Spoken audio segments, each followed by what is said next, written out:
Hello everyone. Welcome to the UDL Thesis Seminar 2024. We are thrilled to have all the participants, juror and guests across the globe. And today we'll explore innovative and impactful ideas in urban design.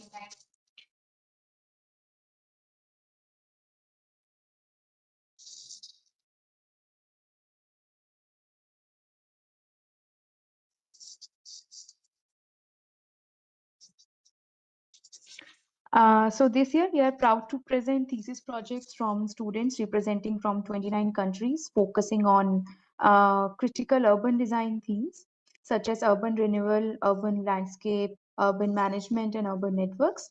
And over the next 2 days, we will be witnessing 40 selected thesis presentations, showcasing their research and ideas. And to begin with the seminar, I would like to now invite Architect Jagriti to give the inaugural and the welcome note, followed by the first round of presentations. Thank you all for being here, and we really look forward to an engaging and insightful seminar. Thank you, Charlie. Very good afternoon to everyone, to the distinguished panel members, esteemed jurors, respected faculty members, accomplished participants, and honored guests. Myself, Architect Jagriti Junjunwana, and it is with great pleasure that I welcome you all to the UDL Thesis Publication Seminar 2024. Our team extends its deepest gratitude to the esteemed panel members and jurors whose presence enriches today's discourse on urban design, architecture, and planning. Without much ado, let me now introduce our highly accomplished panelists.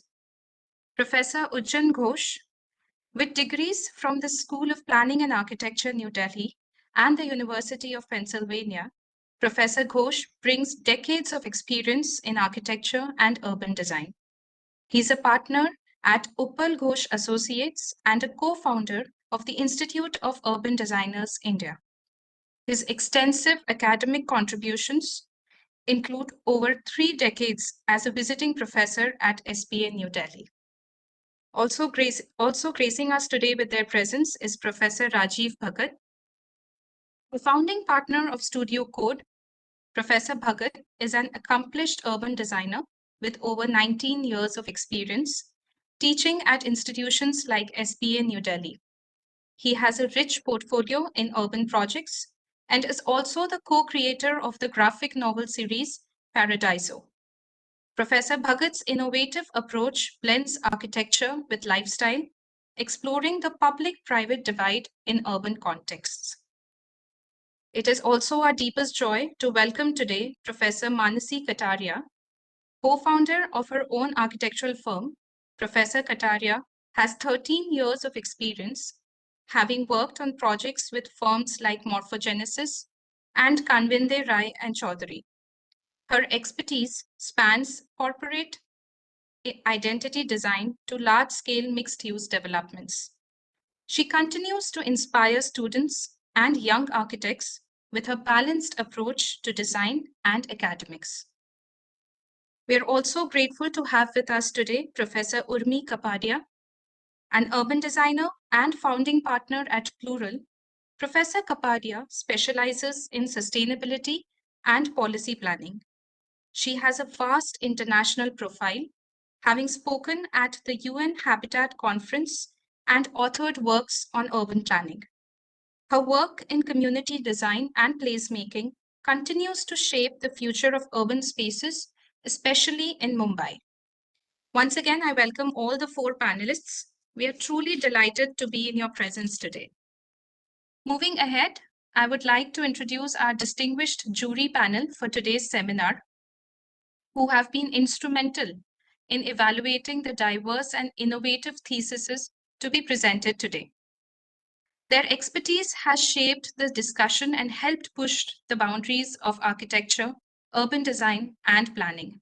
Let me now introduce the jury.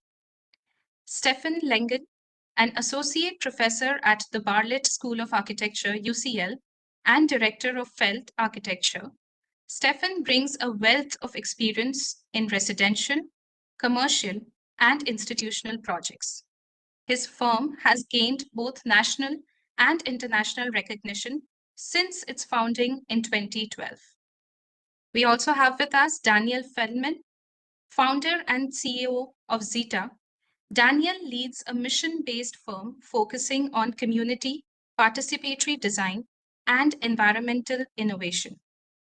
He has contributed to significant projects, including the development of kindergartens for underprivileged communities and urban infrastructure in war-torn regions of Colombia. We have with us Clara Reuter, Assistant Professor in the Landscape Design at RMIT University and co-founder of Ephemeral Research. Clara is deeply engaged in creating nomadic structures and climate-resilient blue infrastructure solutions. Her work addresses urgent global challenges in sustainability and public space activation. We also welcome Fabiano Lemes, Associate Professor in Urbanism at Politecnico di Milano. Fabiano's research explores urbanization models that integrate green and blue infrastructure. He has authored notable works on green wedge urbanism and is a key figure in advancing sustainable urban planning education. We welcome Peter Hasdell, a highly accomplished architect, urbanist, and associate dean. Peter is the founder of the Architecture and Urban Research Lab. His work spans academia and practice with a focus on sustainable community development and urban resilience. We also welcome Mohammad Fakhri, a professor at Effort University. Professor Fakhri brings extensive expertise in design, architecture theory, and urban conservation. He actively contributes to the global architectural community through his involvement in international research and sustainability initiatives. We welcome Zeina El-Zain, Assistant Professor at Helwan University. Zeina specializes in sustainable urban design and water management. She has been a key figure in establishing sustainability-focused programs and has contributed to significant research on natural-based water solutions. Lastly, we have with us Ivan Sheikh, Assistant Professor of Architecture at NYIT and Director of Emergent Studio. Ivan's research focuses on the impact of mobility infrastructure on urban environments. His forthcoming book, Autonomous Urbanism, explores innovative approaches to urban design and planning. Once again, on behalf of the entire Urban Design Lab community and all those present here today, we sincerely thank you for your presence and dedication. Your diverse expertise and perspectives enrich the seminar with a global view of the field. We deeply appreciate the time and insight you have contributed. We are confident that your guidance will spark innovative ideas and critical discussions. Thank you once again for your unwavering support to the UDL Thesis Publication Seminar 2024. It is now time for me to welcome architect Ravjot Kaur, who will be handling the proceedings from here and leading us into the session. Ravjot Kaur is an architect and urban designer who studied at the National Institute of Technology, Jaipur, and the School of Planning and Architecture, Bhopal. She's also a writer with work featured in notable publications. Based in Dehradun, she currently works as a research associate at a think tank. Over to you, Ravjot. Thank you.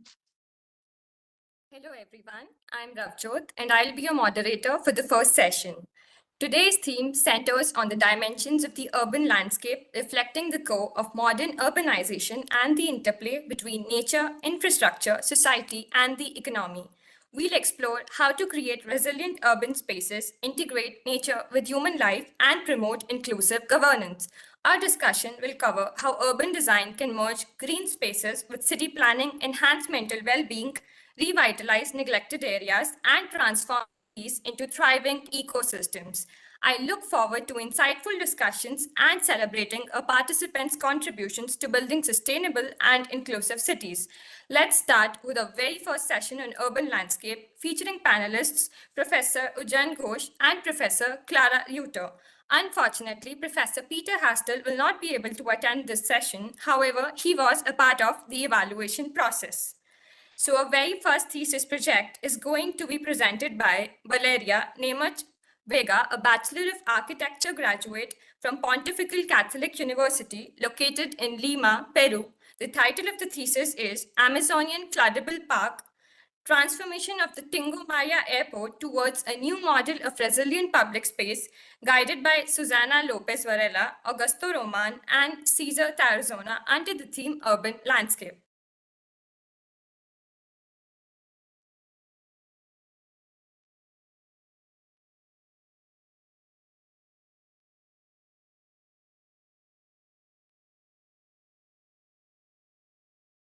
Hi everyone, can you hear me?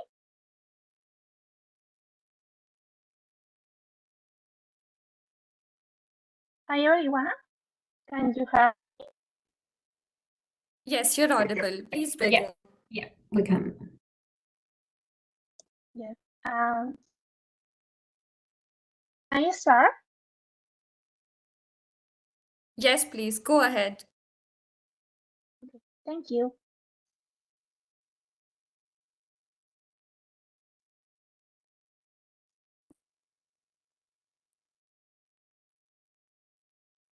Well, everyone, and thank you for this opportunity. My name is Valeria Namuche, and today I will be present my thesis, Amazonian Floodable Park, towards a new model of resilient public space, situated in Peru, and it was submitted by the Pontifical Catholic University of Peru. This is the city of Tingo Maria, located in one of the most productive areas of the Peruvian Amazon. In recent years, it has experienced exponential urban and economic growth, which led to the establishment of the Tingo Maria Airport, located in front of the city and next to the Guayaba River.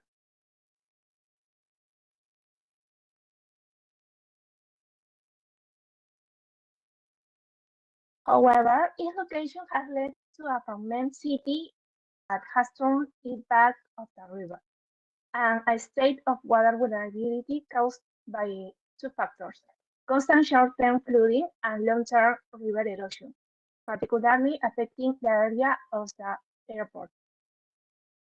Firstly, the floods through the city affect homes and the city's airport. Can you imagine waiting for your flight in the main lounge and having it flood? This happens in this airport. On the other hand,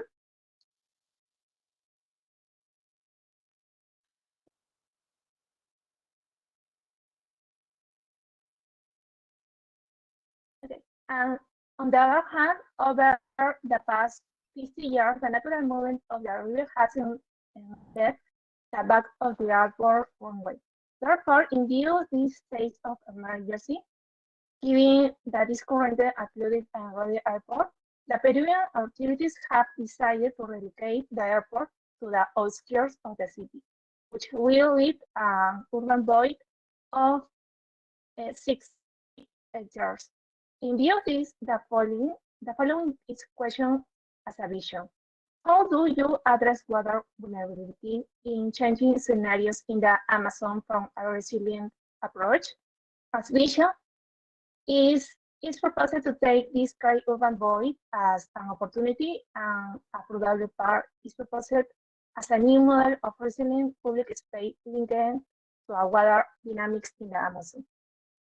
To do this, it focused in 4 sequential strategies as systems. First, mitigate the risk of flooding.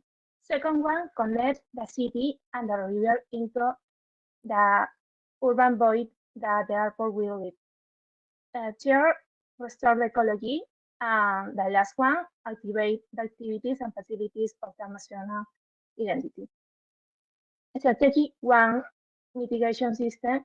In this section, a flooding sequence is proposed in the different seasons of the river during the year.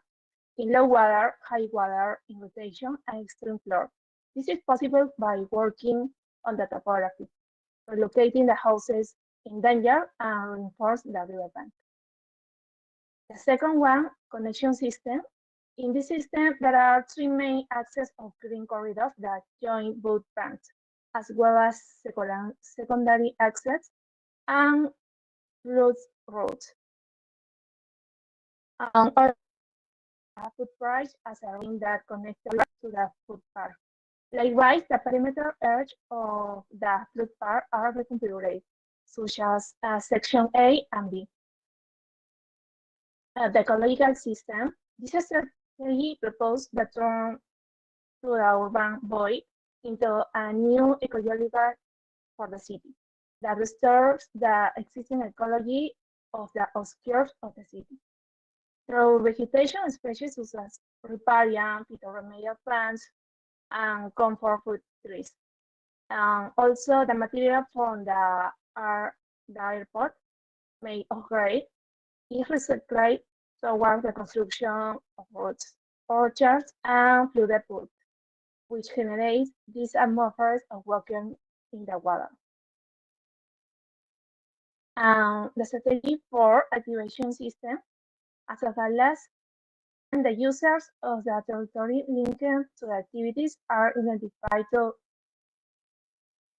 the residential, sports, and linked to the water, such as communal pools, orchards, blueberry squares, and canal rides. Also related equipment such as production and commercial models, and local towers and sport areas. So in this way, with the four systems mentioned before, a master plan is formed for the city of Pigeon that reconfigures coexisting in the Amazon and can be replicated for Amazonian cities. As part of a deeper development of the project, the following three sectors chosen reflect Amazonian water set on the temporalities of the river. And Sector 1. Sector 1 reflects the arrival of water of the floodable part.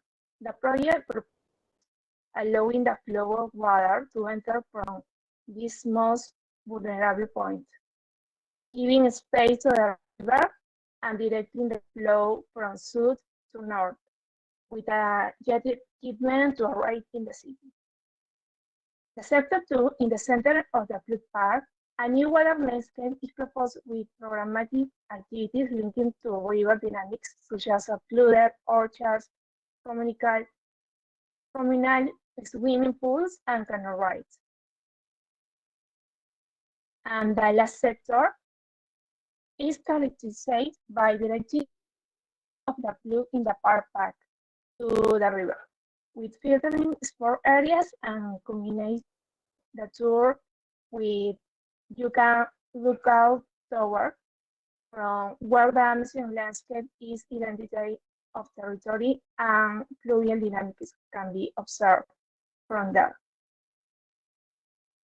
It is then that from the development sectors, the floodable part is defined as a new ecological nucleus within Pigeon based on four systems that connect the city, restore the ecology, and activate with an alternative city model with resilient public space linked to the water dynamics of the Amazon, and is projected as a replicable reference for vulnerable Amazonian cities. Thank you.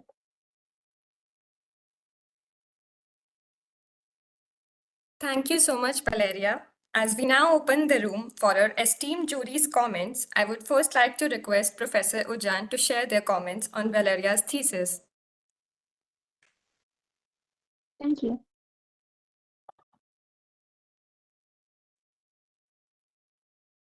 Hi, Valeria. Hi, nice to meet you, Ujan. Can you put on your camera so we can see you? Okay. Well, the presentation was very good.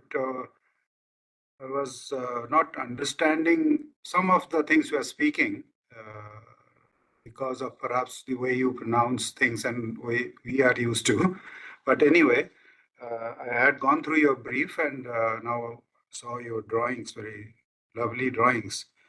And you are really not chosen a topic which is so important these days. And on top of that, you are trying to sort of reuse or recycle a big piece of land which is gone defunct because of the shifting of the airport. And one has seen these days the airports really creates the maximum kind of a natural disruption when they get built. With a huge piece of land and mostly asphalted, thereby creating lots of runoff. So whether you have a river nearby, it's flooding and all that. Even without all that, today's many airports have, extreme water drainage issues.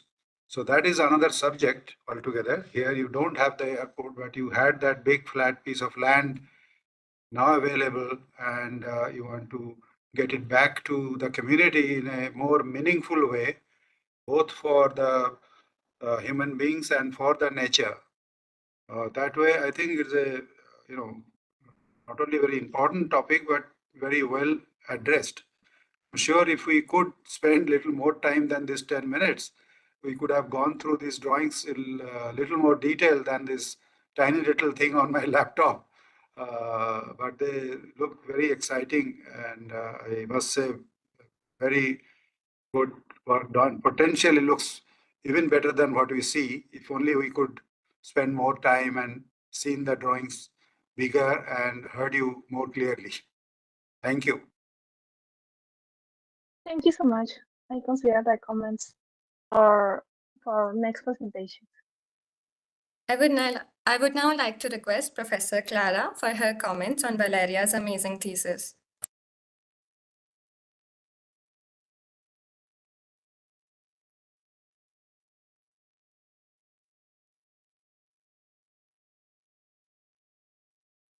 Professor, you are muted. There we go. Hola, Valeria. Thank you for your presentation. I'm so glad you opened this discussion with this really, really relevant topic that I think it's very important, not only in Peru, but all around the world. So that's the first thing that I want to highlight. I think the problem in identification is key and really important to kind of set the tone of your thesis. So thank you for your presentation. I think you've got some amazing drawings there and some really thoughtful thinking behind them. I agree with Professor Ujan in his comments in saying some things we couldn't really pick up because of obviously the short period of time of the presentation, but also the size of the drawings in our screen. I guess we would have both liked to see them with a little bit of time. But that said, I think they are well-resolved drawings that really portray some good thinking behind them.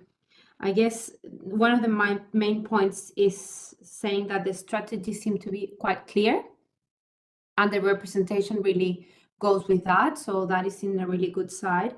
On the other side, I'm maybe something I couldn't pick up from your presentation or the drawings, but I'm unsure about the residential areas in this island, given it's a floodable space and it will be probably facing even more floods in the future. So I wonder if there's space, given I didn't really quite understand in the location where we're at, how dense it is in terms of, just residential availability. So maybe this option for an airport, given it's such a big, vast space, it could facilitate for bigger open spaces. So I guess that's my main thing. It's quite unusual to find big plots of land in the center of residential or urban areas. So my initial thought is thinking what big piece of infrastructure could occupy a space that will potentially be floatable. So I'm thinking university campuses, schools, things that might help as a refuge or that could accommodate floatable infrastructure within them without having to compromise residents and kind of individuals into that kind of really vulnerable situation. That's my main thing. Maybe you've addressed this. I can't really tell, like I said, but overall seems like a really reasonable approach. I would just question an option for a bigger public open space within the flatland. So yeah, thank you for your presentation, and yeah, I give the word back to Rafjot. Thank you. Thank you for your Yes, comments, Professor. Thank you. Thank you so much. Well, about the residence, maybe other public space, the residence was chosen because of the riverbank. There are a lot of homes that's in danger. Also, I propose to have a similar situation that includes them to the municipal authorities that the people in this area in Amazon is really vinculate with the water. Also is all research in a part of my thesis, in the complete thesis. Thank you. Thank you so much, Valeria. I would like to congratulate you on this amazing project, and I wish you the very best for your future endeavors. As we now head towards our second thesis project, it is going to be presented by Jose Fabian Jimenez, a Bachelor of Architecture graduate from Pontificia Universidad Católica El Perú, located in Lima, Peru. The title of the thesis is Valeria Miramar, the construction of a new coastal landscape from the clearing, guided by Luis Rodriguez, Gustavo Diaz, Betty Chavez, and Silvana Choro under the theme Urban Landscape. Over to you, Jose. And thank you so much. Thank you. Can you hear me well? Yes, you're audible. Please begin. Thank you.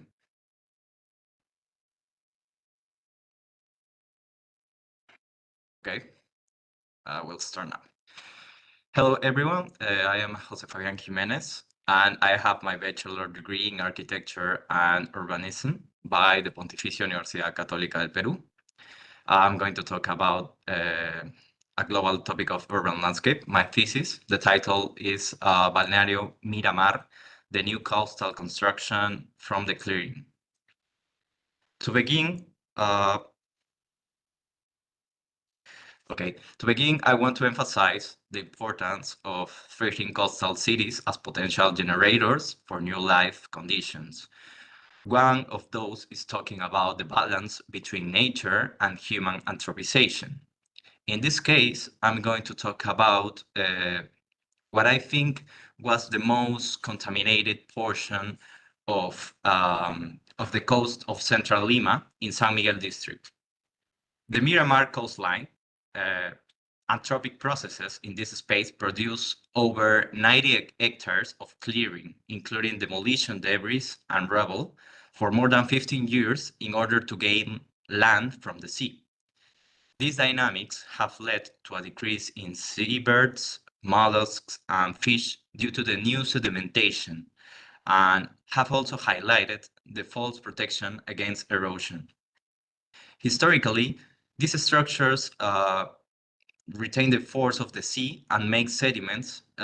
These ones were breakwaters, but here in this place is not the case. Breakwaters are not appearing in any place. Instead, different anthropic landscapes start to grow. One of them are little island of clearings, wetlands inside huge island of topography, different species, and pebble natural shores of gradients. This is an amazing opportunity for landscape design to establish a new language that allows us to domesticate this wild environment in order to revalue the relationship between the sea and the citizen and the marine biological species. So in order to that, I deconstruct some pieces in the actual landscape, and I ask the question, how can the actual dynamics can play a key role in the new architecture landscape?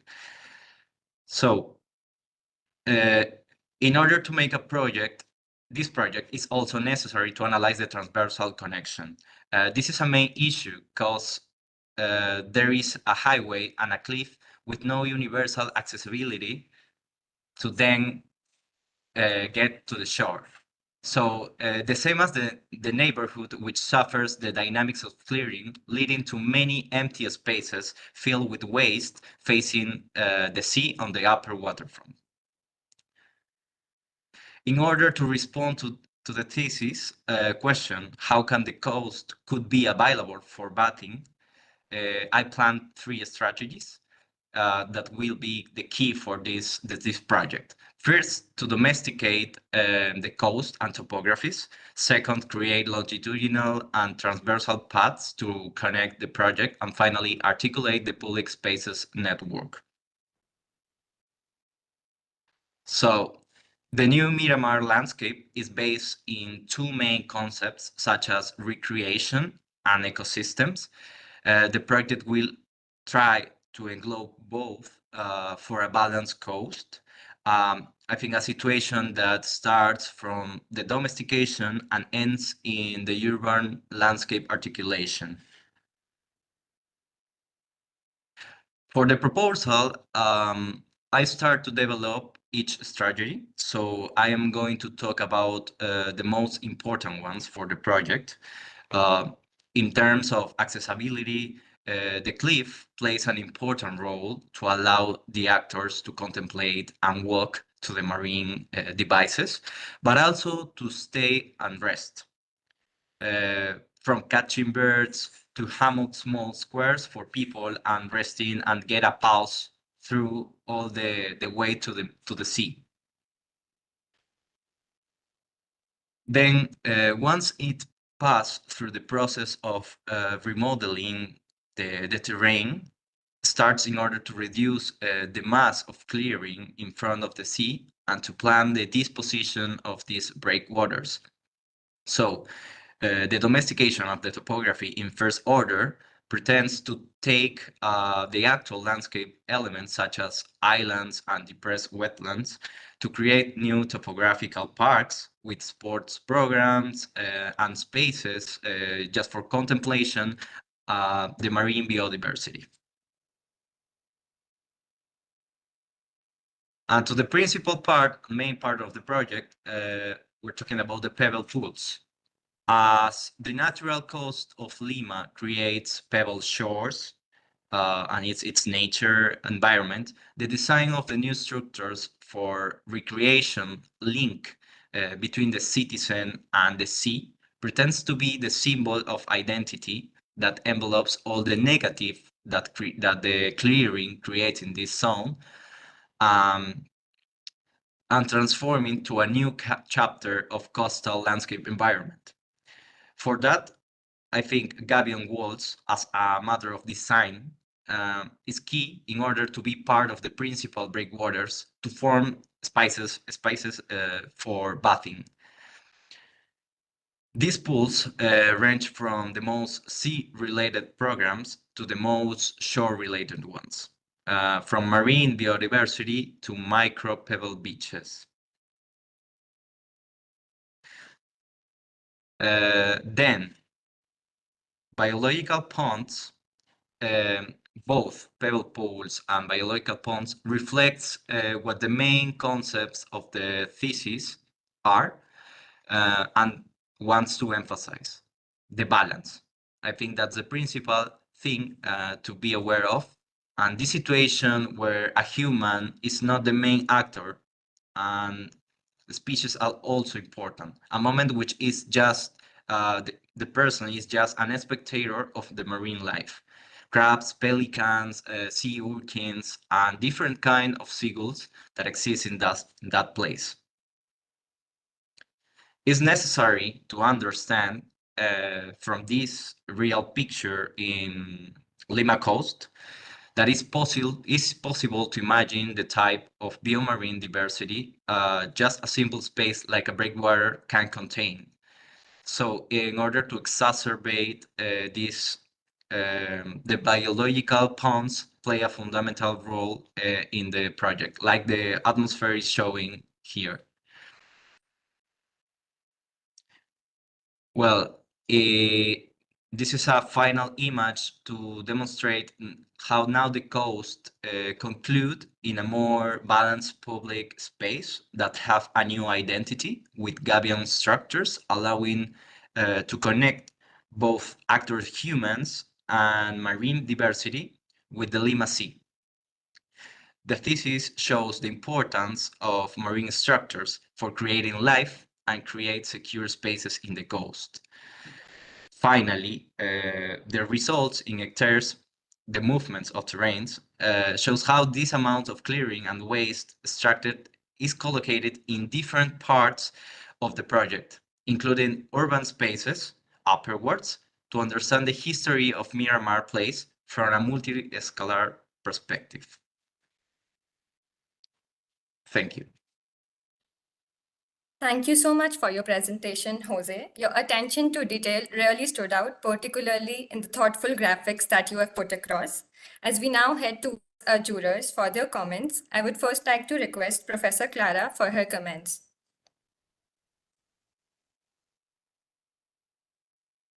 Hi, Jose Fabian. Thank you for your presentation. A really interesting topic. Very, just relevant for Lima. I have happened to be there just a few times, and I've always had a big question mark in this area and thinking, what's happening here? What could be done? It is a very interesting shoreline. I was just having a look in Google Maps, if anyone else there has it handy, and it's such a big open space overlooking the ocean. I think the perspective that you're pulling in your thesis is in the adequate direction, for sure. I think it's just trying to regain what could happen in this shoreline. But I wonder what your thoughts are with the highway. It's a very big piece of infrastructure. In some places there's no wall, but in some areas there's a wall that is almost, 4 stories high. And it has quite a bit of traffic. So I wonder how this can integrate somehow this piece of this big artery of the city. That's my main point of view. Just thinking, how can this be viable without being vacant? Because we face the problem of doing big interventions for the environment or for users and having, a big issue of accessibility to the place that might turn out to be a big game changer. So that's my first kind of point of view. I think I would challenge, with the same emphasis that you're doing, a challenge to the whole shoreline to think about or rethink on that highway. I don't know, there's many ways to address this, but I think it's just a very important piece to consider. The other thing that I felt was quite interesting was this idea of the pebble shore and bringing that material that is, part of what exists on the site and make it usable and make a landscape out of it. I also appreciate that your images are not showing this really lush, green, happy, it's actually talking to the landscape that exists in that place. And I think that is really, really relevant, especially when we, share our projects with clients or the general public, just not make an expectation of something different where that landscape has that aesthetic, I guess. So I really appreciate that kind of subtlety in your drawing. So yeah, that's my 2 main things. It's a very clever use of natural material.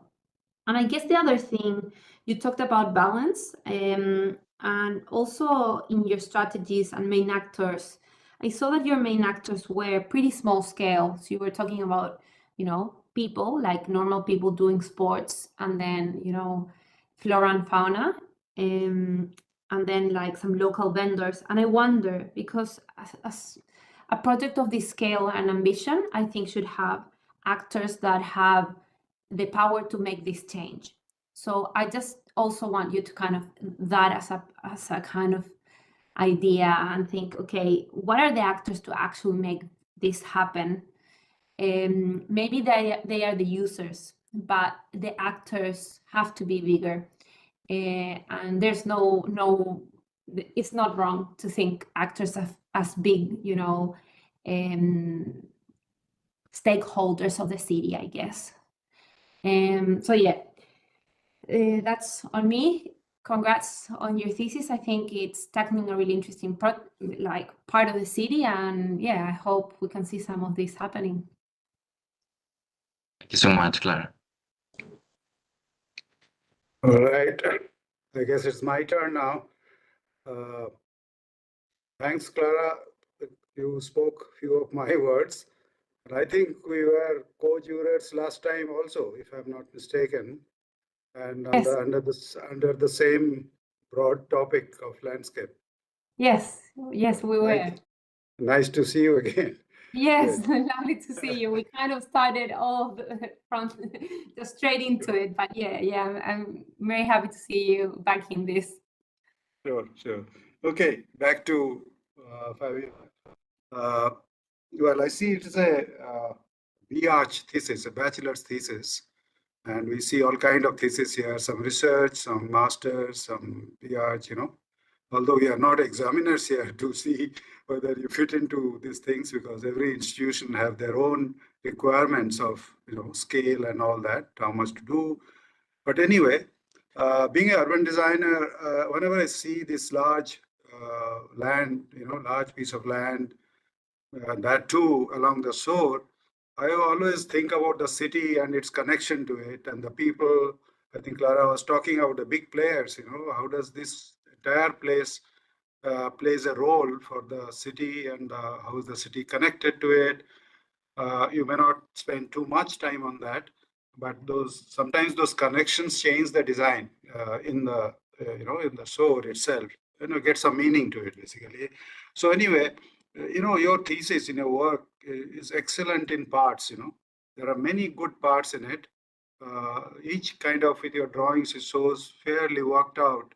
But when I look at as a whole, or at least think about the wholeness of it, I felt that it could have been there's a underlying kind of a concept, and considering the location along the shore, a more of an environmental kind of a concept which binds many of your interventions in this area. And then it connects to the people Clara was talking about in a more greater way, and the activities they will generate, how they will fit into the designs you have done, and how they are informed to each other, how the activities have generated the design, and how the design is going to help the activities. So some amount of those things architecturally, detailing, drawings, and it looks good. But just to make it a little meaningful as a public place, and same time environmentally sensitive kind of a thing. So I would connect all these parts with some overall strong ideas based on environment and also human behavior. So you will find that your location, shape, size of this intervention might change, and overall site plan will look more organic and more fitting, and both to the sea and also to the city. That's the connection I'm talking about. So I'm basically talking about the overall idea could have been a little stronger, while your parts are pretty strong here. Another thing I would have been interesting to look at that how we keep major areas undisturbed and concentrate human this thing in a smaller area, or so that the biodiversity part happens without people intervening there other than, just for work and educational purposes. Some of them may be already there, as we earlier sort of shown our frustration. That's too little time, too small drawings. But if these are there already, it's good. But if not, it's your bachelor's thing, and maybe we'll be working on it to go to the next level. And perhaps these areas you can look at, and we all do these days. All the blue-green ideas, and the rocks themselves, which are the character of this place, how it can be more dominant than what it is right now, or maybe they are not explained clearly in 9 minutes.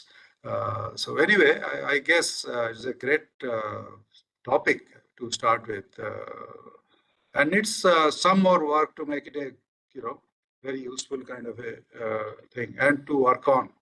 There is endless work you can do on it. You can go up to the PhD level on this. Thank you so much, Thank Pigeon. you. Sure. Just to finish, yes, Yeah, I please. think one of the main challenges of this topic was to contain everything, like the urban part, all the hood, and then try to reconnect all the parts to make like one main identity. Like it's very difficult in this case because each part has their own like issue, I would say. But of course, I think it's just a matter of time to keep going with this case and expand all these redesigning things. Thank you so much for the comments. Great. Thank you. Thank you. Thank you so much, professors, and thank you so much, Jose, for your presentation. As we now head towards a third thesis project, it is going to be presented by Mahima Hemant Patel, a Masters of Architecture Urban Design student from the University of Toronto, located in Ontario, Canada. The title of the thesis is Where is the Water Going? Guided by Mason White under the theme Urban Landscape. Over to you, Mahima. Yes, thank you so much.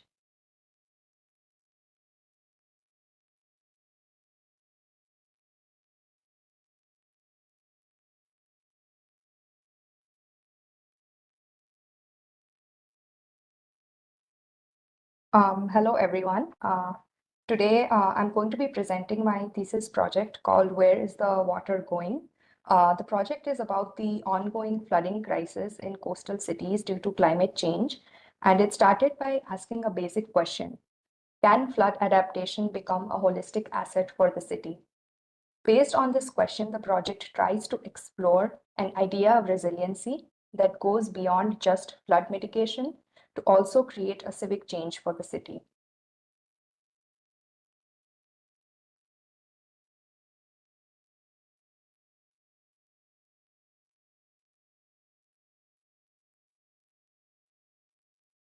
I think I'm having...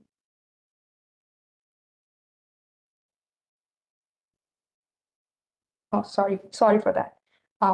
It was said in 2016 by the director of the World Bank that 1.3 billion people will be affected by flooding, and our cities are unprepared for this level of risk. 8 years later, if we look at the news today, that statement still holds true. But what has caused this problem? Yes, it is because of increasing carbon emissions, global warming, but when it comes to flooding, a major cause is the way our cities have been historically designed. So many metropolitan cities of the world like New York, Chicago, London, to name a few, have been built on reclaimed wetlands and swamps. All this to say that as much as this is an energy and environmental problem, it is also a design problem. So to explore the idea of flood resiliency more, I did a brief case study analysis of all the existing flood adaptation strategies in coastal cities of the world today. And what I observed was that cities that were more successful in flood resilience usually had a mix of methods at different scales. There has also been this growing effort to produce multifunctional solutions that went beyond just flood mitigation. But a big observation that I made was that many of the long-term approaches were very large scale and top-down, and they did not address the challenges of hyper-dense and intricate built environments that characterize so many metropolitan cities today. So that kind of formed the basis of my thesis, which was how can we create room for water in hyper-dense city centers that have minimum open space while retaining their socio-economic importance, and how can this approach serve a greater civic purpose for the city?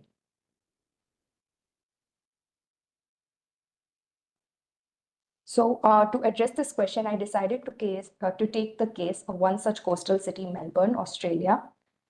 It is a city that has been struggling with floods since many years, and these events have become more and more frequent and intense recently. But it is not a surprise because like the other cities that I mentioned before, Melbourne was also built on reclaimed wetland. In these before and after images, we can see how the area that was a swamp is where the downtown area or the central business district sits today. And the lowest point of this swamp, William Creek, is now Elizabeth Street, which is the busiest thoroughfare in downtown.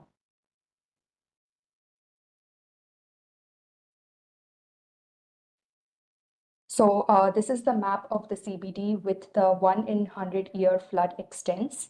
So as we can see, Elizabeth Street along the central business district is most vulnerable to flooding, specifically flash flooding, which occurs due to an overflow of drainage lines after heavy rains. And the South Bank area, which is the part below the CBD, suffers from riverine flooding from Yarra River and also faces a threat of sea level rise. So these observations led to my idea of resiliency, which includes responding to floods, but it also includes two very important components called social resilience and environmental resilience in addition. So ultimately, the project envisions a cityscape where flood resilience serves as a catalyst for positive social and environmental change, promoting the well-being of both the city in response to flood, but also its inhabitants through some civic benefits.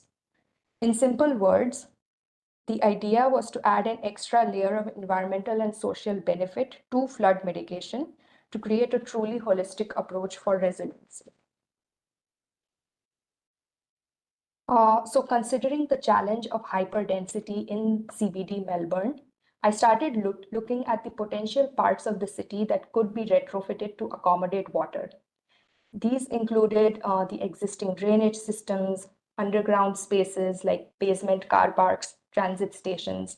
There is a huge potential to modify redundant spaces on the ground floor like surface parking, plazas to become more porous. The idea of the design is to take these existing spaces that are distributed in the city and transform them into a resiliency network.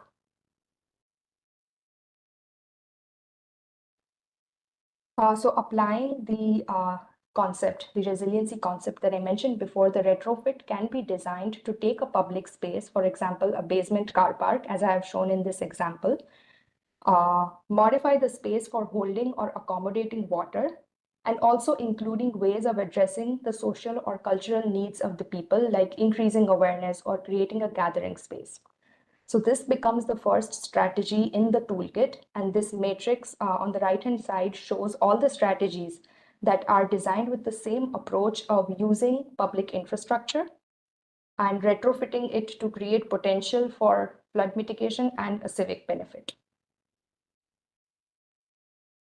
So the final resiliency plan of the city is a result of an overlap of 5 strategies that I selected from the toolkit.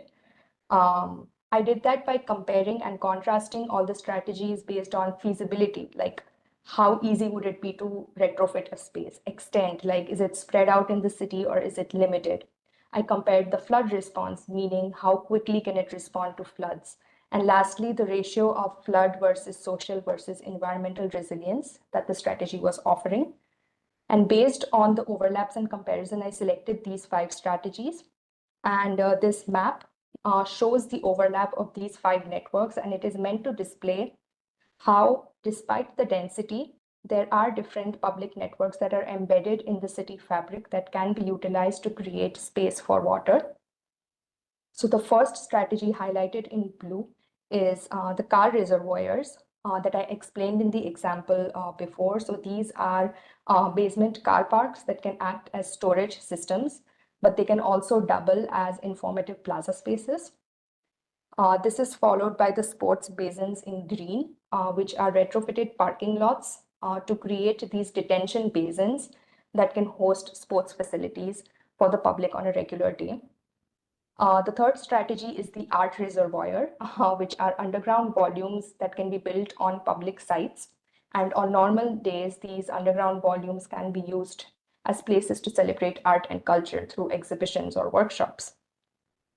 The fourth strategy is the Rain Plaza, which is retrofitted surface parking to create sponge parks or green porous spaces in the city fabric. And the last strategy is about retrofitting, called sponge markets, is about retrofitting existing grocery markets, because I observed through my research that there were a lot of grocery markets and commercial spaces in the CBD. So my idea was to retrofit the ground floor of these grocery markets and shift them on the first floor to create open ground that can host farmers markets, and it can also act as a sponge for absorbing water. Now, to understand this network more clearly and at a more human scale, I have presented this isometric, which is part of the network plan. So this is the existing condition. The car parks are located underneath the office buildings, and other spaces include surface parking, local Asian grocery stores, and a church. And this is how the spaces are enhancing the social resiliency of the city on a typical day. They are being used for gathering spaces. Some spaces can be used for public art. There are some social spaces that are helping the local shopkeepers. And this isometric shows how the strategies respond to a sudden flood. Some facilities can store the water, and the parks assist by absorbing excess water. Some spaces are still usable and aim to bring awareness to people. The network plan is such that it allows this type of flexibility of use based on fluctuating water levels. And this is the recovery. Because as I mentioned in my concept, I wanted the resiliency plan to be truly holistic in its approach, in a way that it addresses the social and civic benefits of the city as well. And flood recovery is something that is often forgotten when it comes to flood adaptation, but it is a crucial step. And the idea was that the plan addresses the after effects as much as it addresses the impact. So some of these spaces that are absorbing water and storing water can then also be used for to host open markets, or to for the businesses that have been affected by flooding, because as I mentioned, CBD has a lot of commercial shops. And what happens is in flood is that these shops and these commercial businesses are the first places to be impacted. So after the flood, during the recovery phase, this plan addresses those challenges as well. In the future, the plan ultimately envisions an expansion of this network, an expansion of all of these strategies. There can be a new water-based ecosystem, there can be elevated transit systems, and the citizens overall can live in harmony with water, ensuring resiliency in a holistic way. And these final isometric diagrams show how people are engaging with the design on a daily basis under different conditions. It presents an image of a city where people are flood informed. Flood resilience isn't something that always has to happen behind the scenes, and it can be at the forefront of city planning. Thank you. Thank you so much, Mahima. It was really amazing to see your presentation, given the thought you'd given to each facet of resilience. We would now head towards Professor Ujjan for his comments. Yeah. Hi, Mahima. Hello. It's interesting to see one person with an Indian surname at Toronto University going all the way to Melbourne to do her thesis. Maybe you're from Melbourne, I don't know. Anyway, so really, it's a topic which is everywhere nowadays.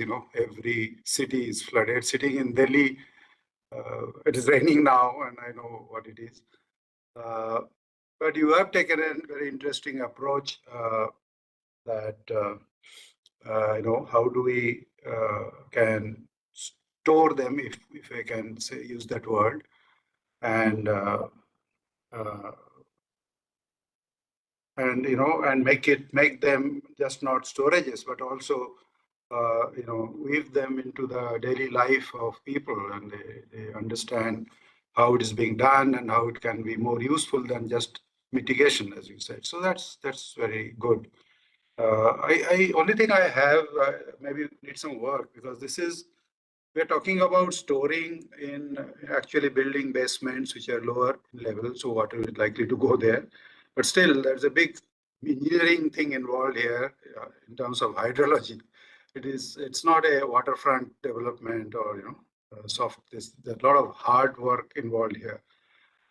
Although you have some sponging thing happening here and there, but most of the time, what the examples what I could understand, I see. Although you kept saying that there would be participatory in a way, but I found that most of the time they are invisible, the way they are being kept. So, and I also wonder, when they are stored in a concrete chamber, the ones you are doing in basements, they probably will they will be always there unless you use them up. Unlike when some natural areas get flooded, even urban streets, after the rains, if you don't do anything also, the water goes at some point of time. Sometimes it takes longer, sometimes it takes less time if it is soft area. And so that one need to explore, unless you already and couldn't explain or you couldn't understand, I don't know. So then, because it's a temporary affair. Flooding is temporary, It doesn't stay forever, no matter. If it remains forever, it will become a water body by itself.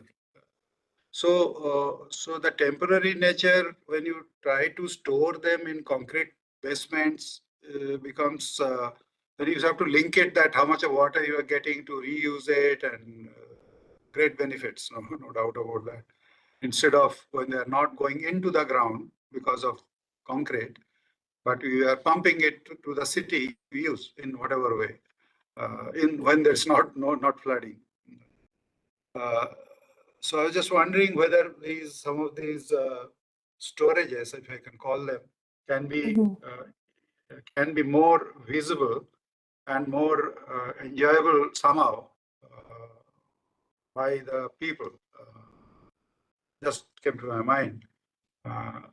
And I guess you are doing that somewhere, but if it's explained more, and can this work in tandem with more natural areas of the city and the heavily built up area which we are working on? Because we should not be isolating them. There is a connection, because after all, it's water, it flows. So if one can find a way that both are work together, because the nature is very different. One is very hard, one is softer. One trees, one doesn't have. There's some people in one, the other one may not have that many people.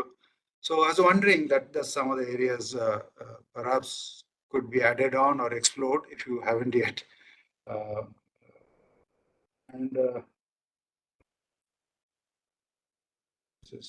Yeah.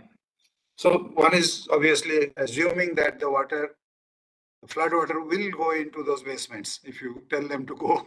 I mean, they have to work out engineering wise that the basements are in a right level for certain kind of water to go in there. So as I said, some engineering involved, not impossible. But it's a good thinking, very different, yeah. And we try to do that, but not this way. We take the water somewhere else, often waste it into the river nearby. Try to do that. So you did say that this flooding is all types. It is for sea water rise and also riverine flooding and also rainwater flooding. they are all very different. The river flooding will go back sooner or later. The urban flooding doesn't go back that easily, unless maybe it will work best with our the rainwater flooding in urban areas. There's nowhere to go other than your basements, perhaps. Anyway, good job, and certainly something opens up some more work and by some other people. I think you have done enough. Thank you. Thank you. Thank you so much for your comments. Thank you, Professor Ujan. We will now hear from Professor Clara. Hi, Mahima. How are you? Hello, I'm doing good. Thank you for your presentation. I think I wanted to start with the same question as Professor Ujan. What's your connection with Melbourne? My connection with it's like a part of my family lives there. Okay. So I have like visited the area many times. So that's why I was kind of inspired to do my thesis over there, considering the flooding events that are happening. Yeah. I think the reason why I ask is obviously we as landscape architects work all around the world, but with that comes a lot of difficulties because what we do is very local. It does depend very heavily on where we're working, things that might or might not work. So there's no like a toolkit that fits every city or every culture for that matter. I happen to live in Melbourne. I'm not from Melbourne, but I've learned to learn the ways of the city. And there's a few things that I have to say for this local context, because I understand your thesis comes from studying from being taken away. But I think I'll take the time to share some things that I think are relevant to the case study that you brought up. So the first thing is there is flooding in Melbourne. Yes, there is, but it's not the biggest issue in Melbourne. And the biggest issue in Melbourne of flooding is either in the coast or in the really flat lands all around it. So in the suburbs, it's not dense housing, it's just suburbs that are built under swamps, over swamps. So flooding is usually related to that issue. In terms of Elizabeth Street in particular, which is CBD, like a fully constructed, we're talking 30 meters high buildings from the 19th century, new ones, a big city. It has quite a bit, the topography is quite intense, so it's not flat. So even though there are really big events in Melbourne, quite usually, just now it's happening, it's raining a lot, water moves really quickly out of the CBD because, the river is close by and there's enough, it's steep enough so that the water moves really quickly. So in particular for Elizabeth Street, given that you're putting that in the presentation, I can't just not say it. It is a place that has a very steep topography. So there's not a lot of flooding happening there. Very different is in South Bank. South Bank effectively is in a place where the Yarra River used to extend. And when the river overflows with all the basin of the river, it actually does move to South Bank Boulevard. So I'm going to just consider that you're talking about South Bank, okay, and not Elizabeth Street, because Elizabeth Street just doesn't have this problem. The other thing that I think is relevant is say, okay, why hasn't this been tackled? Why hasn't this been done? Or what is happening now to solve this problem? Like whenever we start a thesis, that's a key element to think. And one of the key things to answer that question is in reality a thing that's very local. It has to do with price of digging. Digging in Melbourne is extremely expensive, so there's not a lot of basements for the same reason. So a lot of car parking will be over, which means in reality, there's no basements to do this kind of intervention. So yeah, just it's something to keep on mind. And when we're kind of looking at things that have worked in Copenhagen or in Amsterdam or wherever, in reality, every city has its own way of building and constraints and opportunities. So I think it's important to see this kit that you've done a lot of research on, and I think it's really, really valuable to really consider it as a local solution and to question that local solution against the local, the new sites, constraints and opportunities. That said, I think it has a good intention and is trying to tackle something that is extremely important at the moment, which is flood resilience. But also, I wonder this idea of top-down solutions. That is something that is probably due to some of those constraints, because it's tremendously hard to, flood a building and, be confident that it's not gonna really affect everything that's happening on top. So it has a very, very big component, very technical component, your thesis, that it's really hard to evaluate. So I would question, or I would kind of give you an advice to really open up your thesis to people who do this. So engineers that actually deal with this kind of thing and really question this kind of big idea against what the reality actually gives. I understand from where this is coming, but also I just want to be really clear that certain things are not happening, not because no one has thought about them, but because it's impossible to get them to happen. So yeah, I just think that is a valuable lesson, for everyone here. That said, I do think the research before the Elizabeth Street, so not this one, the first few pages, show that you've really done a comprehensive study of what this toolkit might be. And I just wonder, with that toolkit that you've made this research with, what could be done with that? If you talk to the right people who, are very technical about this kind of thing. Yeah, but yeah, that's all I have to say. Thank you. I think representation-wise, really good. I think you're tackling a good and important issue. I would just make more questions to the right people. Thank you so much for all of your comments. The engineering part of it was actually like one of the most questioned things about my thesis, even like in my university. Yeah, so I do understand the comments very well. Yeah.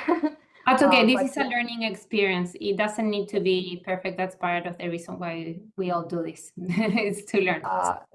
It's still a job well done, and just if you learned that lesson and someone else has as well, that's yeah, all we can ask for. Yes. Yeah. Thank you. Best of luck. Thank you so much. Thank you.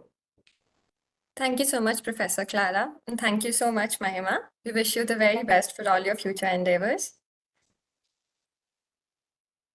So we would now head towards our next thesis project, which is going to be presented by Cameron Joseph Penny, a Master of Architecture graduate from Carleton University, located in Ottawa, Ontario, Canada. The title of the thesis is Toronto's Terrestrial Reefs, Biorocks, Infrastructural Biogeochemical Futures, guided by Lisa Moffitt under the theme Urban Landscape. Over to you, Cameron. Hello, everyone. Let me just share my screen. Not yet. Okay. Oops. Share.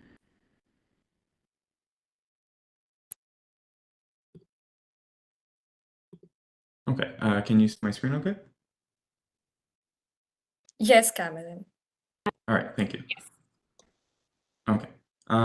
So hello, everyone. Thank you for listening to my presentation. I'm really excited to share my work with everyone.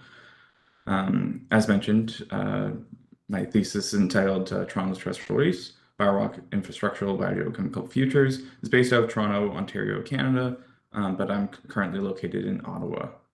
So let's get into my work. So I wanted to start with my personal background and also the motivation for my work. So I think it's important to highlight that I have an undergraduate degree in biology with a concentration in urban ecology, and then I did a 3-year Master of Architecture degree where I was able to take an elective on artificial coral reefs. And this is where I was introduced to the material of my thesis, which is the material biorock. Biorock is an underutilized material. It's this grown limestone that's typically used to grow artificial coral reefs. So it does have a rich history within design, but it hasn't been utilized in various forms within mostly architecture. So this thesis explores the design potentials of biorock, including its numerous material properties that have many positive benefits, including its ability to act as an ecological scaffold, being able to sequester pollutants, and act as a carbon sink. So this design is explored through numerous experimental models and test fragments of biorock, which form a library of artifacts that transverse biogeochemical scales of speculation, assembling a collection of work that I call a terrestrial reef. So biorock is this calcium carbonate, which is the same as an agricultural lime, and it requires very simple material inputs. But I tested this material in various ways throughout my master's thesis, and these are a few images of the experiments that I ran. I have numerous, but just as a example. Oops. Okay. So with the material inputs of biorock, it has very simple inputs. It's only requiring salt water to fuel the growth, metal to cultivate the growth, and electricity to power the growth. So when a low voltage is applied to salt water, ionic exchange occurs between the hydrogen salts present in the salt water, causing the naturally dissolved minerals to deposit onto a growing media, and this is a cathode. And this growing media, it can be any kind of metal. So this could be infrastructure, this could be crumbling concrete.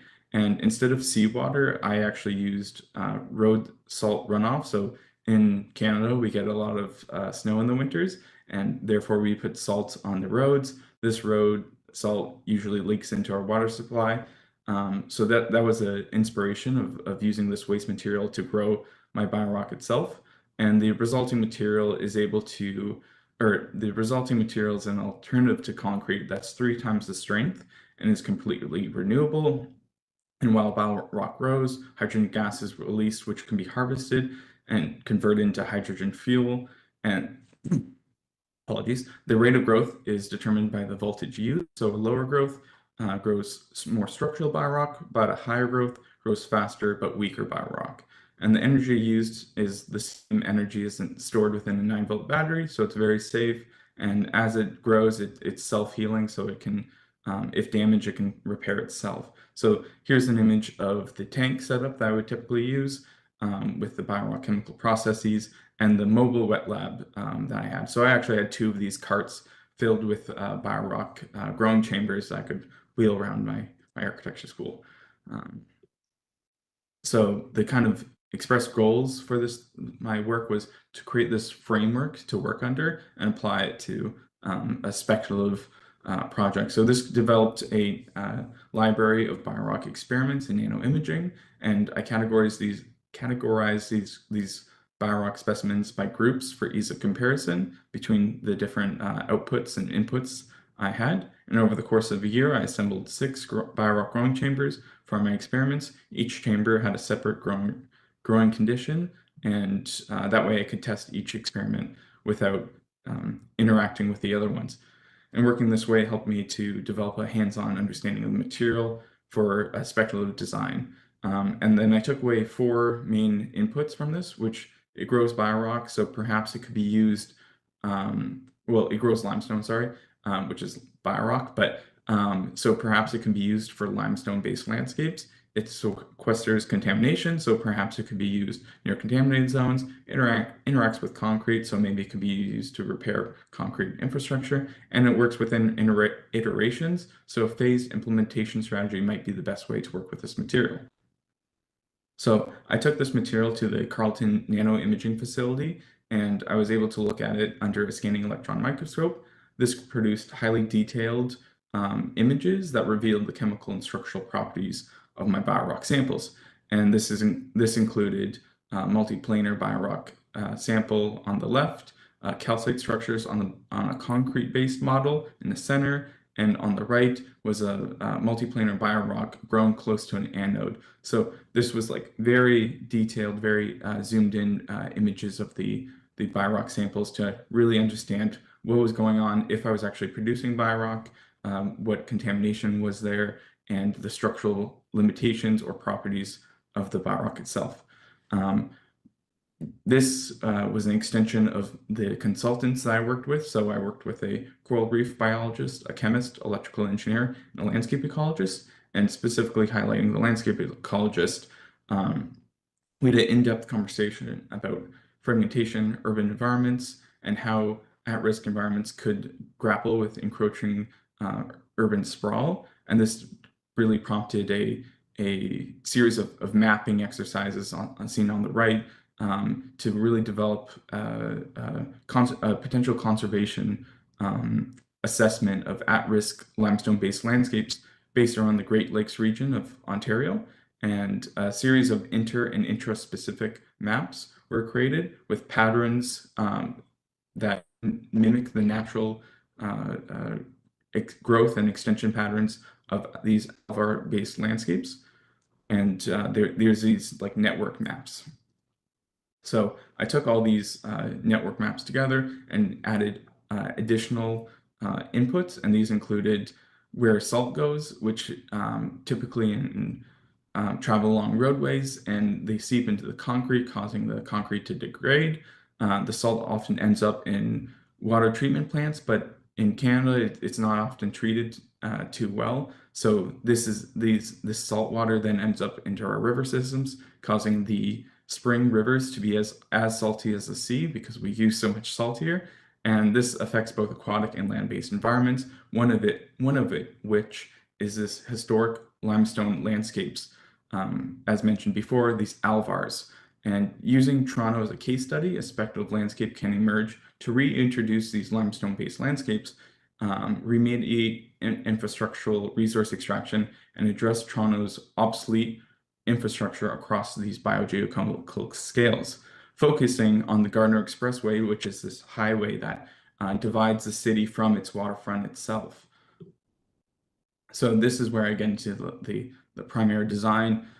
First, around expansion, which is focused around a landscape strategy to connect the infill sites terrestrially growing biorock structures that support alvar shrublands. These landscapes contain walking trails, cycling trails, geocaching locations, and park space. These paths are designed according to their type and usage to create gathering spaces of specific locations along what I call the reef. And these landscaping elements range in size from large to small and help spread of alvars within Toronto. So it grows biorock on these panels, on these interventions that flakes off in the wind and the rain and helps spread limestone flakes throughout the city, throughout where these are planted. The next intervention is focused around the Humber River Water Treatment Plant. And this is to remediate the obsolete water reservoirs that are currently being used. So it's a manufacturing strategy to grow biorock as ecological scaffolds within these obsolete water treatment reservoirs. And these produce these panels of biorock that can be used as a towards the what I propose as the terrestrial reef to create infrastructure, this essentially prefab situation using biorock that also detoxifies the water and creates carbon sinks within each panel or each customized device used, taking the salt out of the water and any contamination. And lastly, repair. This is focused around the Bentway. which is a more social area of the Gardner Expressway, and it repairs concrete vents using an in-situ biorock strategy that actually adheres to the concrete, repairs it, and when finished, it stays there. While when it stays there, it both acts as a lighting strategy, but also acts as a sacrificial cap to the biorock, so it's protected for the rest of the duration of use. But bicyclists can also use the oxygen that's being extruded out of the biorock to refill their bike tires. So there's a social element too. But that concludes my discussion here today.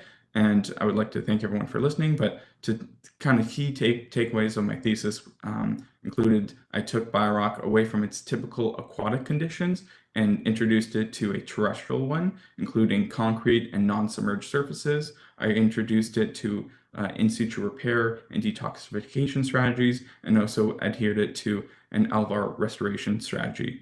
But thank you for everyone for listening to my thesis. I look forward to this discussion. Thank you so much, Cameron. It was really interesting to hear about your academic journey and how you have culminated the same into this utterly interesting project.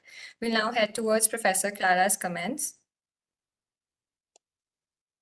Thank you. Thank you for your presentation. I am blown away by this, to be absolutely honest. I'm very interested in this approach, especially this idea that you're experimenting with something, physical that you can test, and that, that's the whole purpose, I think, of what we do, in somehow just really pushing the boundaries of what landscape architecture does. And I really also value your idea or your way of proposing this work as part of a teamwork, about a lab. You didn't came up with this out of the blue on your own. I think that's really important. And given what we were just looking then with Mahima and this whole process of doing theses on our own, it can make a big burden.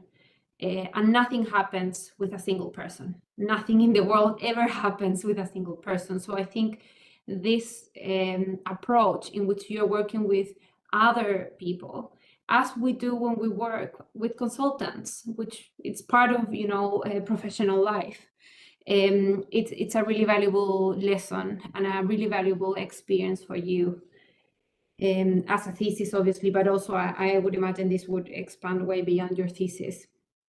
On the other hand, I feel it's really interesting that you are linking landscape with a really biological component, not only the physical part, but also kind of really linking into that, because it's easy to, especially in urban design, to stay in the level of planning without really going into the deep of what this actually means for the world. I mean, so yeah, I guess, yeah, I congratulate you for the work you've done. Obviously, this is more than a thesis, and it has involved a lot of people, and you probably have moved people interests as well. And I think that is a key thing to do in a thesis.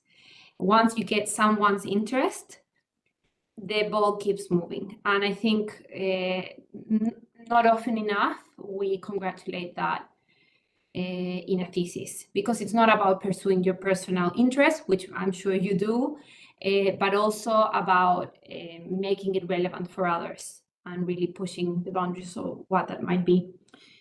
I'm interested about the structural capacity of this. Have you studied that? Do you know anything about that? Like, what is its actual structural capacity? Like, how can this possibly replace concrete? Yes, no. How far are we from this? Yes. So it is. It does have significant structural capacity. I think it's about 5 centimeters in diameter of growth can hold up to 80 newtons. I guess 5 centimeters by 10 centimeters can hold up to 80 newtons. But it has it's been tested for the last 50 years in structures that have been submerged and grown in the ocean and actually have been removed. The original kind of study or person who studied this material, who was an architect who was working with a coral reef biologist, he was envisioned this as a way to help the housing crisis, but it has been used. It hasn't taken off. Yeah. I guess what would be interesting, like a next step, as a comment, would be what would be other uses, because you put 3 case studies, and I understand that, and I think it's like a good turn. But I would think, what else could happen with this? Essentially, like, what are the actual uses, and how does that? What are the challenges for that, and why hasn't it happened? Again, similar to what I asked before, why hasn't this happened? What's delaying this? Is it the law? Is it structural capacity? Is the ease of producing it? Is it the cost? Yeah, I would just kind of really question, why isn't this out there happening every single day? Thank you. Yeah, and that's fair. Thank you so much.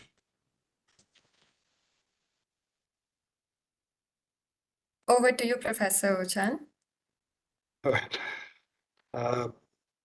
I really don't have much comments, because good to see some kind of very intelligent engineering and scientific work you have done, which goes over my head, most of it. But I'm intelligent enough to know that it's a great work you have done. It's good to see that we architects, some of us like you, are going out of the beaten path and exploring new world, new ways of doing things. Otherwise, we'll keep doing the same thing ever. So that way, I really congratulate you to take the initiative and not start drawing ground floor, first floor plans of some building, and do some fancy design and perspectives and views and nice things. And you really seriously created a lab and experimented yourself. And I mean, that's really commendable. Whether it comes within the definition of architecture or not, that's besides the point. But it's definitely a great, you have reached a point where a number of theses can be done, architectural thesis, to explore the potential of this point you have reached to. And I mean, that's a great job done. I mean, you can do another thesis on it yourself in the next level, perhaps, if you are interested, or anyone else can do. But more than that, I really can't say much about it other than seeing the great potential of it. Because as Clara was saying, there is a cost issue, many things. Why it is not happening more than what it's being used for. Here in India also, they are used. I know only mostly in some sewage treatment plant, submerged area, they are using this for some things. And beyond that, we don't use it here for anything as such.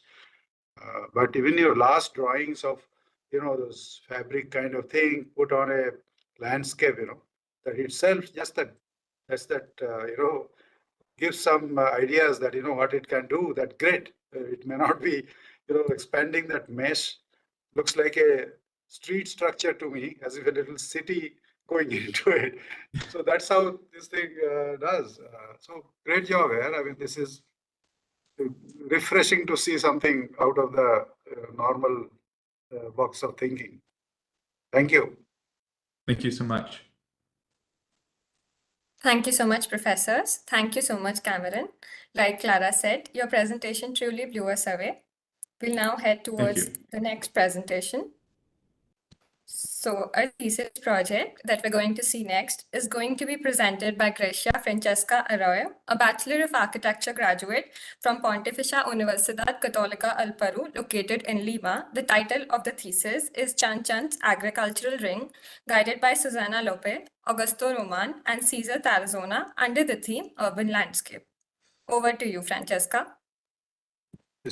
What number is this? I mean, we're out of the numbering system? Yeah, this is 5th. 1.5, as the schedule says. Yes, because of some technical issues, we switched 4th and 5th. So this is the 5th. Okay. Thank you. Hello to everyone. Well, good morning in my country. My name is Francesca, and my project is called Caman Agricultural Ring, the evaluation of the agricultural and cultural landscape around the Caman complex in Peru. Caman is a complex known worldwide for being the largest citadel earth-made in the world and was recognized by UNESCO as a World Heritage Site. The main motivation for choosing this topic was, apart from the interest in the country's archaeological heritage in general, the role of this complex within the representation of a bigger and national problem of heritage neglect in the face of the growth of the cities. In addition, the adaptation to a desert territory is one of the main innovations by the Chimu Kingdom, since they built Caman in a strategic control and protection zone in the Moche and Chicama intervalley, demonstrating a masterful understanding of the territory. They also resorted to the construction of large hydraulic projects, such as the diversion of aqueducts from the Moche River, to be able to irrigate traditional agricultural plots and build the famous huachaques, which are an act like a cultivated water well and sunken farms that took advantage of natural irrigation from the nearby aquifer. However, during the colonial time resulting from the Spanish invasion, the city of Trujillo was founded very close to the citadel as a form of control, and its progressive expansion over the following years ended up breaking up this cultural landscape that the Chimu had created. Thus, we currently have Caman located between two rapidly growing cities, such as Trujillo and Chaco, and completely disconnected from the Moche River Valley. Despite this, Caman currently has an agricultural area around it due to new users who took advantage of the water resources of the sector in the recent decades, establishing in some way a protection against the growth of the city. Caman has been crossed by roads and landmarks that bring with them a series of anthropological problems and tensions on the edge due to the change of the zoning to a residential one and lack of protection by the state.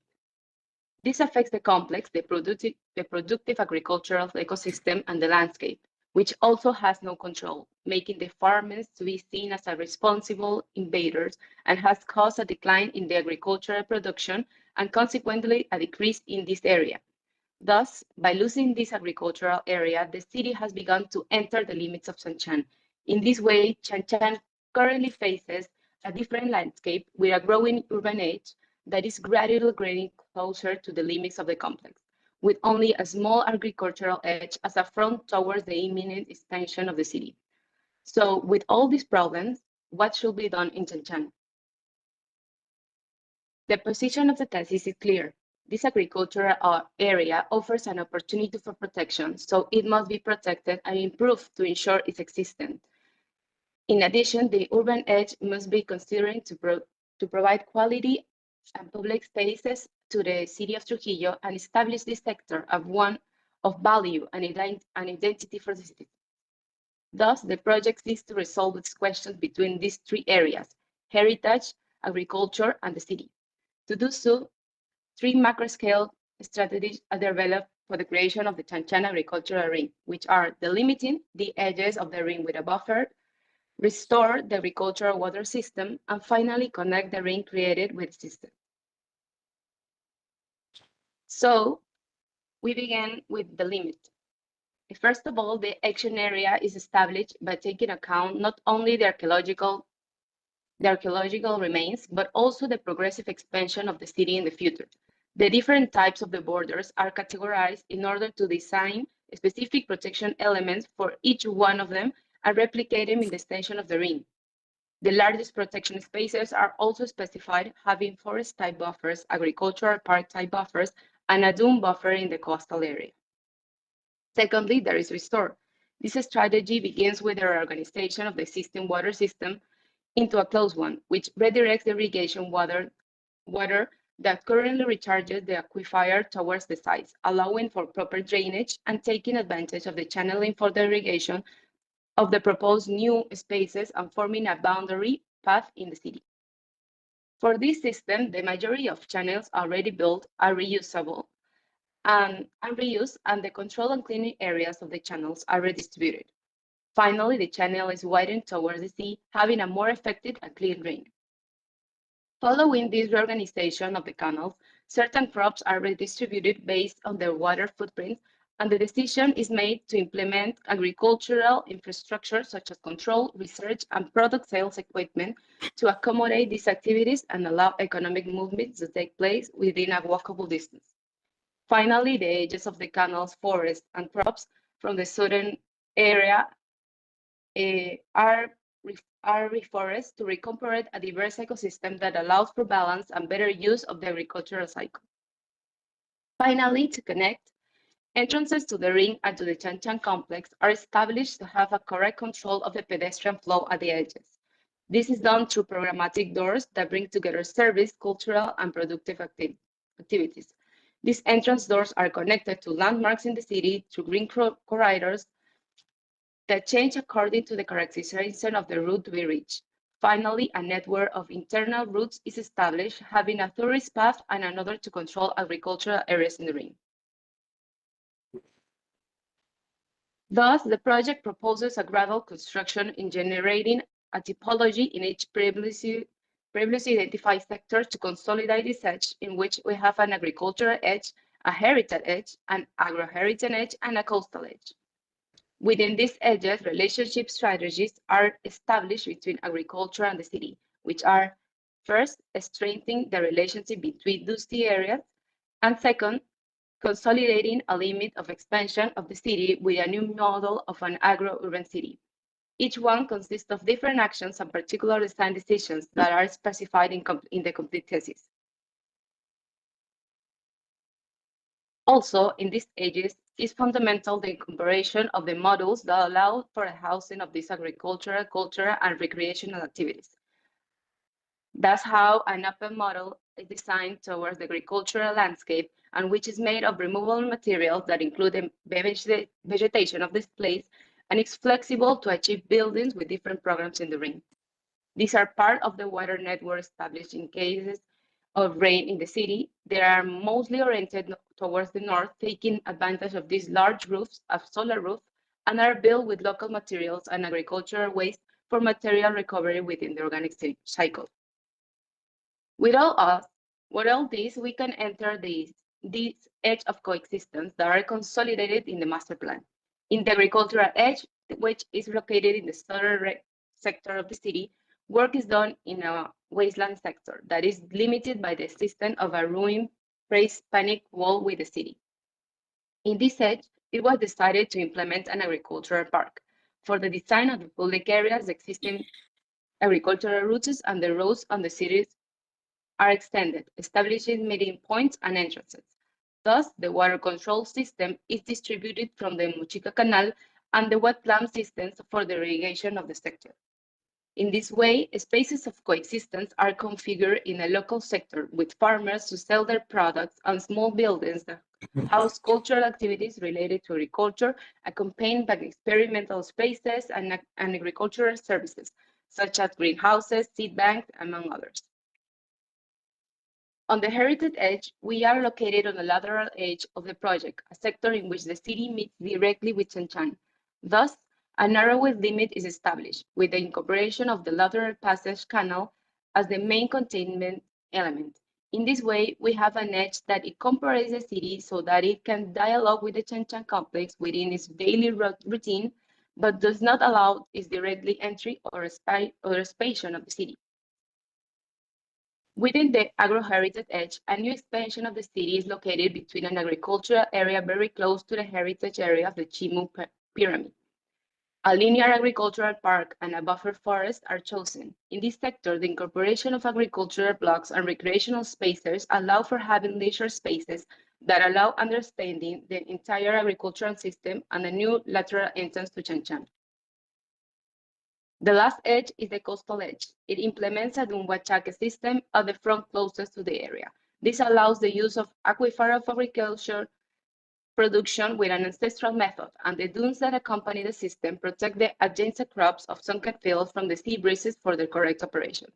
In this way, we have an end to the Chan tourist route with a sector that allows us to contemplate the Chimu subsistence techniques and their territorial presence. In this way, the project is made up of these sectors of action and strategies at a macro level, where agriculture meets Chan in a symbiotic relationship. Agriculture protects Chan from the advance of the city, and Chan allows the existence of these activities on its edge, improving it and establishing a local relationship with the city. This allows for greater protection than just the physical one, as it gives a sense of belonging to the place and forges a cultural identity that benefits the heritage and the local economy. Thank you very much. Thank you so much, Francesca. It was really lovely to see your presentation on Chan. We'll now hear from Professor Rujan about his comments on your thesis.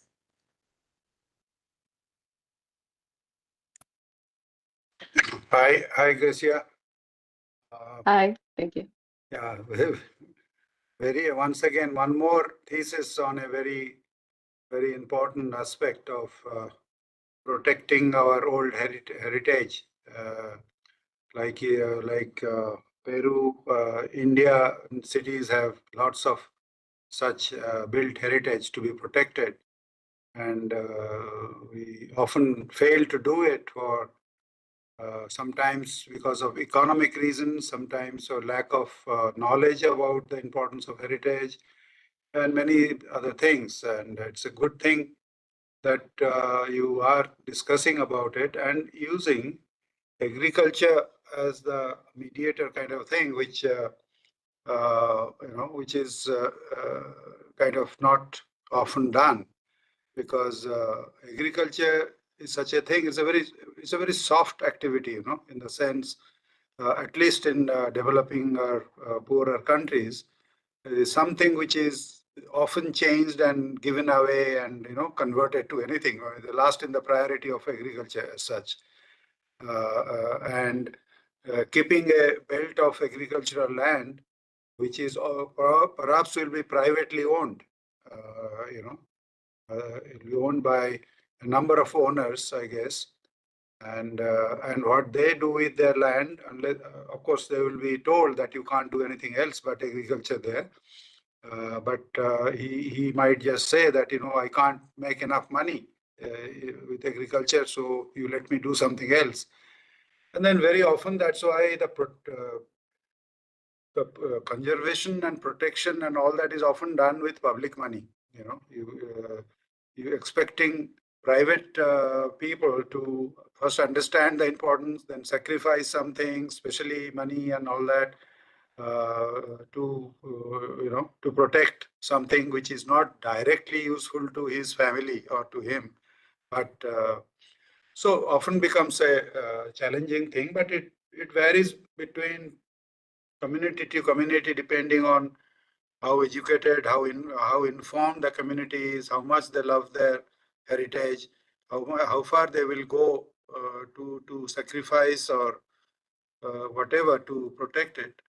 But the effort, of course, you are making also tourism also as an important thing, because I see lots of tourists with cameras around in your pictures and taking photographs. So I was just wondering whether agriculture alone can be the protector, or so see, basically what we are doing is we are not allowing to city to expand or to anybody to build too close to the old structures, right? And those kind of rules and regulations are there in many cities in the world. Sometimes those heritage buildings are within a built fabric, especially in Delhi, we have, a lot of them right inside housing colonies and all that, and private thing coming and almost touching, 2,000-year-old walls. So there are regulations that you cannot really remove those buildings, but you cannot add, you cannot you cannot grow anymore. Status quo to be maintained. That also become unsuccessful sometimes. There are always people who are flouting the laws. And so here, when it's an open land and a private land, unless the government takes it over and converts them to public open spaces, as a implementation strategy, your idea of keeping them open, and you are saying to keep them open and continue the agriculture is a good idea, no doubt, because some urbanites will love to come and see agriculture who have never seen perhaps from the city. But whether that, maybe that could be a mix of both, because neither you can have public parks all around this huge place and maintaining it, not so many people to come and use it. So that could be an interesting strategy of urban farming kind of agriculture, not really the traditional agriculture, which may not be very great looking, but some new technological agriculture, which is people interested to see how in a small piece of land you can do certain kind of agriculture, which is new to watch and see and highly productive. So the owner won't mind doing it for money.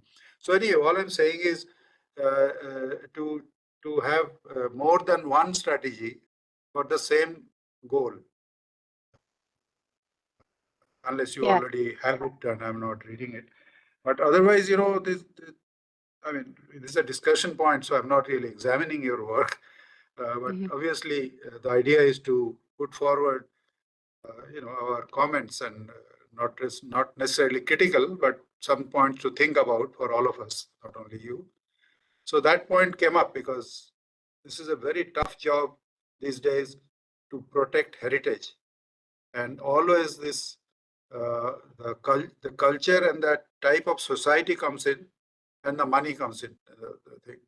It's not just the maintaining the structure that is happening anyway, government is doing it, but that buffer, as they call it, whether the buffer can be a more publicly protected area rather than protected by a farmer who is going to do agriculture there, which I thought may be a little more vulnerable, to leave it to private farmers to take that responsibility rather than the public, means government, to take partially at least to do that. So if one fails, the other one will work. At least something will happen at the end of the day.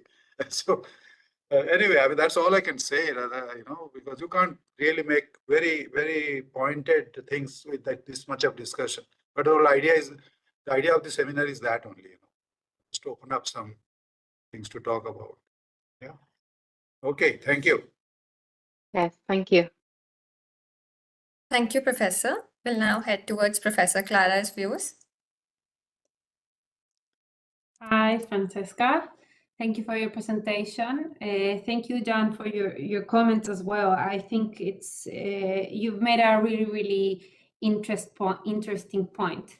I kind of agree. I think it's a very interesting topic, heritage and landscape, and how these two things meet, given that this is a UNESCO, a significant site. I guess one of the main things that popped up was, okay, with UNESCO is, okay, we want to protect the heritage, right? And with that, it comes an understanding of what that heritage actually is. I think the easiest direction is just to kind of not touch. Let's not touch, and let's do a big ring around it and make sure, it's really hard to access, and it just stays as is. That's an option. I'm not judging that as an option. I'm just questioning, because if you go to other places in Europe, for example, somewhere heritage sites are just embedded in day-to-day life. And I think there's also a lot of value of getting some of these really relevant, culturally significant places to be more connected with the urban fabric, more connected with the culture, more connected with day-to-day living, as opposed to something that you kind of get in, get out. and it's kind of an untouched site. So I do question that approach. I agree with Professor Ujan as well, that in a way, keeping this as agricultural land somehow seems to be a very conservative approach.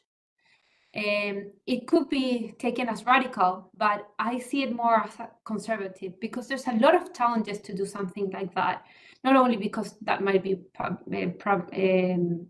private land, but more about just not giving the opportunity for people to really engage with the rich culture of Tantan.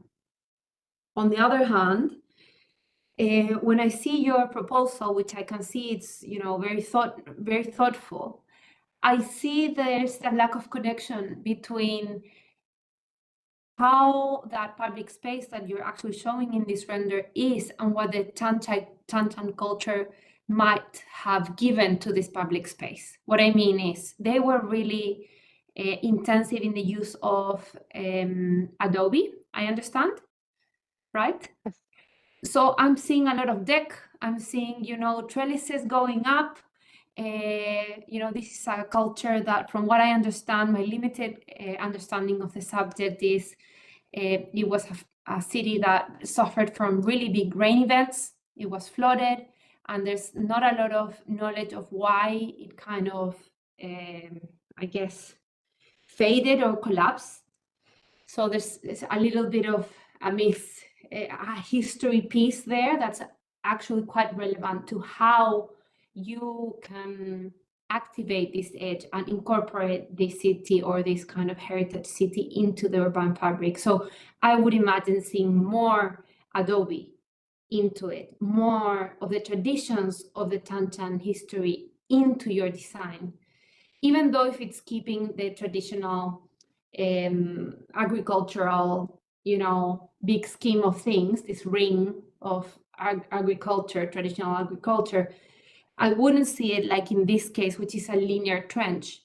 They have, squared areas. They didn't do linear trenches. So I think there's like this mix of history that could be more incorporated, but also more of what is relevant now as well, not only to the design, but to the use of that land.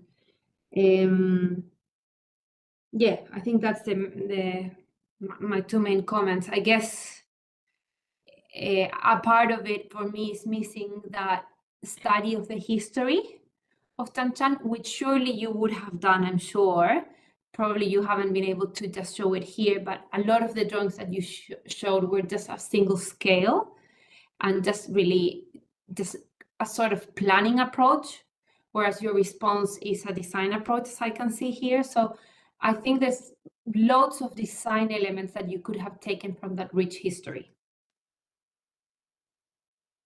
Yes, I do agree in some sort. This project is made, as I said, in sectors. So this, for example, this is a sector that is so close with the city. So yes, it was accounted the Chanchan tradition. There is some sectors that approach this urban landscape that the Chanchan have provided us. But in some kind of way, this agricultural patch in the city has been proposed to be erased by this conservation regime per se. So this approach in this specific space has been very questioned in the past because of the duality of earth-made complex, which cannot receive very much water, and agriculture that requires a lot of it. So yes, that's where the project is around, between this coexistence of these two very different spaces. And yes, the Chanchan complex is already full of tourists and full of spaces for cultural appropriation, per se. So this approach didn't want to focus on that, because there's also been another plan of these intermediate. So this is another view per se. Yeah. That's all good. I guess it's just about the short of this presentation, just being able to fully understand the approach, I guess. But yeah, thank you for that clarification, and yeah, thank you for the presentation. Thank you so much for your comment. Thank you so much, Professor Clara and Francesca. We'll now head towards the sixth presentation for the day, which is going to be presented by Rosa de Fatima Constanza Garcia, a Bachelor of Architecture and Urbanism graduate from Pontifical Catholic University, located in Lima, Peru. The title of the thesis is Urban Creeks as Playful and Educational Spaces, Reimagining Public Space Through the Eyes of Amazonian Children, guided by Susana Lope, Augusto Roman, Martin Montañez, and Cesar Tarazona, under the theme Urban Landscape. Over to you. Hi, good morning to everyone. Can you see my screen? Yes, your screen is visible. Please begin. Okay, thank you very much. Good morning to everyone. My thesis project is Urban Creeks and Playful and Educational Space, Reimagining Public Space Through the Eyes of Amazonian Children, in Iquitos, the capital of Amazon in Peru. Okay, well, Iquitos is now, as I said before, as the capital of Amazon in Peru, and is surrounded by many water bodies like rivers, lagoons, and others.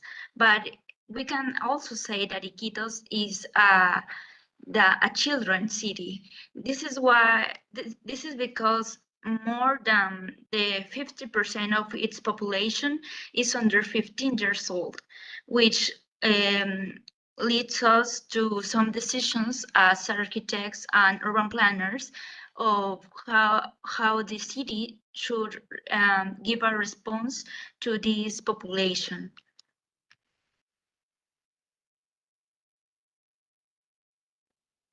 Sorry, there is a little delay in my, okay. Well, also, we can say that more than 50% of Iquitos is conformed by informal city, and 20% of it is located in what is known as amphibian neighborhoods. Urban creeks, as you can see in the screen, in the photographs, are small water basins surrounded by informal cities. This is a very vulnerable scenario because of the health risk and the floodable risk because of climate change, but it also experiments a lot of adaptability and a seasonality that is very connected to the cycles of rains, for example. So it's the most vulnerable scenario, but it's also the most connected to nature. And because of these reasons, it is an opportunity.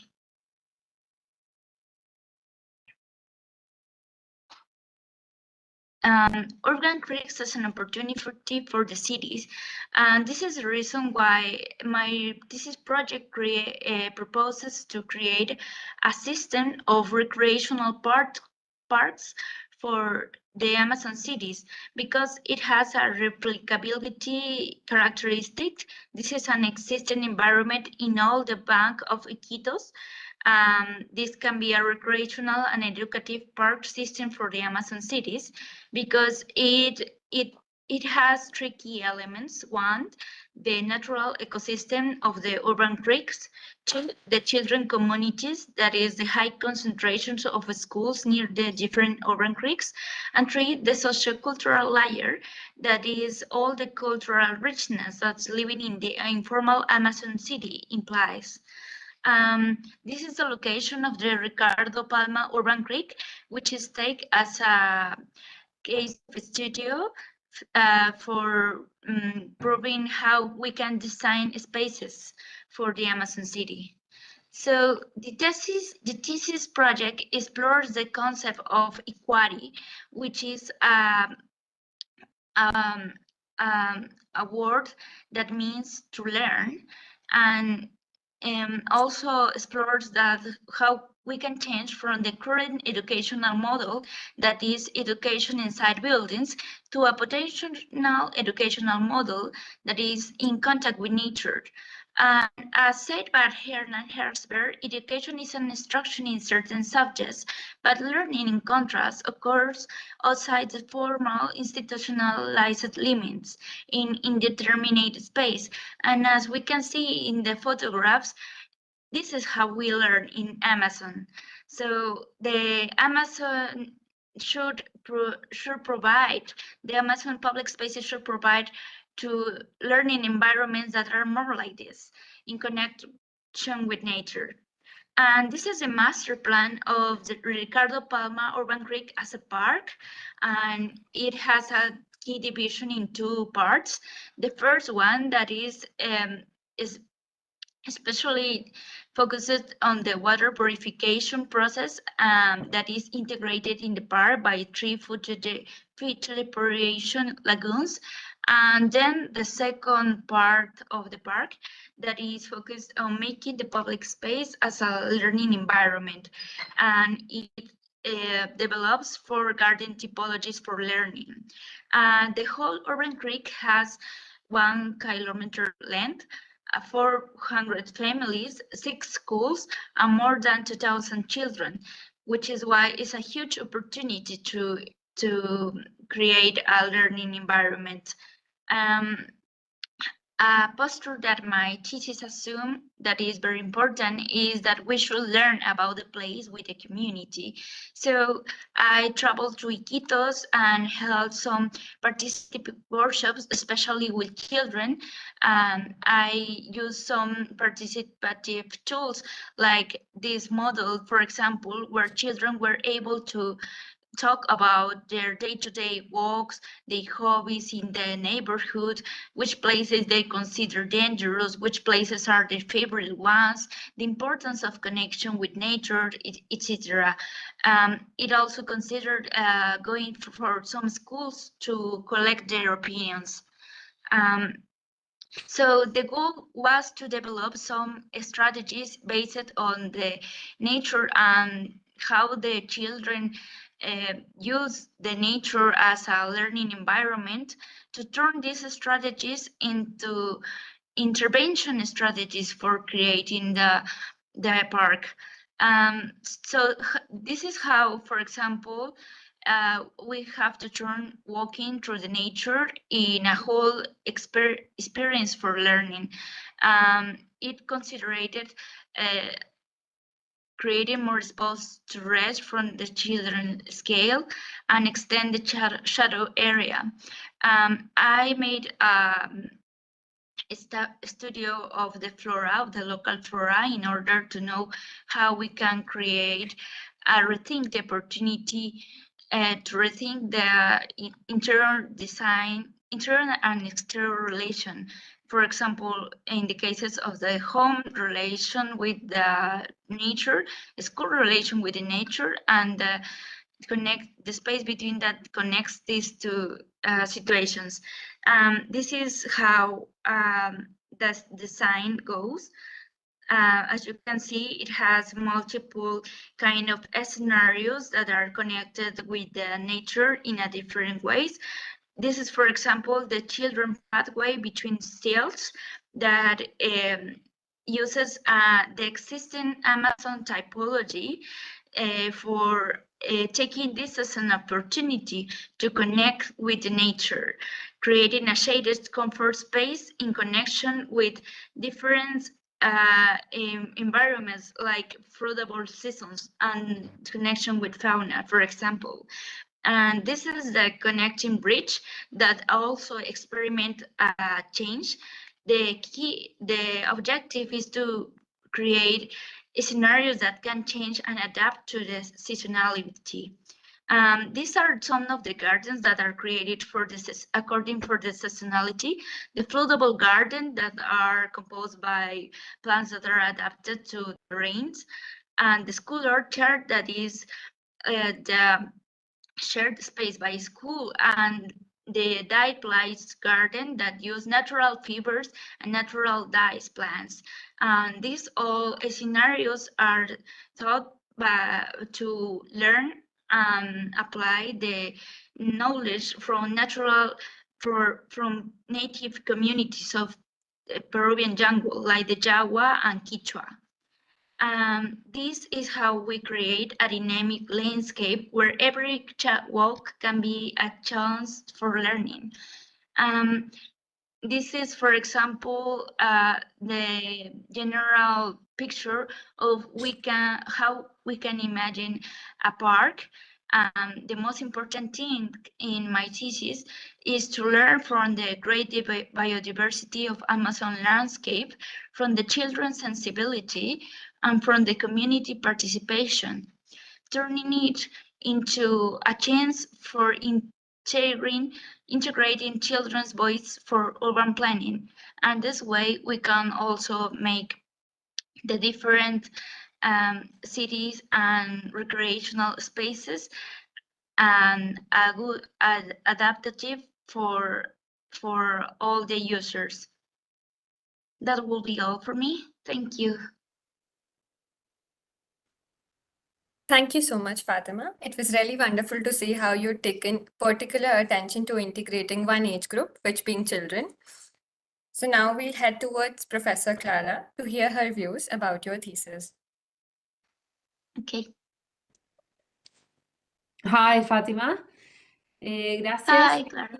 Thank you for your presentation. That was really lovely. I happened to see your presentation briefing as in the assessment. So that was interesting because I got a little bit extra, which I feel in these presentations we're always missing, a little bit of extra time to kind of really go through your drawings or your text or whatever. I just want to congratulate you on the representation generally. I think the theme and your initial observation, just thinking for kids, just understanding that this is a place that is very, like the population is so young, really makes a really interesting point, a very different way of designing as well. Additionally, this is a very vulnerable area. And I really congratulate you, and I really encourage you and the rest of the people in this session to embrace that site visit that you did. I think that's really, really valuable because it really puts up the ideas that we have in the university and our thesis that are kind of up in the air, that are really interesting and important, but also really puts them into who are the actual people who will be in contact with this. So I would imagine that was a really interesting experience for you. And I hope it really kind of triggered, just like a real passion for what you're doing. I guess this looks very feasible to me, very potentially realizable and buildable. And in my mind, and given that you've gone to site, and this looks fairly accessible in terms of cost to implement, maybe not in that area, but I wonder if a next step for you would be to do a prototype. A small prototype doesn't need to be, the whole urban park, but this is the kind of thing that can be really interesting to see, what happens if you do one crossing, or what kind of improvements you can do to the existing crossings that already exist. So yeah, I just think there's a lot for you to do there and to keep in connection with this place. Hopefully you also trigger other people's interest. I think that's always important in a thesis, just to kind of pick someone else's mind and look out and say, look, I found this and we could do this, and just really kind of expand this thesis into something that moves you through your career as well. So congratulations, and yeah, thank you. Okay, thank you very much, Clara. Well, you have read my mind because, well, actually, I have a volunteer group which is called Learning Landscapes.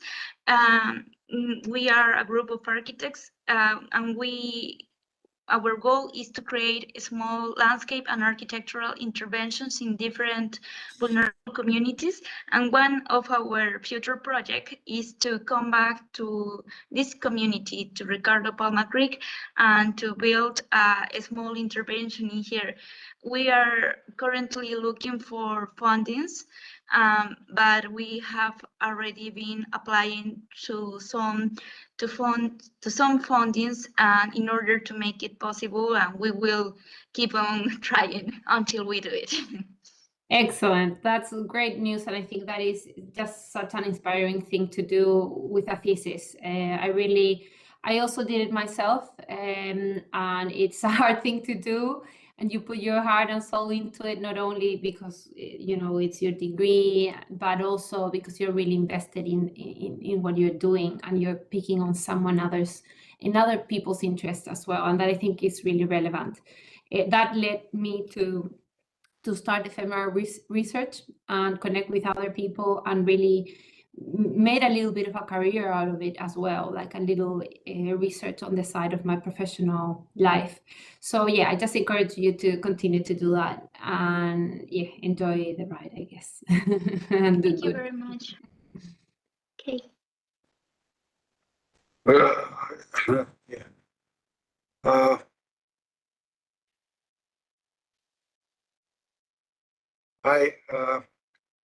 Excellent work.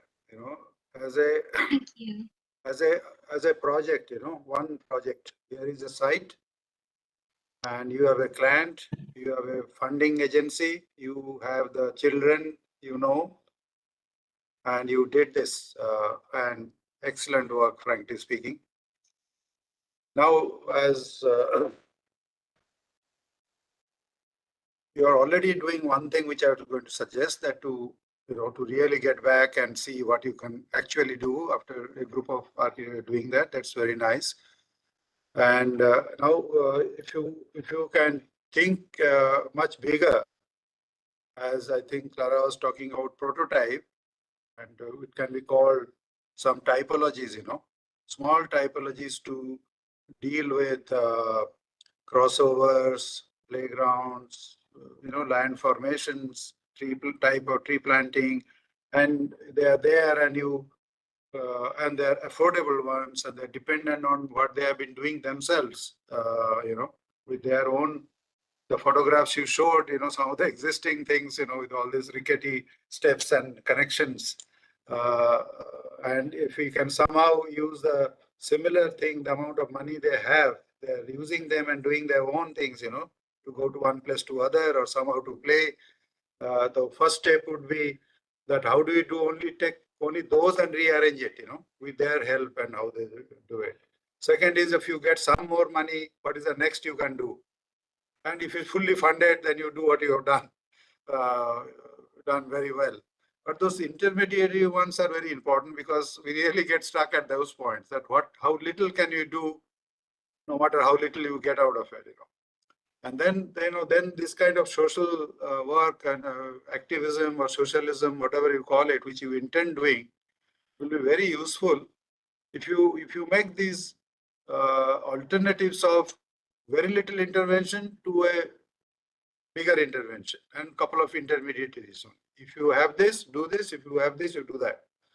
Otherwise, what happens when you go for an idealist one, and often fail to do it because of other reasons, not because of design. And then it demoralizes a lot of people who are involved in this, right from the people, the children, to whom you have told you will do this, you will see this, and all that. Then so it will be a very good idea to have a set of achievable things, very achievable things, with their own broken materials, and resetting them in a participatory way, which I'm sure you'll do it. And second thing, I was thinking that to draw something with the water in it.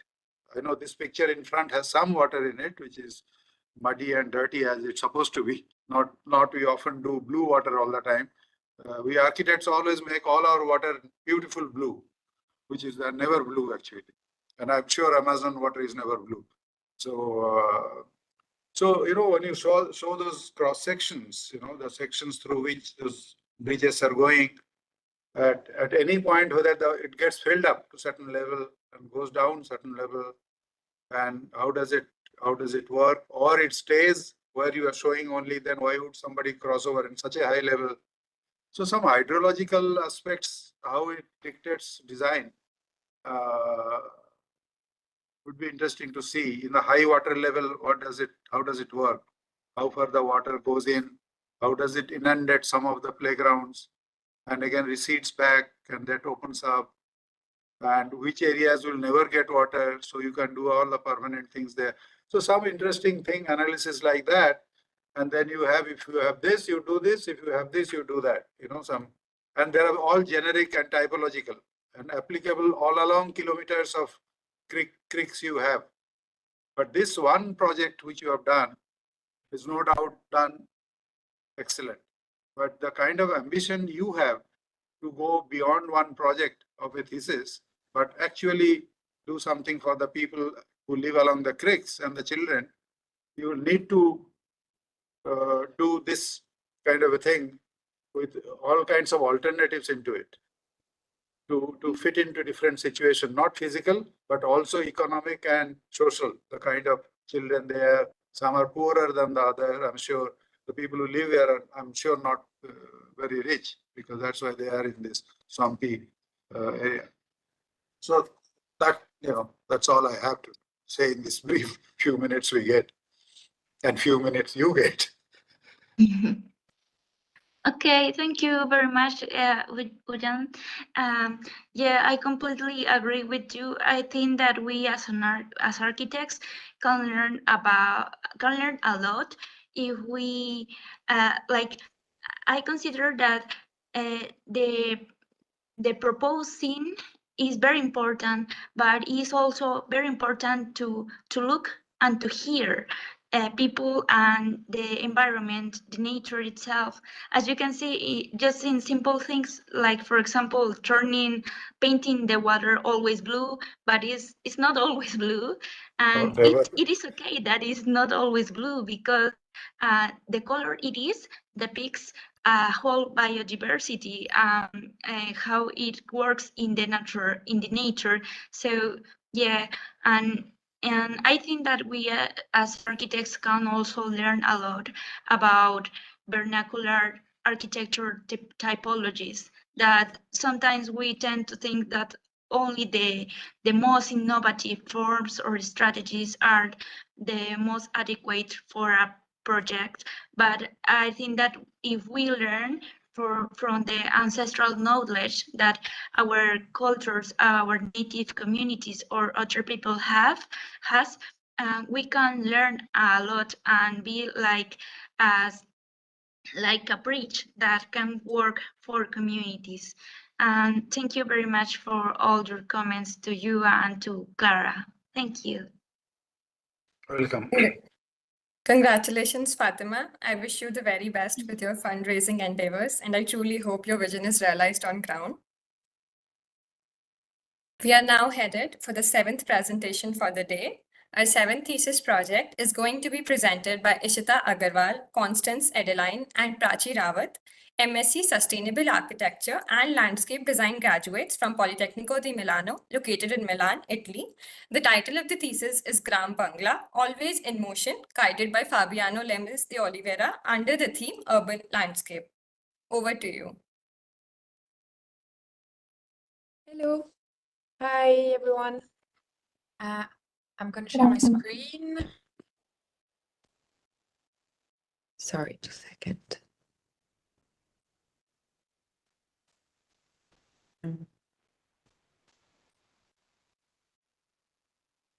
Okay.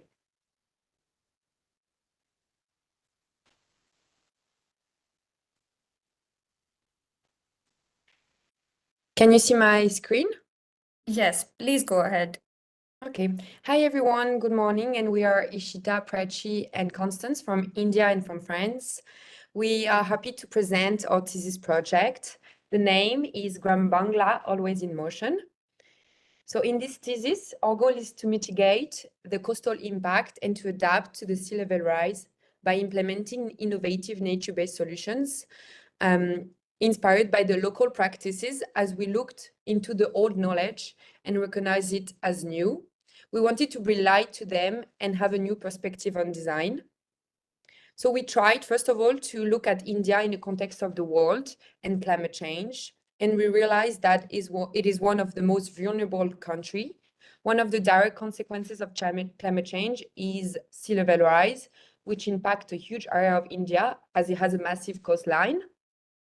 So the site is located in the east of India, in the state of West Bengal.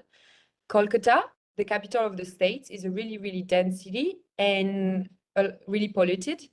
The Sundarbans Biosphere Reserve is a UNESCO World Heritage Site and is located 110 kilometers in the south of Kolkata. The population of the villages of the Sundarbans is approximately 4.5 million, even though 50% of the area is non-habitable for human. So in the past couple of years, the cyclones have increased a lot in the area and are becoming more frequent, with 4 major ones happening in a time frame of less than 2 years.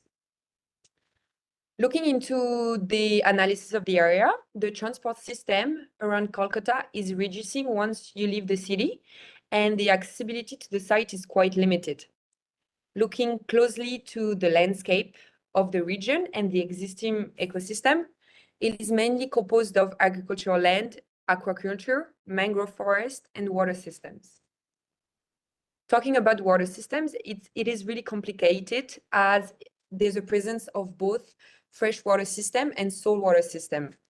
The salinity of the region has been increased a lot since it is a direct consequence to climate change and has a massive impact on the biodiversity reserve, including the mangrove species, the fishes, and even the population health. So in order to understand the dynamic of the site, we looked into the land throughout the years, as it is always changing. And due to the change of the water level and the salinity, there is a lot of erosion happening in the coastal front, while some sedimentation are in the inland of the site. So concluding on all those challenges that we are facing in 2024, and all the scientific research, the analysis that we have done, we have a potential scenario for 2100 if no steps are taken against the climate crisis. So this was the starting point of the regional strategy. Okay, so we formulated a two-part strategy. The first strategy focuses on green connections of the city to the second one focuses on connecting the fragmented freshwater systems in the southeast part of Kolkata and catering to the water management challenges. Moving on to the next slide, we can see that between the dense urban fabric of Kolkata and Sundarbans forest, we have this transition zone, which we think is the zone of the level of emergency that we are facing. And in this zone, we divided it into 3 parts, from restore, manage, in the second zone to manage, and the third to create.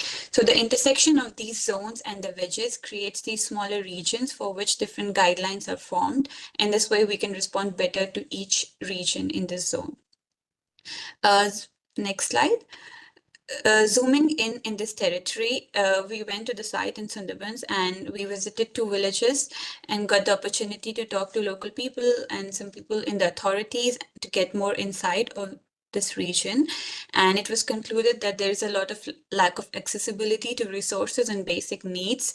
The destruction of mangroves, loss of biodiversity in this area is severe, especially during cyclones, as well as scarcity of clean drinking water. Furthermore, increasing salinity has made it more challenging for the people to rely on agriculture, and there has been an increasing shift to aquaculture practices in this region. So the strategy is to create a 2 to 4 kilometer zones with necessary resources and a spine connecting these zones throughout the island. And it's proposed as a module that can be implemented in all the blocks. In the next slide, this shows like how a 2-kilometer village module would look like. Before I talk about the strategy, I would like to say that the rural landscape of this Indian Sundarbans is composed of an extensive pond system, which we can see a lot of blue dots. They're called pukurs, and they're man-made ponds or reservoirs which are used to harvest the fresh water from the monsoon season and use it all year round. This is a system we studied more in detail and how it can be reimagined as a nature-based approach to cater some issues in this area. And it's one of the examples of many nature-based solutions that we have implemented and studied in detail. The strategy is informed by other nature-based solutions that on the right shows that how these can work as a system and provide multiple benefits to local communities and ecosystem. For example, one of them is the sustainable dams. So restoring the coast using these sustainable dams, which are a network of permeable structures that can trap the mud sediments for mangroves to recover and restore. And this system, unlike dams and dikes, work with the forces of nature instead of fighting against it. So it's one of the nature-based and many more that work to provide a vision of how this 2-kilometer module would work like. Next. Okay, in this slide, we can see the comparison between the two scenarios of devastation versus resilience of the landscape in the case of cyclones. As we can see on the left, which is the current scenario, we can see the embankment breaches, heavy destruction, and flooding all across the island, with a large intrusion of salt water in agricultural fields and houses. On the other hand, with a strong system of nature-based solutions across the islands, as explained in the previous slide, we can see a more resilient landscape on the right, where the infrastructural damage could be reduced immensely. Moving on to the next slide, the shelter, the refuge and empowerment shelter has been proposed and designed. It is located in such a way that it is inland and safe from cyclonic activities with the NBS barriers created across the landscape. The existing elements of the landscape and topography were considered while designing the center and the plinth such that it is born out of the landscape. As seen on the right in one of the diagrams, a system of water management was designed with hierarchy of water reservoirs interconnected to each other.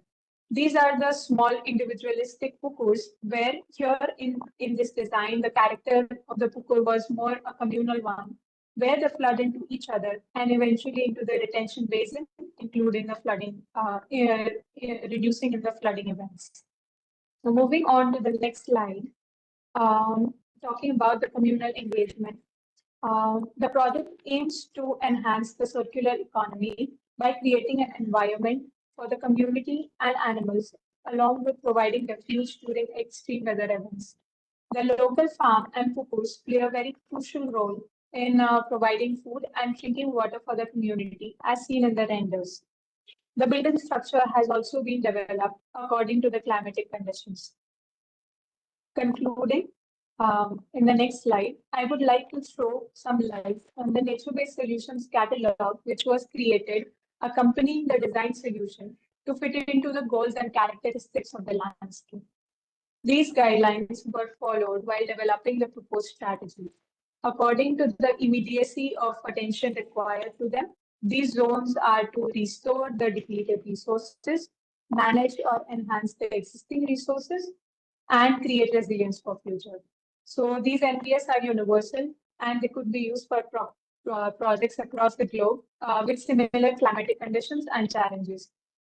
As seen in a snippet of the catalog, we have divided these into novel or indigenous solutions based on how they are derived. And the participation of community and economy has been given utmost importance, along with the research and details about the solution itself. We've also tried to see the application of these solutions in real life scenario and how efficient they could be. Some of these are already existing in the landscape and some of these are newly proposed. To end, I would like to say that only by embracing a community-centric perspective within the framework of dialogue, collaboration, and knowledge exchange, can we hope to build resilience, promote sustainable development, and navigate the complex urban challenges faced by the Sundarbans in the era of climate change. Thank you. Thank you, Constance, Ishita, and Prachi. I'm sure it would have been very interesting for Constance to explore this new geography, which I believe would be a new acquaintance for her. It was very interesting to look through the same. Now let us hear from Professor Rajan what he has to say about the same.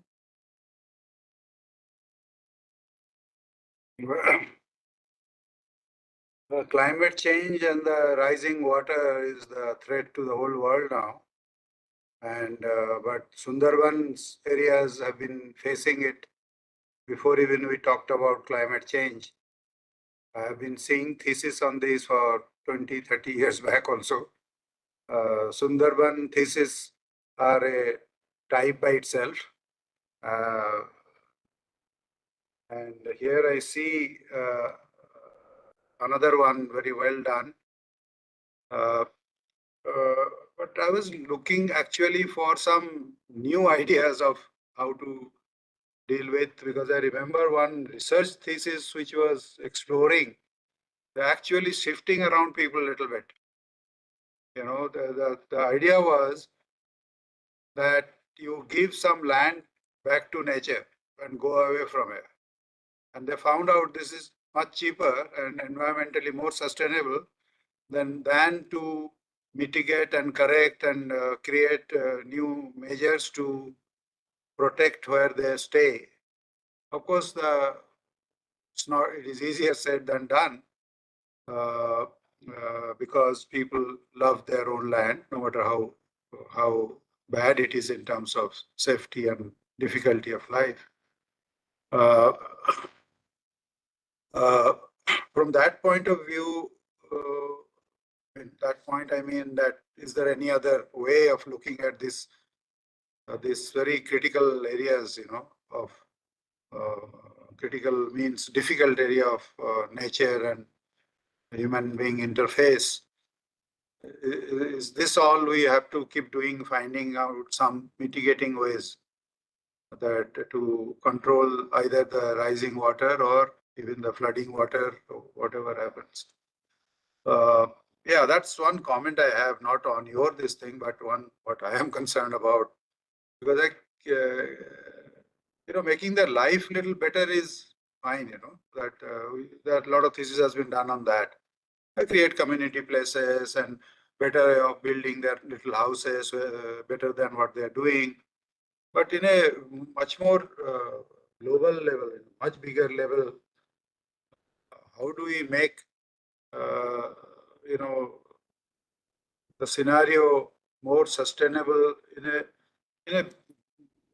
a bigger way, not small things, you know, build a dike there or do something there. Okay, dike is fine, that make a big dike somewhere, you know, so that a big space gets saved. You know, I haven't done any work on that, so I'm not really saying what I'm saying is correct, but I am hungry to see some ideas which are out of the box to handle these kind of, either you leave this place that is too sensitive, or you know, because these guys have been living there, you know, and their own way of dealing with water and land interface. It's not only just water, there are other issues there, livelihood issues, animal issues, and all kind of things. Yeah, I mean, it's an involved work. It's good to see a teamwork here. Nice to do that. You know, people from different countries, perhaps. So good to see this work. Thank you. Thank you, Professor. We'll now hear from Professor Clara. Thank you. Hi to the three of you. Thank you for the presentation. Thank you for putting your thesis in this space and for sending it through. I happened to do part of the assessment as well, so I got to see a bit more detail and read through what you submitted. Now that it's three of you, I can understand a little bit more, because it did seem to have a little bit of a huge change of scale. And I felt it was really interesting mappings, really interesting kind of big picture thinking at the start. And like it did feel like three different things to me. I'm talking not to the presentation, I'm talking to what I read, to be honest, and kind of that material. I think there's this big issue, a lot of thought given to the basin, to the connection to the city, to all these different kind of layers and bands that you've explained, but the project doesn't really talk to any of that to the extent that I could understand from what you submitted. Like, I'm seeing two different things. Like Professor Ujan just mentioned, like this is a very small scale intervention, like a community center, this building, this and that, like a few little bits and pieces for this small rural community. But I'm not sure if that's really tackling the big issue, like the big problem. I do agree. There's a lot of theses made in this subject. I am not an expert on this subject either to give like a resolute to what the answer is at all, but I do feel somehow there's a little bit of a gap on some fresh ideas that could maybe like just challenge a little bit the status quo of how we're doing or addressing climate change and flood resilience. I do appreciate that you are a group of 3, and that always comes with really good benefits and diversity of thought, but also its challenges. I think it's really good that you're working in a group, because that's way more productive and realistic to what actually happens in the real world. You have to negotiate, and that's great. Just a great practice to have. But I would kind of push you to push yourselves into doing something that really challenges that status quo. Given that you have different backgrounds as well, I'm sure that there would be a lot of different points of view that you might have had. And I wonder if maybe there is a little clue on how to get into something that's really fresh in terms of a design response, a landscape design response to a global issue. That said, still a fairly comprehensive thesis, well backed up with lots of research and information. Just kind of figuring out that gap between that research and the final design solution. But overall, good work, and all the best. Thank you for your comments. Just one small thing to just conclude it all. We know that there might seem like a little bit of a gap between the scales that we presented and also maybe the ones that we submitted, because the thesis document was a really large one done over a period of 1 year. And we tried our best to do large to smaller scales, and then to try to connect the small ones to the large ones eventually through smaller interventions. But I know that it's very hard. For us as well, it was quite hard to show, and I can completely understand that it seems like a gap. That's completely fine. I fully understand and appreciate the difficulty to put a whole year's work of 3 people into a single board. But I think it has to do also with the clarity of the idea behind it, because sometimes if it's a really, really clear idea, the connection between those 3 things, and probably also a bit about representation, might also be something that really links these 3 things, and you'll find it's easier to read as a more comprehensive response, I guess. But yeah, that's all good. Thank you so much for the comments. Yeah, thank you so much. Thank you so much, Professor. Thank you so much to all the 3 of you, Prachi, Ishita, and Constance. It was really interesting as you walked us through your work. We're now headed towards the 8th thesis project for this panel. This is going to be presented by Penelope Silva, a Bachelor of Architecture graduate from Pontificia Universidad Católica del Perú, located in Lima. The title of the thesis is Network of Ancestral Knowledge, guided by Susana Lope, Augusto Roman, and Cesar Tarazona under the theme Urban Landscape. Over to you. Thank you very much. Can you hear me? Yes, you're audible. Okay, perfect. Okay. Hi, yes, my name is Penelope, and I'm gonna show my bachelor's thesis project. So the project takes place in the Sondondo Valley, which is located in the south of the Peruvian Andes and has over 3,500 hectares of terraces of over 1,000 years old. It is one of the not only most hidden and ancient places of the country, but it's very, very unpopular. And I think this is kind of something very nice and important because it has been able to maintain the landscape and the very characteristic territory by its people, in which agriculture represents 90% of the economic activities.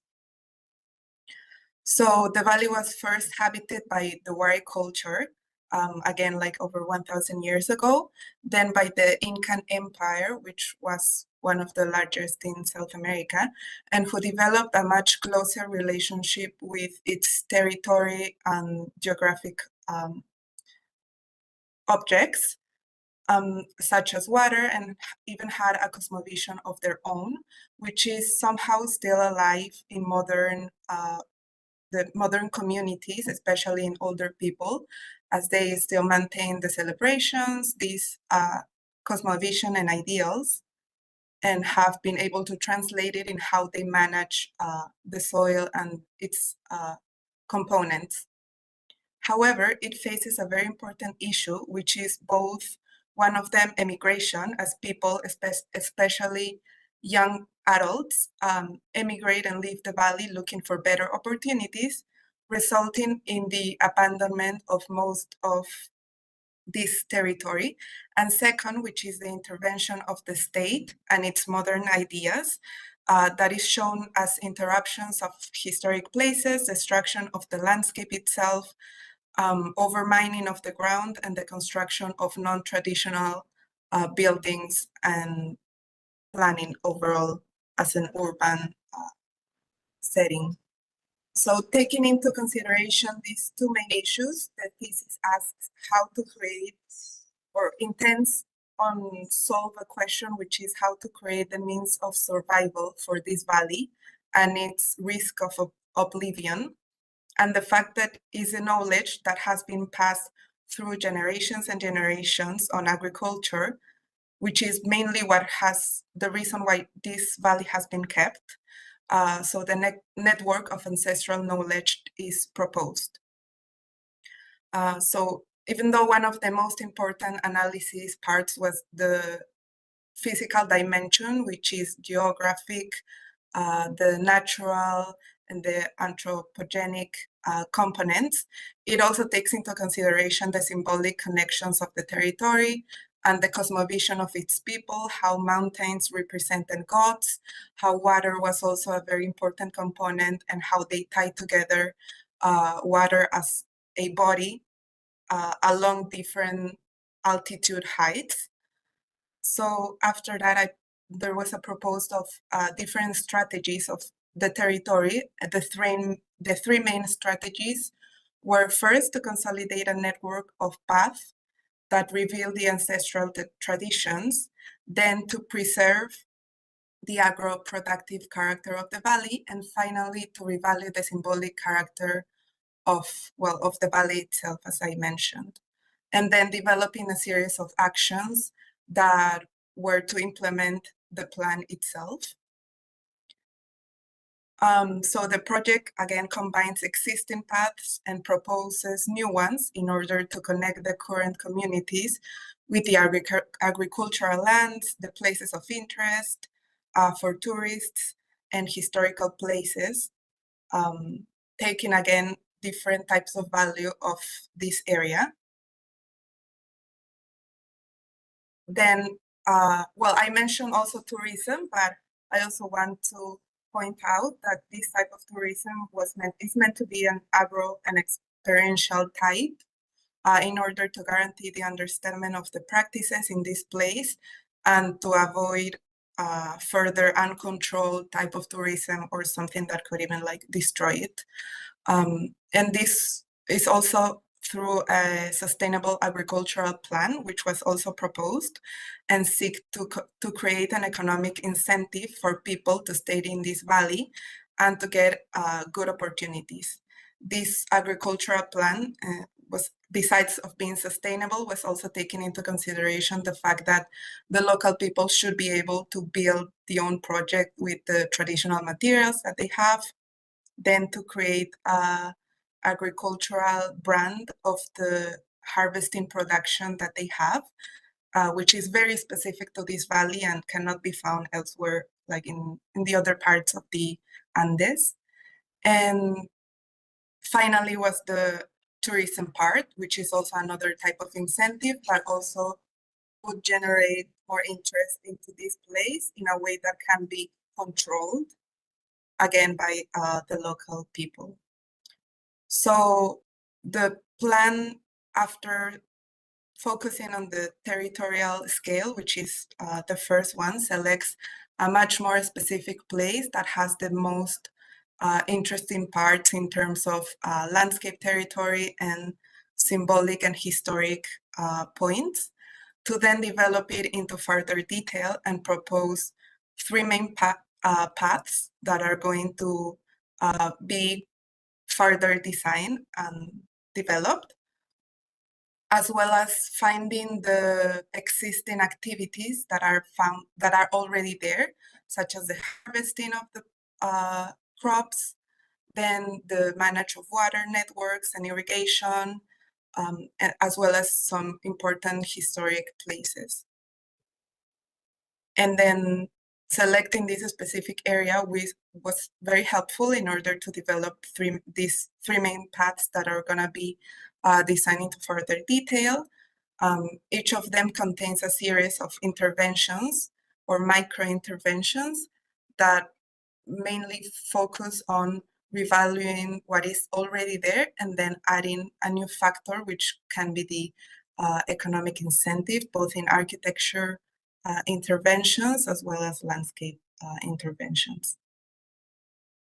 So the first side was mainly trying to explain how the welcoming part would be, and also the program responds to the sustainable agricultural plan in order to sell the goods that goes hand in hand with the agricultural production, where locals are the main actors of it and the main beneficiaries, as well as the complementary program for tourists, such as staying overnight, maybe the selling of crops, and then focusing again, site 3, for instance, was more on how the irrigation network works and trying to also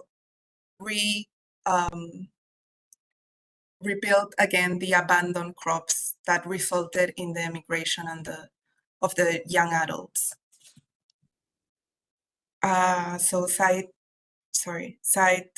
4 was also, for instance, focusing on the learning for tourists and how could they understand the use of medicinal plants.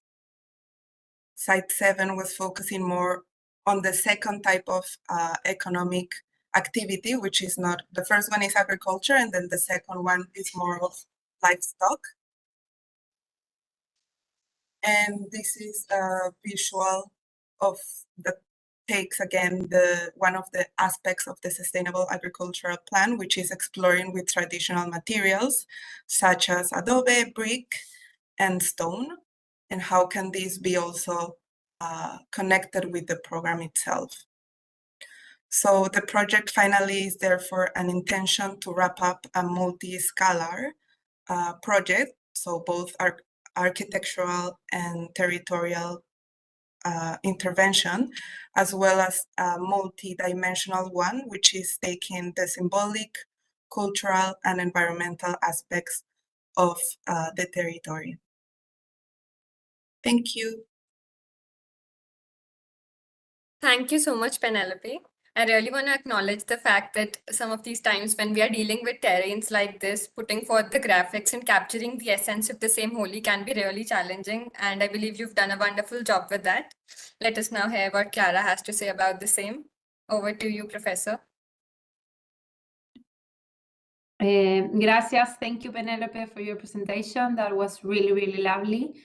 Incredibly well documented. I think the representation in this project is really, really clear. And I think something to what we were talking with the previous group, Constance, Ishita, and Prachi, in regards to having one representation, because what we do as landscape has a lot to do with how we share our ideas. So I think the representation in your case is really well thought, and it really functions to connect this really big scale to the small scale.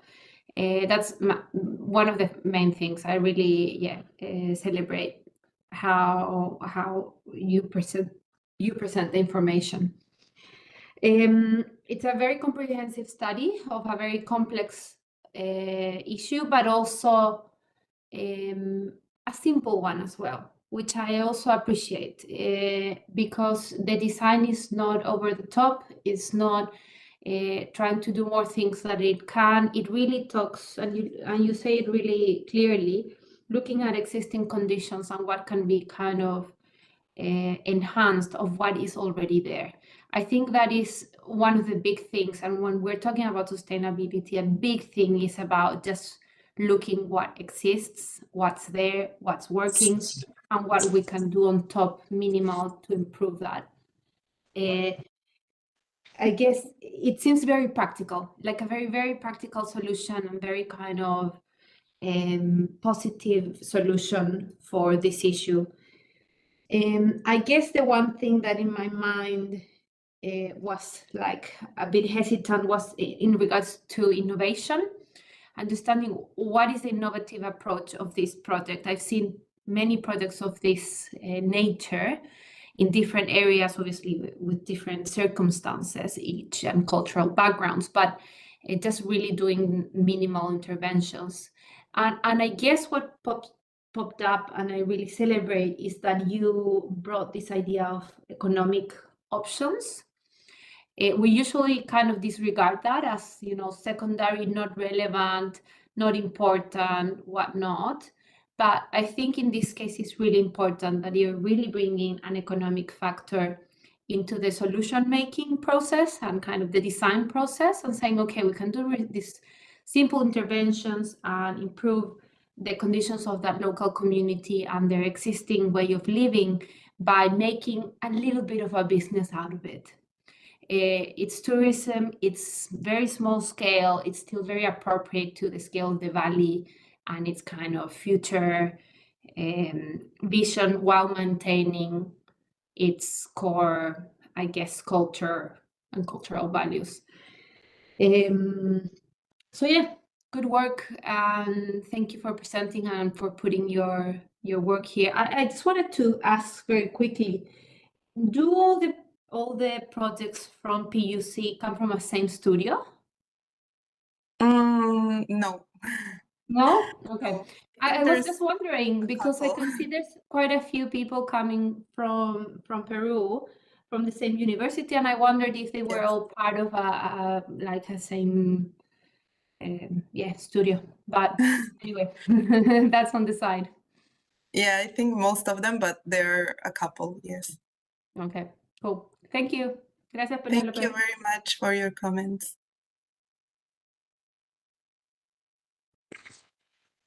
Sorry.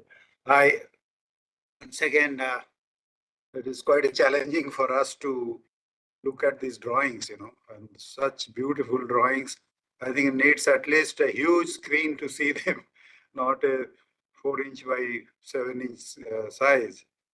Your thesis, I mean, it doesn't look like a B-arch thesis. It has got regional planning to some interior or some house design. That's the scale your thesis talks about, and very, very difficult to know whether this this planning ideas in an overall place like this, whether right? Just from planning point of view, city planning or regional planning point of view, very difficult to judge or rather to know whether it works or not with our limited knowledge about this place and all that. But certainly it needs much more knowledge than our basic architectural thing what we teach. But you have done a huge work, I'm sure, with a lot of your research and support. And then you have come down to building level, talking about material to be used. Now, the point I'm trying to make, okay, that's excellent work, no doubt about it. You can going close to it and seeing your little area level site plans and all that, meticulously done on slopes and all that. But the thing is, why these things doesn't get built? If it was that easy, because good designs are not the difficult part, frankly speaking. We are all pretty good designers. But we keep designing, nothing gets done. I'm talking about, public projects or something like that. And these people is migrating from rural to urban and government building huge highways running through lands and bad typography, agriculture land is happening everywhere. And each one of them are right in their own way. The guy who is migrating from this place, living, giving away his traditional work and going to the city to do a menial work there, he is doing the right thing for him. There's no doubt about that. But what is wrong about it is something is public. Something the government has to think. But the government itself is the culprit by making highways. But he has to make the highways so that the city works better. The city is the place where the money is made, not in the slopes of this nature. So, so that doesn't mean that we don't do anything, but we think that how do we from as an architect, we are not economists, we are not politicians, we are not activists. As an architect, if other things are sorted out by the planners, but economics, they are all sorted out. And then somehow these guys get convinced that no, it is, I can earn enough staying here, don't have to go there. That is the convincing thing required. And that problem is not all architectural, so we have to do the architectural bit, but we cannot do the architectural bit without the other things. So we have to assume the other things. We will assume that, okay, the highway will not be built, there will be money available. We don't know where it will come from, but you have to just assume it will be available. But because we don't know, I mean, we are not expected to know how to work a national level economy. And this migration is a problem everywhere. Actually, the city is facing more problem than the place they are going away from. The city is facing more problem providing housing for them and all that. Here we are facing a problem that our beautiful nature is empty. Nobody stays there, which nobody cares. Nobody stays there, doesn't matter. If there is no money.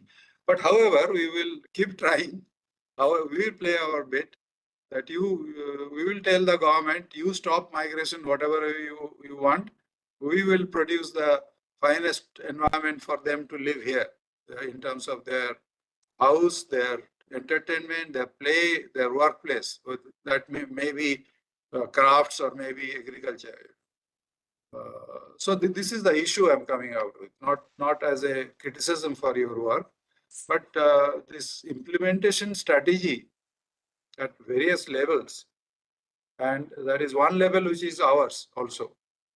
Very often we don't think about who owns the land. We just keep designing. We just keep designing in every land available to us. It is not again saying not criticism to you. It is a general tendency in our theoretical, in our academic pursuit. We take land and we play God, and we think that we can do anything anywhere we like, without really knowing why would that fellow do it, the owner of the land. So Yeah, so I just raised this issue of one scale of things. But for your thesis, I feel that maybe because we are not equipped to get into regional planning and assume the regional planning that somebody will do fine. I have come to my area to a neighborhood level or little bigger than neighborhood level, and this is my design, and I see more of architecture. But this again depends on the institution. What do they call the scope of a thesis? There are colleges which may not accept this as a BR thesis, saying that there's not enough building in it, But there are building I can see, but I couldn't see. So anyway, there's no question about what Clara said. Great work done, all of them, in fact. And I only wish, I will talk about it to the organizers, that how do we get to see these drawings in bigger scale and really enjoy them. Thank you. Thank you very much. Thank you very much.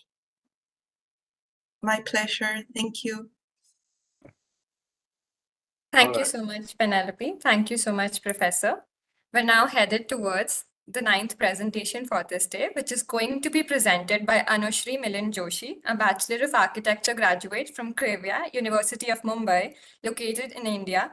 The title of the thesis is Reimagining the Urban, a Bird's Eye Perspective, guided by George Jacob, under the theme Urban Landscape. Over to you, Anushri.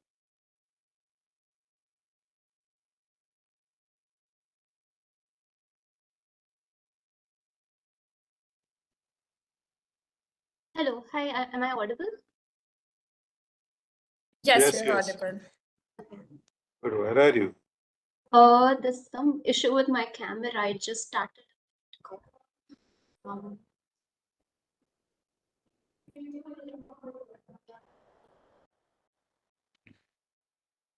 I will.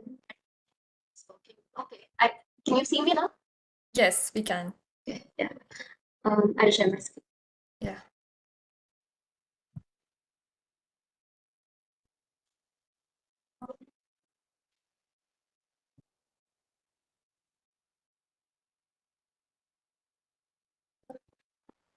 Is it visible?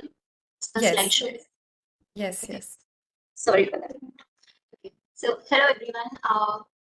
The title of my thesis is Reimagining the Urban, a Bird's Eye Perspective, and it applies quite in the literal sense of the word in my case. So it all started with my interest in boarding as a hobby. And so I've been pursuing this, and it has taken me to various places, but I've been majorly pursuing this through my window in the city apartment from Mumbai. And it has always made me wonder where exactly do they fit in into this our imagination of the urban, because the conventional imagination of the urban is just about bridges and towers. And even the futuristic images that are marketed to us, when we juxtapose them over it, the image doesn't seem that compatible. So the question is, what does their existence or non-existence imply, and how do they thrive in places that are imagined to be hostile towards them? What role do they play, and what does the city mean to them? And especially in the age of the Anthropocene, when we have this rigid binary of man versus nature, which is talked about, which can be problematic at times. So what would picking up a non-human lens offer for viewing the city? So I took birds as a probe for understanding the various aspects related to the city. For example, I won't go much into the detail of this research, but so I was mapping the city in its vertical axis, or looking at the city, looking at the soundscape that the birds occupy along with the city noise. Then the interfaces that we share with them on a daily basis, or even navigating the city, the nooks and crannies of the city as a. All this highlighted that a bird is a singular bird actually drags along with it an entire web of a complex web of entities, and it also points towards the hidden infrastructures that sustain the city. So the next step that I did was, because Mumbai as a city has a diversity of habitats ranging in scales and activities. So I started identifying certain swatches across the city, and I conducted site visits using bird watching as a tool. And so there were multiple unique swatches, say like there's the national park in the heart of the city, or the creek areas, or there's an entertainment bird park, or even the poliwadas or the fishing areas. So for instance, there are specific species found in certain unique spots. For example, in the fishing hamlets, there are a lot of egrets that eye the fish catch. So I was mapping these and using drawing as a tool for mapping. I started overlaying my other observations onto the existing picture. And what it did was it highlighted certain cycles, relationships, dependencies, and incongruencies that otherwise get missed out. So there was this exercise that I carried. Along with that, I was looking at this concept of habitat complexity and wondering if that can provide a tool set for design. Because the idea is that the act of creation of ecological niches can create a conducive environment for sustaining a diversity of life forms. And that itself can set in a balanced cycle which takes over the job of regulating the larger system, strengthening the hidden ecological infrastructures, and in turn improve the livability of the city. Apart from this, there was also this concept of ecological urbanism, where you do not shy away from looking at the city itself as a landscape of sorts. So apart from all the swatches which already had a stronger sense of ecological layers to it, I decided to choose Dadar Kabutar Khana. It is a heritage structure, a heritage fountain, plus a pigeon feeder, plus a traffic island in the most chaotic and densest part of the city of Mumbai. And the problem here is that there are just too many pigeons apart from humans, and the cause is because of unregulated feeding activity, as well as the conducive nesting environments that are being created because of contemporary architectural elements. So even on site, when I had a chat with the people, it was realized that there were multiple layers to this site. One was the health hazards, factors of pigeon spores and respiratory ailments that come along with it, but barely any biological predators control for these species, as well as there is this religious association with the act of feeding the birds, as well as politics. So a singular building, I realized that a singular building is not going to do anything to this place. So my intervention started from multiple scales, right from the scale of the architectural interfaces, elements, say the window, to the streets, to the traffic junction, and as well as a built kind of intervention was proposed, which takes, which acts like a template of sorts. So here the existing kind of commercial activity is retained, but it is reimagined as a mixed-use public building, and as a template which triggers morphing of the entire form of the city. So as a formal gesture, I started creating new access for street circulation to decongest the streets, and with the volumes cascading towards the street. Mind you, so these are newer kind of towns that are coming up in the area. So the idea is also not to deny the existing, but to start working with the existing. So connecting to the existing build and carving out shafts and creating decks that are ecologically charged.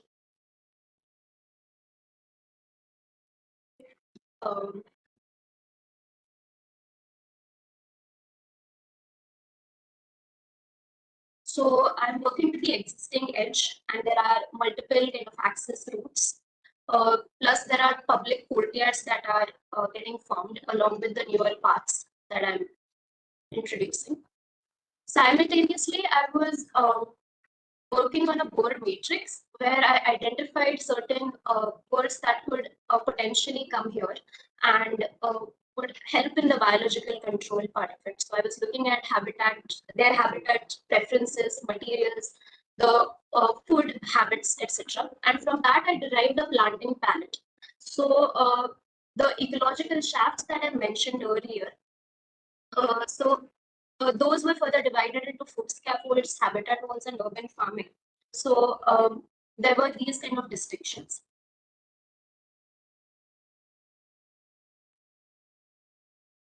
Now, drawing in from this idea of not looking at ecology in isolation, but in order to sustain it, we need to build various relationships with the socio-cultural kind of fabric of the city as well. So, as well as the programs that already exist in the place. So, for instance, the programs that I'm introducing, like the urban farming, so that feeds into the restaurant, and the restaurant spillover is shaded by the tree over here. Then the ecological shaft adds value to the lodge that exists.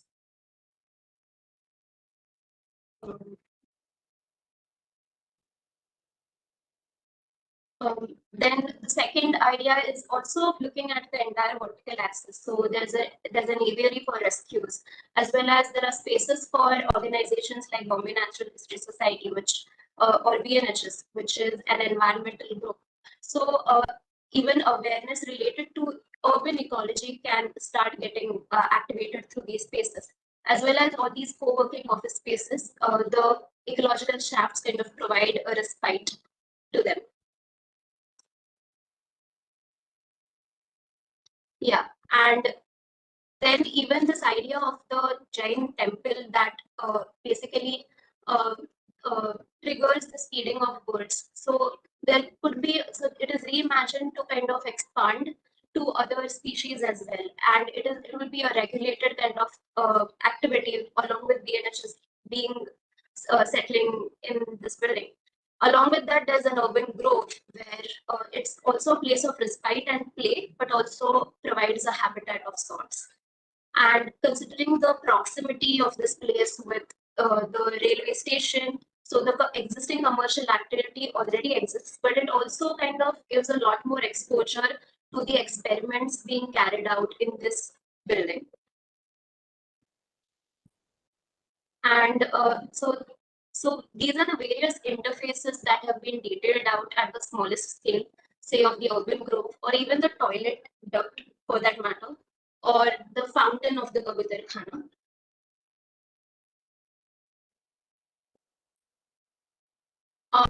Even questions like what would a window mean for a place like this, and how do we start transforming the walls, or even the details of the habitat shaft. And finally, kind of fast forward to the future, bringing back this idealistic kind of a situation. This is an image which I was thinking, it is an idealistic image, but this experiment that is being carried out in the public building starts spreading, and there's a network of these smaller kind of ecological interventions all across. Because as I mentioned earlier, a single building can't do anything. So a network needs to be created, but this was just like a template for that experimentation to take place. So finally, I would like to conclude this that, so the thesis basically attempts to kind of pull in the interdisciplinary understandings and also look at architecture as a vehicle for or a facilitator for all these ideas, and mainly to challenge the future imaginations that are otherwise marketed to us. So thanks a lot for this opportunity to present. And sorry for all the zoom in, zoom out if I did any, because I don't know why my laptop suddenly acting up. Thank you so much, Aayushi. It was really interesting to see this very fresh perspective, having been a personal witness to the Dadar Kabutar Khana. We'll now hear what Professor Ujan has to say about your thesis. Over to you, Professor. The professor has not much to say, frankly speaking. I am really just wondering what to comment on this, because maybe I will quickly need one or two answers from Anusri. I still don't know who is your client. Is the birds your client? Where is she? Anusri is disconnected, I think. Aayushi, can you hear us?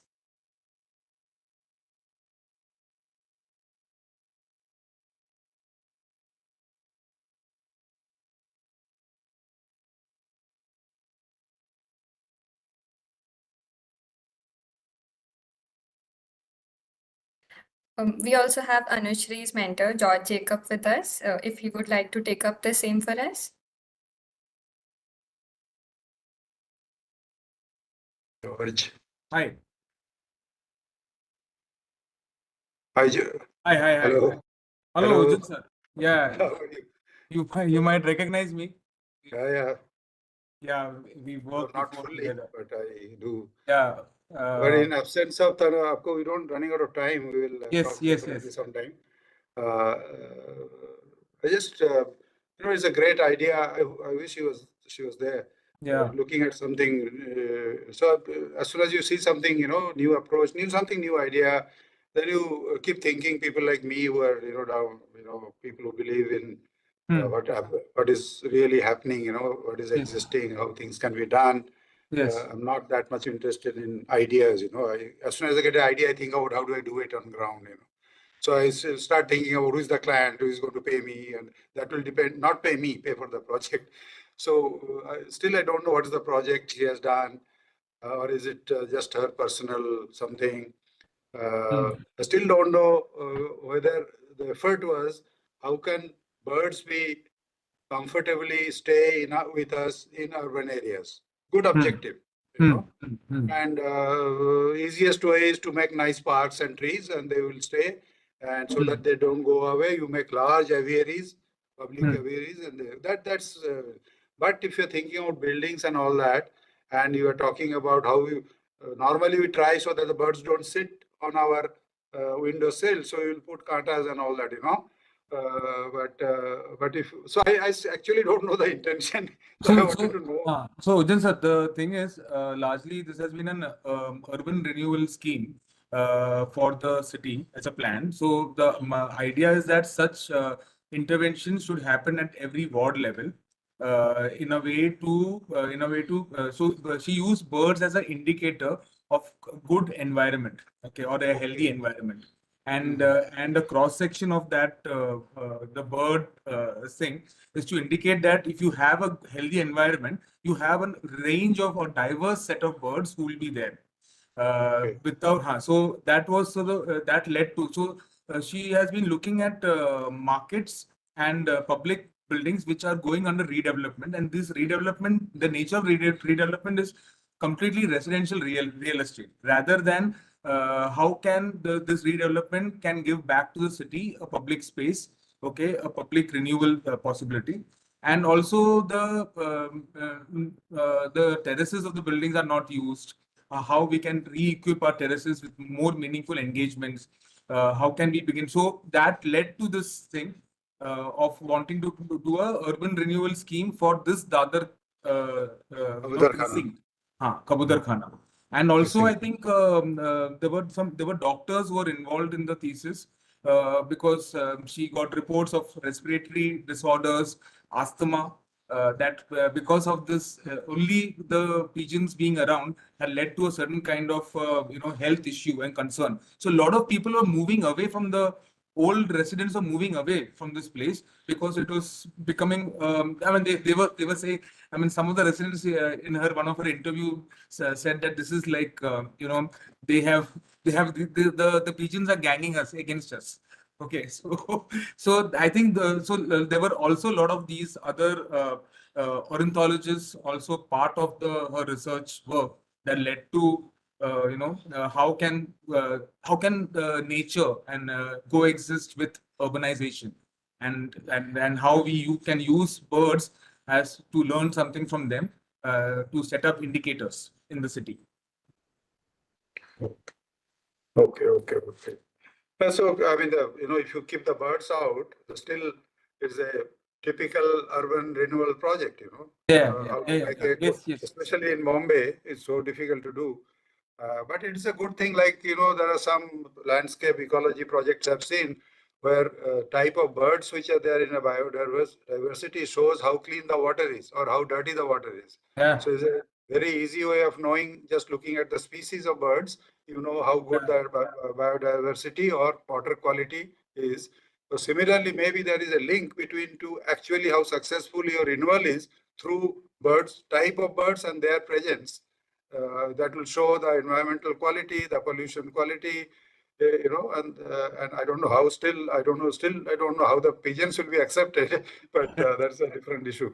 So anyway, I think we got into the very tight time frame here, so maybe we have to do that in a different forum. But it's very interesting, which has raised so many questions. And so interesting to show those graphics, those red birds flying in. I was thinking about those rather than any renewal word or anything to do with architecture per se. Anyway, poor girl, I think, could not connect, I think, again. I have joined back. I'm really sorry for this. But were you hearing the last part of it? Yes, I did. Yes, I did. Thanks a lot, George, for coming in. Aayushi, we'll not spend more time on it. Actually, we have already much beyond 6 o'clock, 6:30. We have still to see a couple, I think. So I will just say, Anusri, I mean, I appreciate it's so exciting to see something different than people like us who are very rooted to practice and, teaching. You keep wondering, finding meaning to everything, why he has done this, why she has done this, So that's what I was asking. But I got some answers, no doubt about that. So I will leave it at that. I think I've taken enough time. Thanks, George. It was good meeting you. I'll catch you separately. Thank you, Professor. Over to you, Professor Clara. Thank you. Thank you, Aayushi, for your presentation, and George for jumping in. I think the questions Professor Ujana is bringing are really relevant. But that said, I guess my background is a bit different, so I really do appreciate this really fresh perspective in a way that it is a bit obviously out of the ordinary and probably out of the box to a point that it's not practical, but I think it's super interesting. I'm not sure about the case study because I don't know that place that well to really understand if this has any relevance to the place, and particularly with this comment which about having health issues regarding interactions with birds. I think that is a big thing to consider. I think just envisioning this, the birds just as a positive thing, brings some problems that I would definitely kind of tackle and see if by giving a solution to those problems, a design solution to those problems, maybe there's some value of this thesis to be implemented.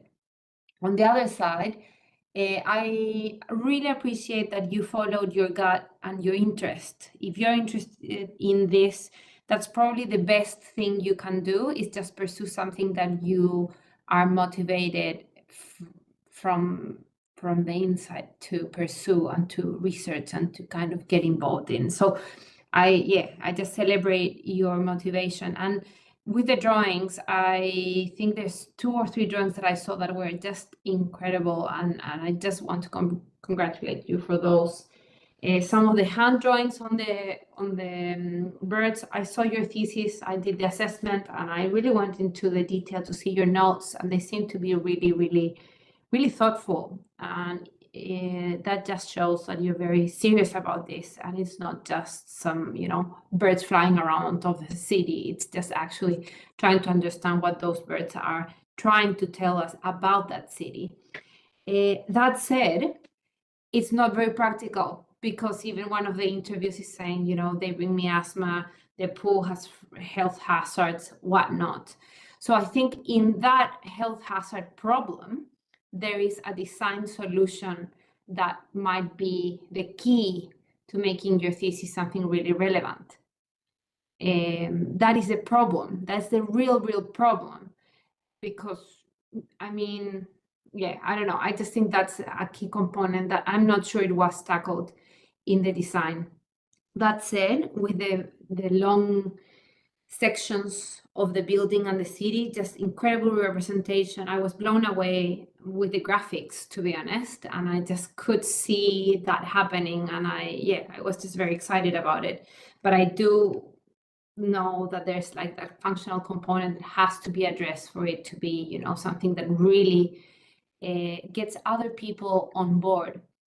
But congratulations, and I think just an interesting thing to see, and clearly a lot of work has been done on research on this. So hopefully you get a good direction with this, and maybe also an experiment. Maybe it's also about getting in the street and doing a few interventions and see how you can implement this, and if you can get to solve some of those issues in a minor way, and then use that as part of your research. Anyway, thank you, Aayushi. Thanks a lot, Clara. So I do understand the functionality or the practical part of it.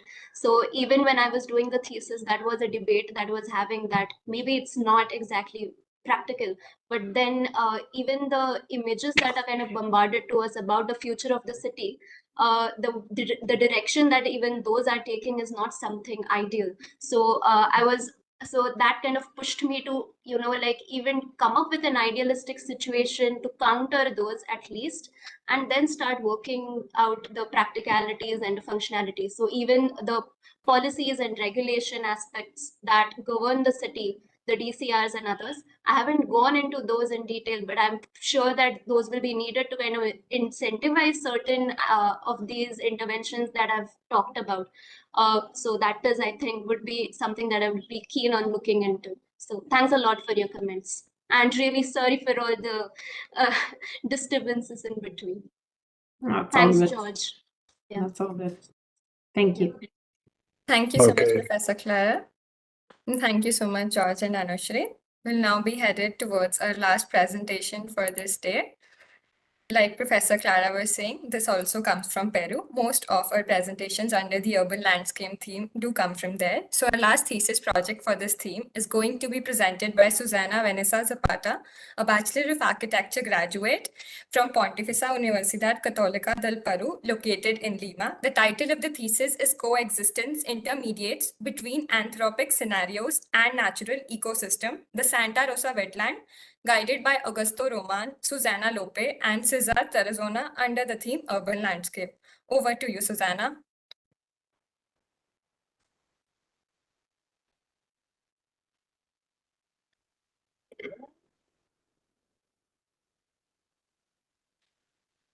Okay, can you hear me, right? Yes, we can hear and see. Please begin. Okay, hello to everyone. I am Vanessa Zapata, and I'm going to present my thesis called Coexisting Intermediates Between Anthropic Scenarios and a Natural Ecosystem, the Santa Rosa Wetland. Well, in Chancay, Lima, Peru, is located the Santa Rosa Wetland, an ecosystem of great ecological value. And also, it is a refuge for 73 bird species, including migratory, oral, boreal, high-ending, and resident birds. Some of them are in danger of extinction. Also, this is a space of pre-Hispanic memory that made the subsistence of ancient inhabitat possible. Currently, the Santa Rosa wetland is delimited by absent intermediates. It are spaces where two different situations are not articulated. For example, between wetland and a port terminal, between wetland and agricultural zone, or between wetland and the urban area. Between wetland and the port terminal, there is a conflict because this important infrastructure for Peru and also for South America will generate lots of territorial, urban, and ecological impacts. On the other hand, between wetland and agricultural area, there is a conflict due to the contamination of irrigation canals. As a consequence, and finally, between wetland and the urban area, there is a conflict as a consequence of informal housing that impacts the natural ecosystem area. It will increase with that future urban growth. To overcome these problems, the aim of the thesis is to regenerate and protect the wetland from its intermediates, developing for it different territorial scale systems as the plant system, the water system, and the path system.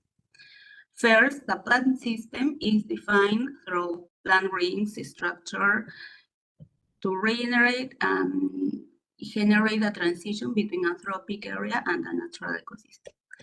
Then a water system is integrated from three sources of capture, canals of the agricultural area, grey waters of the urban area, and the agricultural and wastewater from the port terminal. Furthermore, it guarantees that clean water infiltrates the wetland through different cleaning strategies such as artificial wetlands, stabilization lagoons, and treatment plants, thus protecting the resource that birds need to feed, reproduce, and take refuge. Finally, to generate a coexistence between birds and humans, a system is proposed. People can get to the wetlands through two green corridors. One corridor connects with a local port, and the other green corridor connects with a national highway. For that reason, the wetland has two gates with different character, one for local people and the other for foreigners or tourists. In this way, coexisting intermediates are defined, having the urban intermediate, the agricultural intermediate, the dug intermediate, and the forestry intermediate. The landscape path begins in the urban intermediate. This is a space that mitigates the future urban growth, considering pre-Hispanic memory. Local people arrive through the west gate, these gates, and they arrive and face directly to their pre-Hispanic past. The vestiges surrounded by water, it is a recovery images that possibly their ancestors saw. The west gate is a communal space. Community grows products in the communal urban gardens and sell them outside their homes, along with other products. For that reason, the ORCID device is implemented, and also the residential device is configured considering the future urban development. On the other hand, the east gate is a tourist entrance and a knowledge space. Also, it's a buffer zone between the wetland and the agricultural area. The landscape path continues, begins between this vestige and agricultural zone. People can access to the natural ecosystem through the information device, and then they get immersed in a recovered area of cattails. And this is the first encounter between birds and humans. The landscape path continues through the agricultural intermediate. It is a space generated by the decontamination of irrigation canals. People always inhabit this intermediate ring with an active vegetation. The palo bobo trees allow that the herons and tortorero birds nest peacefully in the nearby area of cattails. And also educational agricultural activities are proposed as a way of communal appropriation and natural ecosystem protection. And for that reason, there is proposed an agricultural device for monitoring and store some products.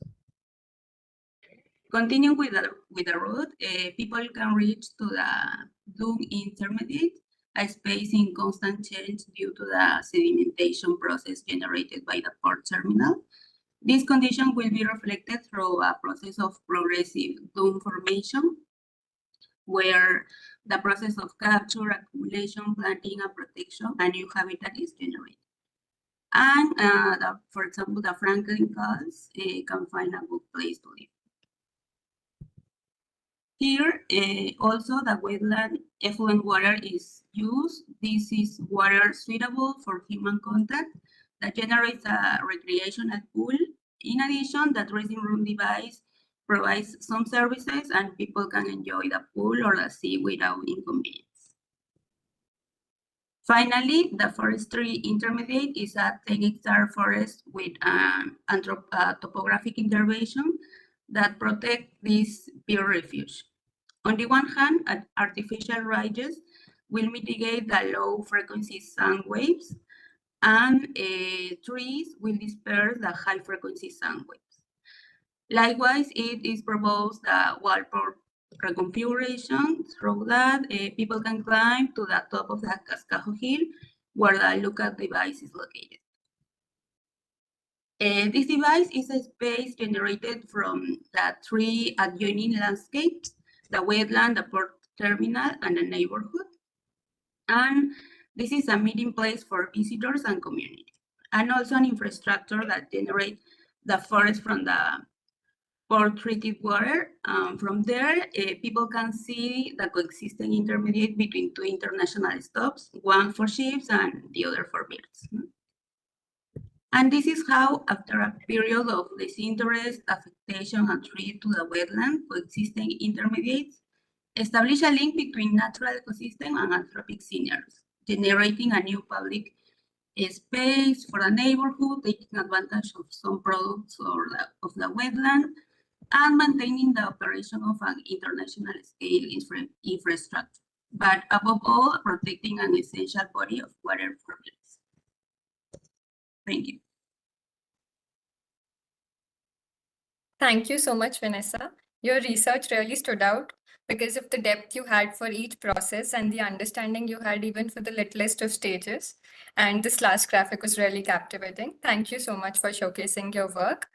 Over to you, Professor Clara.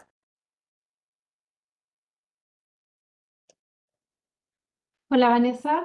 Thank you for that presentation. I think I also want to congratulate you on representation. The graphics are quite stunning, look beautiful, but also very illustrative, very clear to what you're trying to do. So I think that is a great success of your project. On the other hand, I think you're tackling a very relevant issue on wetlands. That's something that's also very like an issue that's all across the world. It's not something that's only happening in Peru. So I'm actually working on a wetland now, and I just found it quite interesting to see what you were coming up with. That said, I guess the one thing that in my mind kind of resonates is, what is the innovation part of this? This is like good practice, 100%, no comments whatsoever on that. I guess my question is, what is the next step? What are you proposing that it's, unique and, 2024, something that's happening now? I'm not asking it knowing the answer.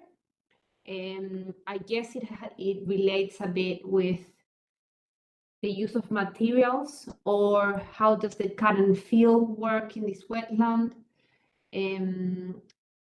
I'm not sure what it is, but something that moves this from a traditional landscape, good response, comprehensive landscape response, to something that is unique.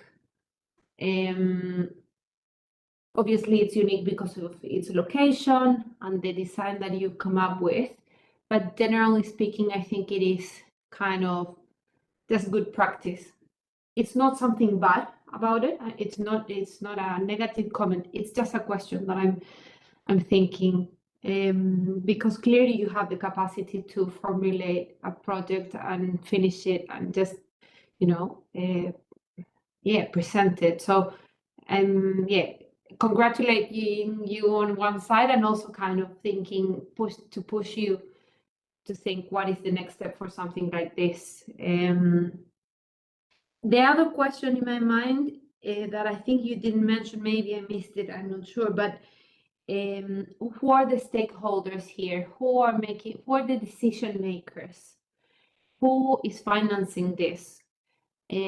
What are the reasons behind this not happening? And what could you do as Vanessa, as someone in the real world, to push for something like this? What are the constraints? I guess that's a common thread amongst many theses, because they work on the premise of everything can happen, but it's who could you engage to get things moving in the right direction? You have a good direction. Who should you show this to? What's missing? Why haven't they done it? What is the problem? Why? I think it's hard to know. Many times it's about money, but also if you put the right incentives, money is there. So who are the people who need to incentive to get this working? Is it, you know, a nearby big big private landowner, or what is it? Anyway, just brain for thought. Thank you for your presentation. Amazing representation, and yes, yeah, congratulations. Thank you. Maybe if I can answer some of your questions. And nowadays, I'm working at the public sector, and there are we are proposing the Chancay urban plan that this project would be a project adopted for the institution, and they can maybe propose some actions. Maybe not all the project is that because it's a big scale, but maybe some strategies they can put in like a project, public power project. And also I was thinking to show the project by the port terminal owners, because they are Chinese people, and they have some investment to maybe promote these kind of projects. Great, excellent. Thank you. Yeah, great work that you're doing, and yeah, just incentive for you to continue pushing for that. Yeah, hello, Susan. Yeah, again, great project, rather great concern about something very important, wetlands and all that. My only suggestion should be that these kind of projects, which are not a project, you know, it's not like one project, one piece of land, money allocated, and you make drawing and give, you know, it's not that. It's good, it's not that. And it's a large project. I would almost start explaining it from your last slides to the first, the reverse way. That I would rather start with the whole system and conceptually, because you know this ecology and diversity and all that is a dynamic and very connected system. You know, one gets affected, other, all system wide. So I would present some. I'm sure that there are some underlying concepts. One is overall concepts of water, animal, birds, or whatever wetland and the people are related. Have some conceptual overall idea, then conceptual part ideas, you know, and then I go part by part explaining, like you did, starting with this part, that part, that part, that part. Then what happens when there is a strong, which is there, I'm sure, I just want you to explain that first, that there is a overall idea and overall kind of a design control. So if you do parts of it, which actually will happen like that because of money, that you pick up one, so that each part when implemented actually satisfies a overall idea. So unless that overall idea is strongly presented and documented and kept in the with the government report, and when and ever the public sector has some money or funding or a political will, they will open that document and say, look, we have this much of money, let us pick up this corner of the project and do it in detail. Maybe they will hire another person, then so that person will follow whatever the overall designer and conceptual, which is yourself, has already done and documented. So the suggestion I'm giving, which is already there, it has to be presented that way, that there are some overall conceptual ideas which must remain till the end, when part by part these are getting developed.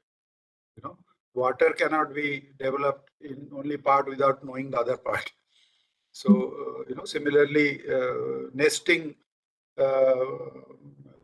behavior of certain kind of birds cannot be understood, you know, unless you know everything. So if you want, you can look at your own thing and kind of decipher a little bit and reorganize. Maybe it will be, I think, more meaningful. If it was a one project will be done one go, which is unlikely. So it is true for anyone, because almost, any large things will need a overall design idea or planning idea, and then only you pick up, and some design, strong design, which has to be followed by everybody later on, whoever comes up to implement any part of it. However, I mean, this nice thing has been told to you, you know it, what is good about it. I'm just telling you how it can be more meaningful, and you are already into, the reality, you are already into the public sector, and you know the Chinese funding, you know everything. So you'll understand what I'm saying. Okay. Thank you. Thank you. Very much. Thank you a lot. Thank you so much, Professor. Thank you so much, Vanessa. We have now approached the end of this session. So I would like to extend my gratitude to all the participants for sharing their insightful thesis pertaining to the themes of urban landscape and urban management. At this juncture, I would like to welcome our esteemed panelists, Architect Ujjan Ghosh and Architect Clara Reuter, to initiate the panel discussion. Professor Clara, you can first begin mentioning about your thoughts from all these presentations so far. Thank you. Yeah, first of all, I think this year around, I was just remembering and going through my files on some of the presentations we saw last year. I think there's a really good level in terms of the diversity of the projects, but also the representation of the projects. And I think that's quite relevant, because what we do as landscape designers or urbanists or architects has a lot to do with our capacity to represent and show our thoughts in paper or, well, in screen, whatever it is. So yeah, I was quite surprised about the level of representation throughout everyone's work. I think everyone had at least one or two drawings that I would print out and put in my wall for sure. And I hope everyone, with all the work that they've done to get their theses to this point, they actually do a little Christmas card or something for someone, because it's really an incredible work. It is actual craft. And I think that's relevant to celebrate. I also think there were a few projects that were really interesting in the way that they were motivated by personal drive. And I think that's really important as well, just to follow, your gut feel, your interests. And I think there's really good results through doing that. Not, just being pushed to some random project, but something that you're really passionate about. And I guess what we do as landscape architects has a lot to do with our passion with what we do. So yeah, I just encourage everyone to kind of tune into that and really follow that gut feeling, I guess. So yeah, that's my main comments, I guess. Thank you so much. Yes, Professor. Yeah, I think we have spoken enough to sort of put them together.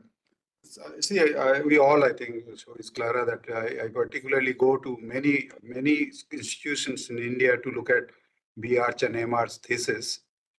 And today's 10 topics are absolutely very different in content than whatever is done in various institutions in this country.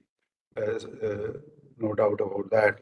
And these are, although the title is Urban Landscape, but anyway, these are all architectural theses, either in bachelor's level or master's level. Maybe some are not purely architecture, maybe some other topic. But however, what I see the commonality on this is picking up very large, important issues and large sites. And that's one thing common. And one thing which is also common, that you don't see too many buildings designs, which one expects when you go to an architecture thesis and this thing. But I'm not complaining, but that's the difference. that there are very little building you see here. Even if you see few in a very small scale, but in the background of a very large, important and burning and very urgent issues, they somehow lose significance when one is discussing about loss of wetlands, and then you see a little bird watching point. Then you think where to go. But I think that's the specialty of this session and this thing which is being done by UDL, and to go beyond the typical architecture thesis juries or discussions. So I mean, whoever is listening, including these 10 who presented, I'm definitely going back with some ideas that not only what they've done is significant, but also it shows the new paths or new areas to think about to make them more and more meaningful and more useful and implementable. I keep harping on all the time because everything can be, all these ideas are implementable. Only thing we have to see how.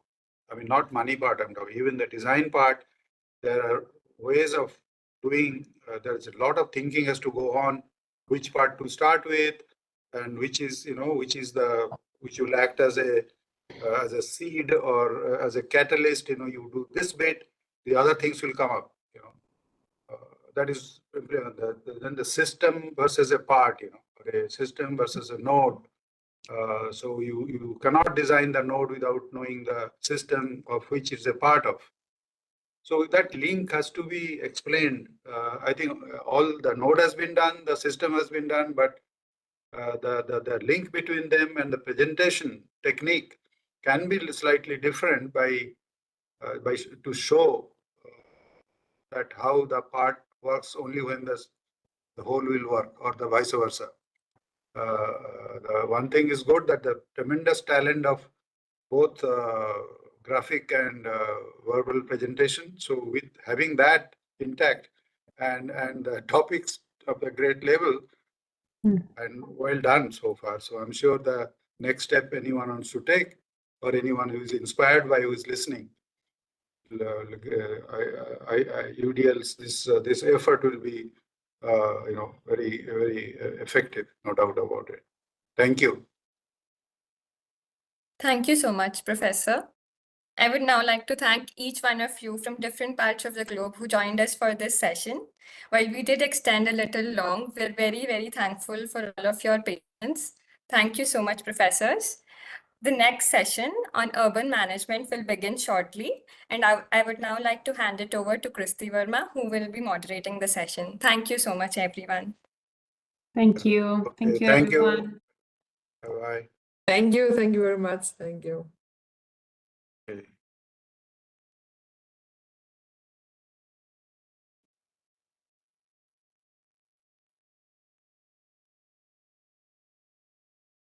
Hello all. Am I audible?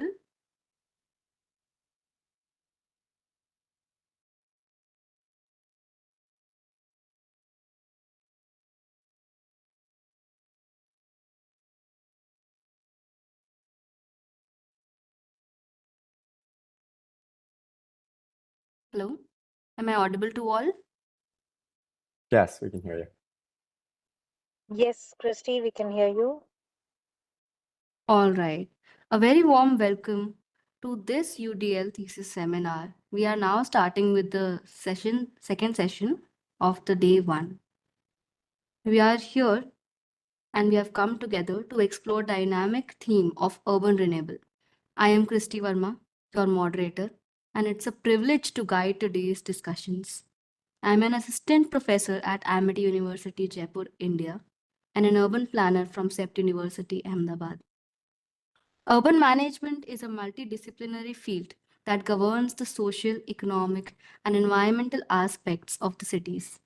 It encompasses infrastructure development, equitable housing, community growth, social equity, risk mitigation, and sustainable urban spaces. Through diverse research, we will explore themes like public housing challenges, urban-rural intersections, form-based costs, transit-oriented development, and more.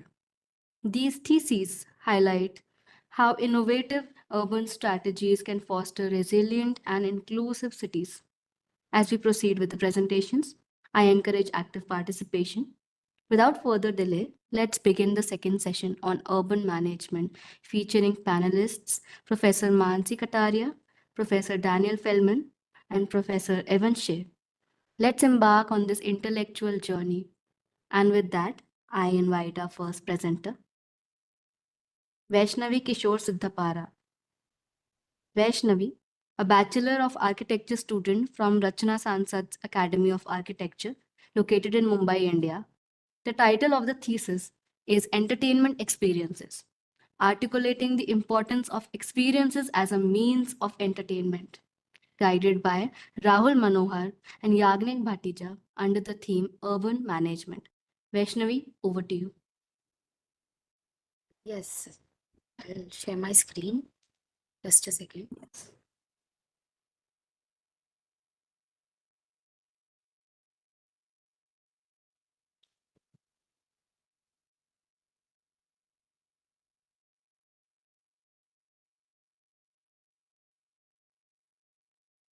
Is my screen visible?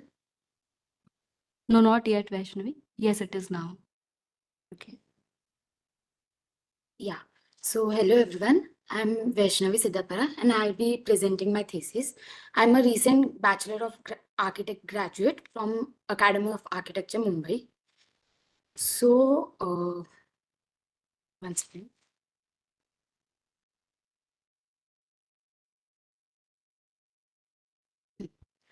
So, it all started with the research that post-pandemic people have become So it all started with the research that post-pandemic, people have become more and more social, and the importance of experiences and the moments that may be shared and recorded on social media has increased day by day as generations consume entertainment as a, like they want entertainment more and more. So it is not just the art and craft of holding attention, but why do people consume entertainment? That is the question that arises.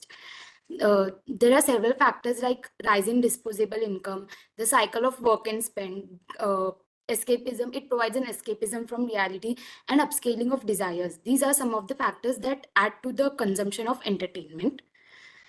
I'm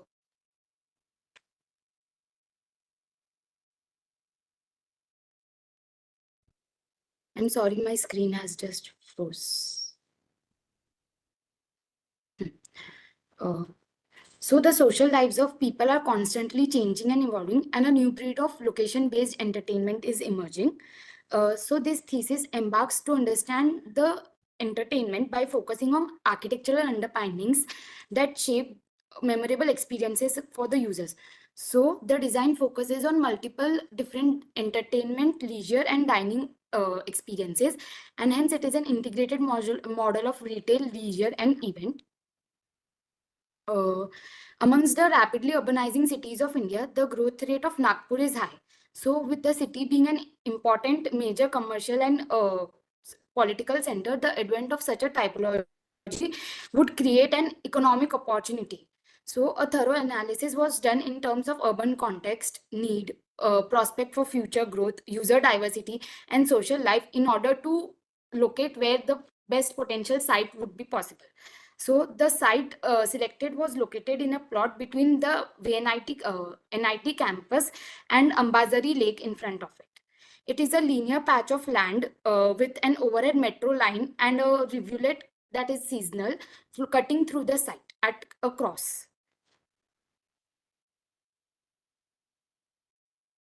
The form is modulated as per site constraints itself. Since it is linear, multiple blocks have been placed at different spaces within the, as a rivulet being the central feature, and multiple openings are there to provide an equal amount of wind flow. The overall master plan shows. The overall master plan is designed for a more pedestrian-centric approach and for easy wind flow and a stack effect for ventilation. So there are multiple pedestrian as well as vehicular entries into the site. The northern part of the site, that is on the left-hand side, is mostly concerned is mostly where the built mass is concentrated, because the view is blocked due to the metro height, while the southern part is mostly urban because there is a sunset view and people can enjoy more, and hence more urban design elements are concentrated on the southern side of the site. Also, there is a metro station on the left hand side, so the mass has direct connectivity with metro at the second level. This is the overall exploded mass of the spaces. The ground and the first floor are mostly retail. The excluded block, which is different from the central main massing, is where main amphitheater and the cinema block or the multipurpose block is there, because it requires more AHU and conditioning spaces. So that has been kept different, while the leisure, retail, and like the game zone spaces are kept mostly together, where transition takes place from interconnected bridges and terraces. The second floor consists of game zone, entertainment, VR zoning, and there are multiple different pockets where AR and VR elements have been incorporated together to give the users another experience that adds on to their daily life. The third floor has a rooftop, not a rooftop, but like an indoor-outdoor go-karting track, wherein interconnected bridges were created with steel construction to ensure that it's safe for everyone. These are the typical floor plans. So each of the blocks has their own service code for providing with the services like the AHU and the spaces. The spaces marked in orange are transition spaces. So they are mostly semi-open spaces with leisure, like benches and all. But the blue marked spaces are mostly closed retail or other gaming zone experiences. This is the race go-karting track, and the roof plan is composed of alternate polycarbonate glass sheet, wherein there are some solid void composition done in order to reduce the light and protect it from rain.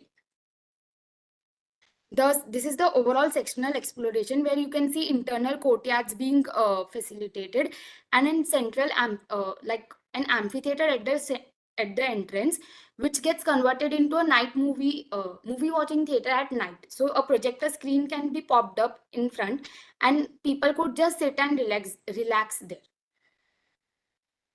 The overall construction of the built mass is done in steel.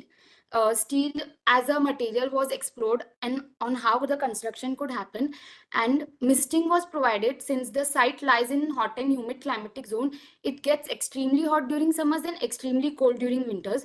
So it was important to maintain the microclimate created within the complex, and hence misting as a solution with radiant cooling system was explored. This misting can be modulated and at regular intervals can be provided so that the overall climate is maintained. And concluding with this is the overall view of how the mass was looking. I had many ideas about how the small interventions could happen, but the site and the complex was so big I could not handle it in the end. But this did provide an escape from reality, like immersive entertainment. It's not just VR gaming or something like that, but it is also more about relaxing within the built environment, and this provided with an imageability for the city as well. And that's it. Thank you. Thank you so much, Vaishnavi, for such thought-provoking presentation.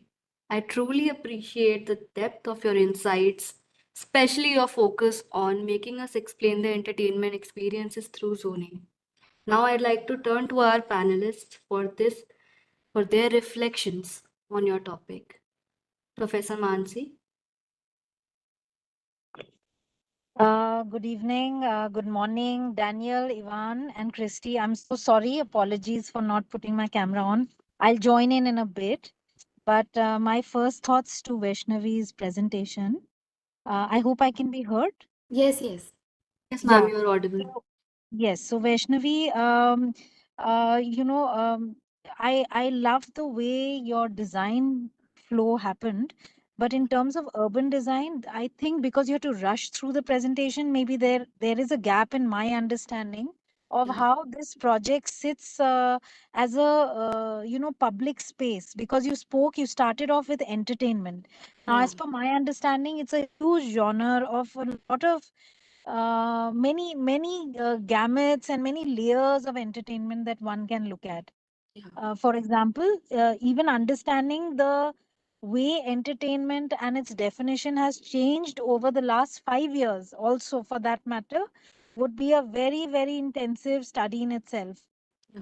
And then to relate it to public spaces where entertainment, in my opinion, these days is a lot of it's a lot of social and online media related. So obviously a lot of it is introvert, if you get what I mean. Yes. So to try and celebrate entertainment as an extrovert activity, as a public domain celebration where community people, people of all age groups and all genres and all communities come together, that itself is a huge understanding. So in your project as an architectural domain or as a design in terms of what you projectized through your functions, I was happy to see how you sort of laid out your plan. But as an urban design intervention, I still feel there's a gap in terms of how we can knit it together with the idea of entertainment. The whole idea and definition of entertainment also has to be explored in this. You may have done it, perhaps. Secondly, when you look at Nagpur as a city, it would be very nice if you look at some specifics of the city. So the way every city functions, whether be it in India or abroad, we have some, for example, some cities are very well known for music, outdoor music, for example. Some cities celebrate cinema.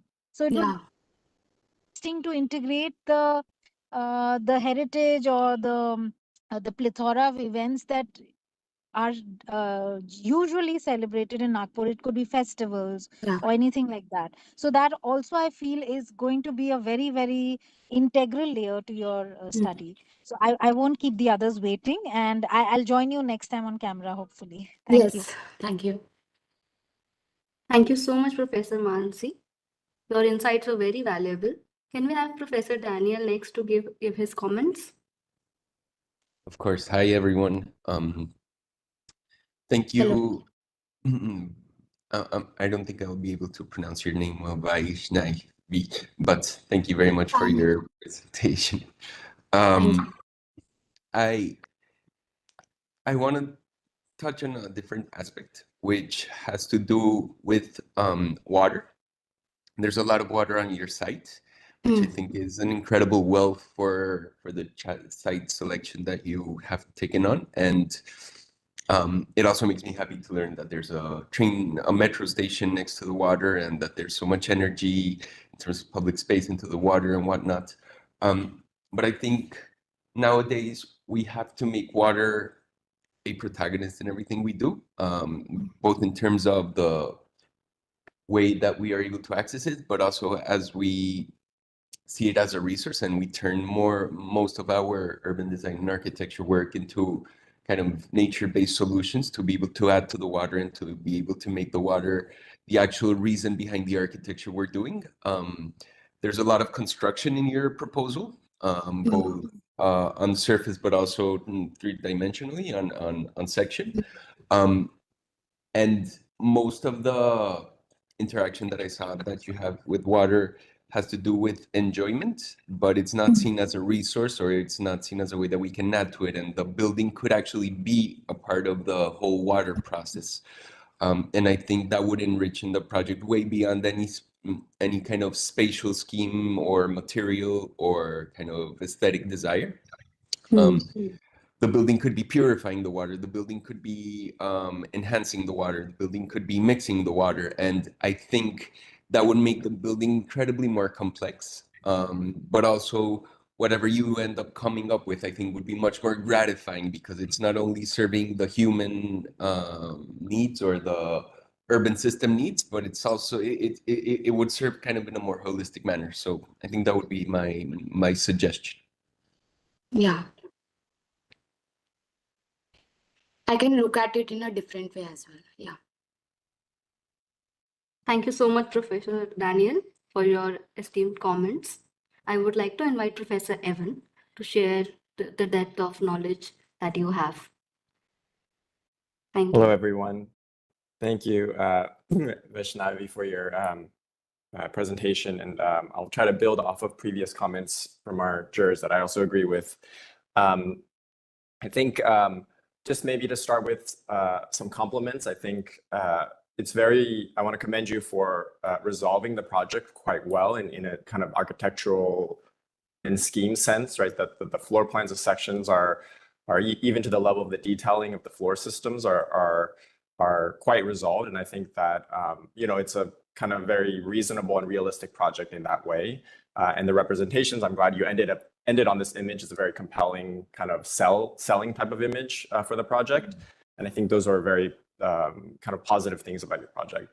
I do think that going back to what Professor Mansi was saying, I had a little bit of a struggle with a very compelling thesis, which you started with, and then the jump to the resolution of the project, right? And I think you started with a question or a thesis about, how do we evaluate and how do we redefine and how do we revalue the importance of entertainment and social, let's say, you use the word consumption, but social kind of congregation in a post-pandemic era where these things are being questioned, right?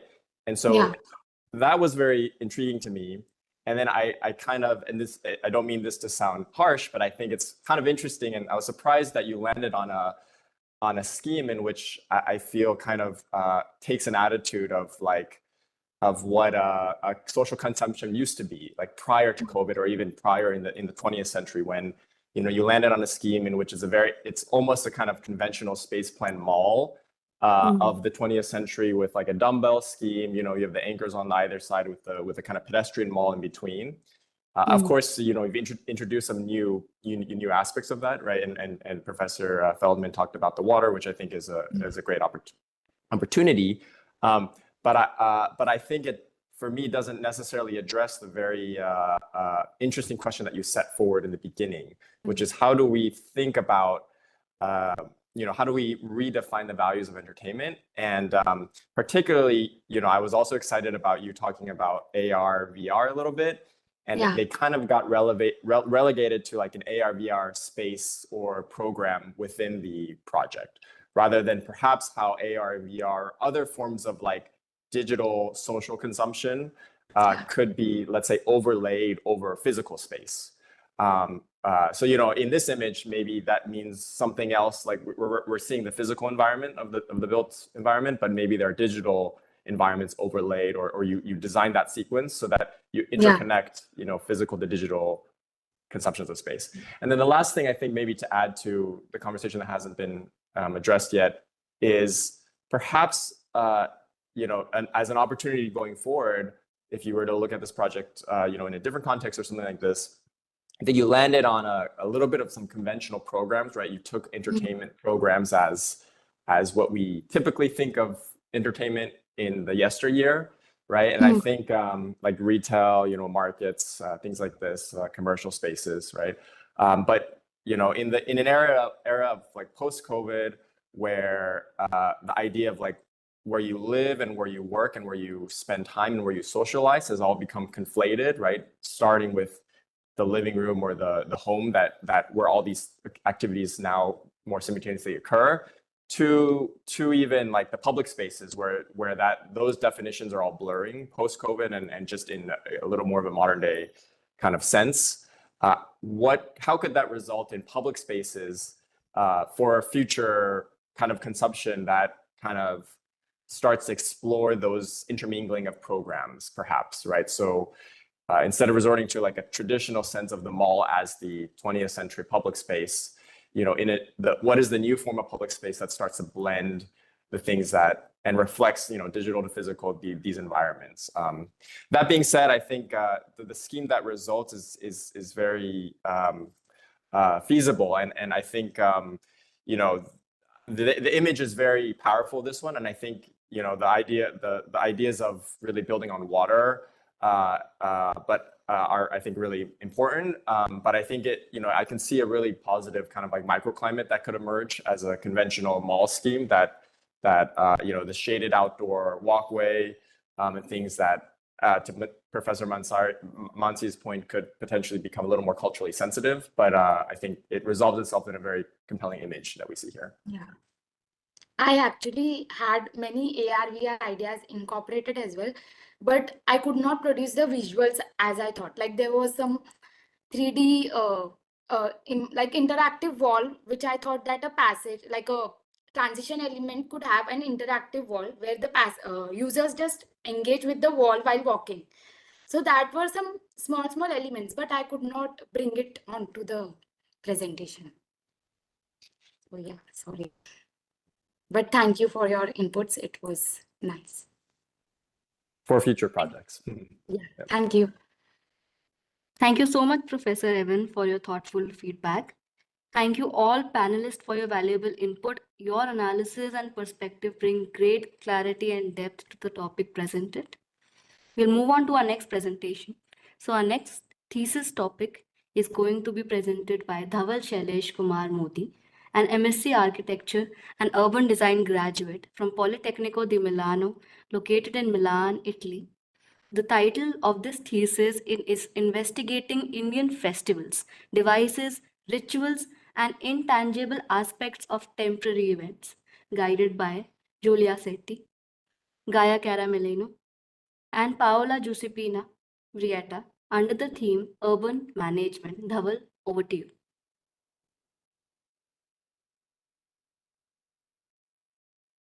Thank you. I'll just share my screen. Is it visible now? Yes, it is visible now. Yeah, thank you. Yes, we can hear you.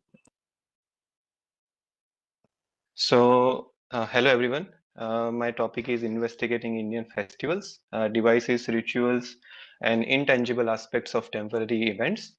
So here you can see the outline of my research thesis, where you can see how I started with the global scenario and landed on India and with the specific festival.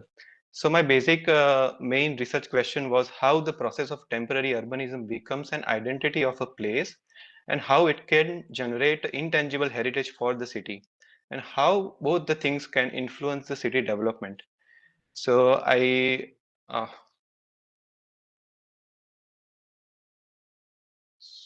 sorry.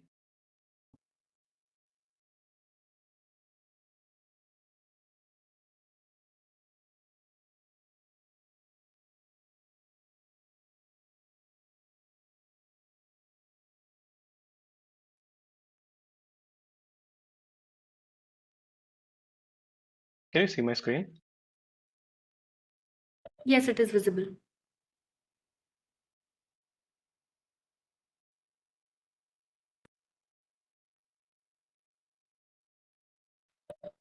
It has gone now, Dhaval. I think it's loading. Yes. Okay. All right. So this is the with the positive comparison, I came up with the summary that explains a temporary urbanism in Europe as a strategic tool. And Sorry to interrupt, Dhaval. I think your screen is not there. Yeah, I can't see it either. Yeah, okay. you can maybe reproject again. Yes. Yeah, it Is is it visible there. now? Yeah, it is. Okay. Yeah.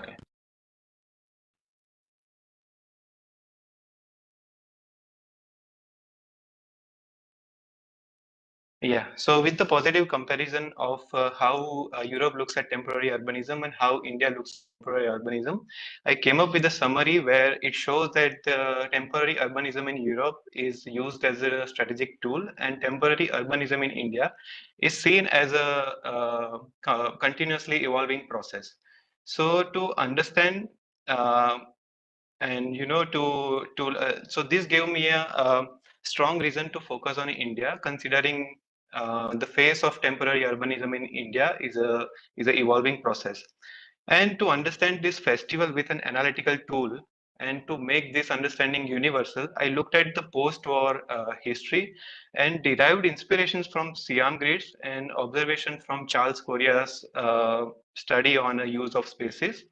And I isolated some aspects which were related to the festival, and I proposed a grid in which so that we can create a dialogue amongst the festivals and dialogue on the intangible aspects of the festival. So then I inserted all the festivals in the grid, and it gave a clear idea of how the festivals are happening in the different cities. We'll look at one of them is Ganesh Chaturthi, which happens in Mumbai, in Maharashtra, where you can understand the overall idea of the festival, like urban form, whether it is happening as a nucleus festival or it is happening as a web or a network of the festival throughout the city. Who are the stakeholders? What is the duration? What is the urban image? And what is the expression? What are the urban moods, meaning how the site of the festival changes during the festival time and during the typical days? What is the urban life of the festival, meaning how people are getting engaged with the festival? So this is a site which I studied for the Ganesh Chaturthi festival. So this is a scenario when there is no festival, it's a typical day. And as soon as the festival arrives, it changes the whole dynamic of. And the same scenario in the section, and the Ganesh Chaturthi festival as a ritual of a immersion of an idol that happens in the coastal area. So this is a scenario where coastal area changes during the festival time and during typical days. And same study I did with another festival, which is Durga Puja festival that happens in Kolkata. And I picked up a site, one of the festival point in the city, and did the same study as the Ganesh Chaturthi. And the third festival, which is my main focus of the study, which is the Rath Yatra temple that happens in the state of Orissa and the city of Puri, where you can see that festival is a nucleus festival. And here we are talking about a 1.5 million people, a congregation of 1.5 million people in a single day. And this is a site where the festival happens, which is a 3 kilometer of a stretch, and both the ends of the stretch have the temples. One of which is on the left is Jagannath temple, and on the right, which is say Gundicha temple. So the procession starts from the Jagannath temple from the left and ends on the right side at the Gundicha temple. The stretch is 3 kilometers and the road width varies from 40 meters to 130 meters. So this is a left end of the stretch, which is called Jagannath Square. So you can see how the dynamic changes during the typical days and during the festival days. And this is a typical 40-meter street during the typical days, and as soon as festival arrives, it changes its dynamic, and this is a scenario of a festival day. And this is the another end of the right side end of the stretch, where you can see the 130-meter stretch of the street, and you can see that it is mostly occupied by street hawkers or the rickshaw or some public transport, but there is a very small room for actual vehicular movement. And as soon as festival arrives, you can see everything goes away, and the congregation happens on this whole 3 kilometer of the patch. So this is the 130-meter straight section, and you can understand how the scale changes from 40 meter to the 130 meter by comparing the scale of the chariots. And I also understood the ecosystem of the festival, where what do I mean by ecosystem is whatever and everything which is affected by the festival. For example, the artisans, for example, the small businesses, those comes alive during the festival and goes away after the festivals. I studied all of them, and I studied them for all the festivals. And I studied one of them, which is chariot making artisans in detail for this festival.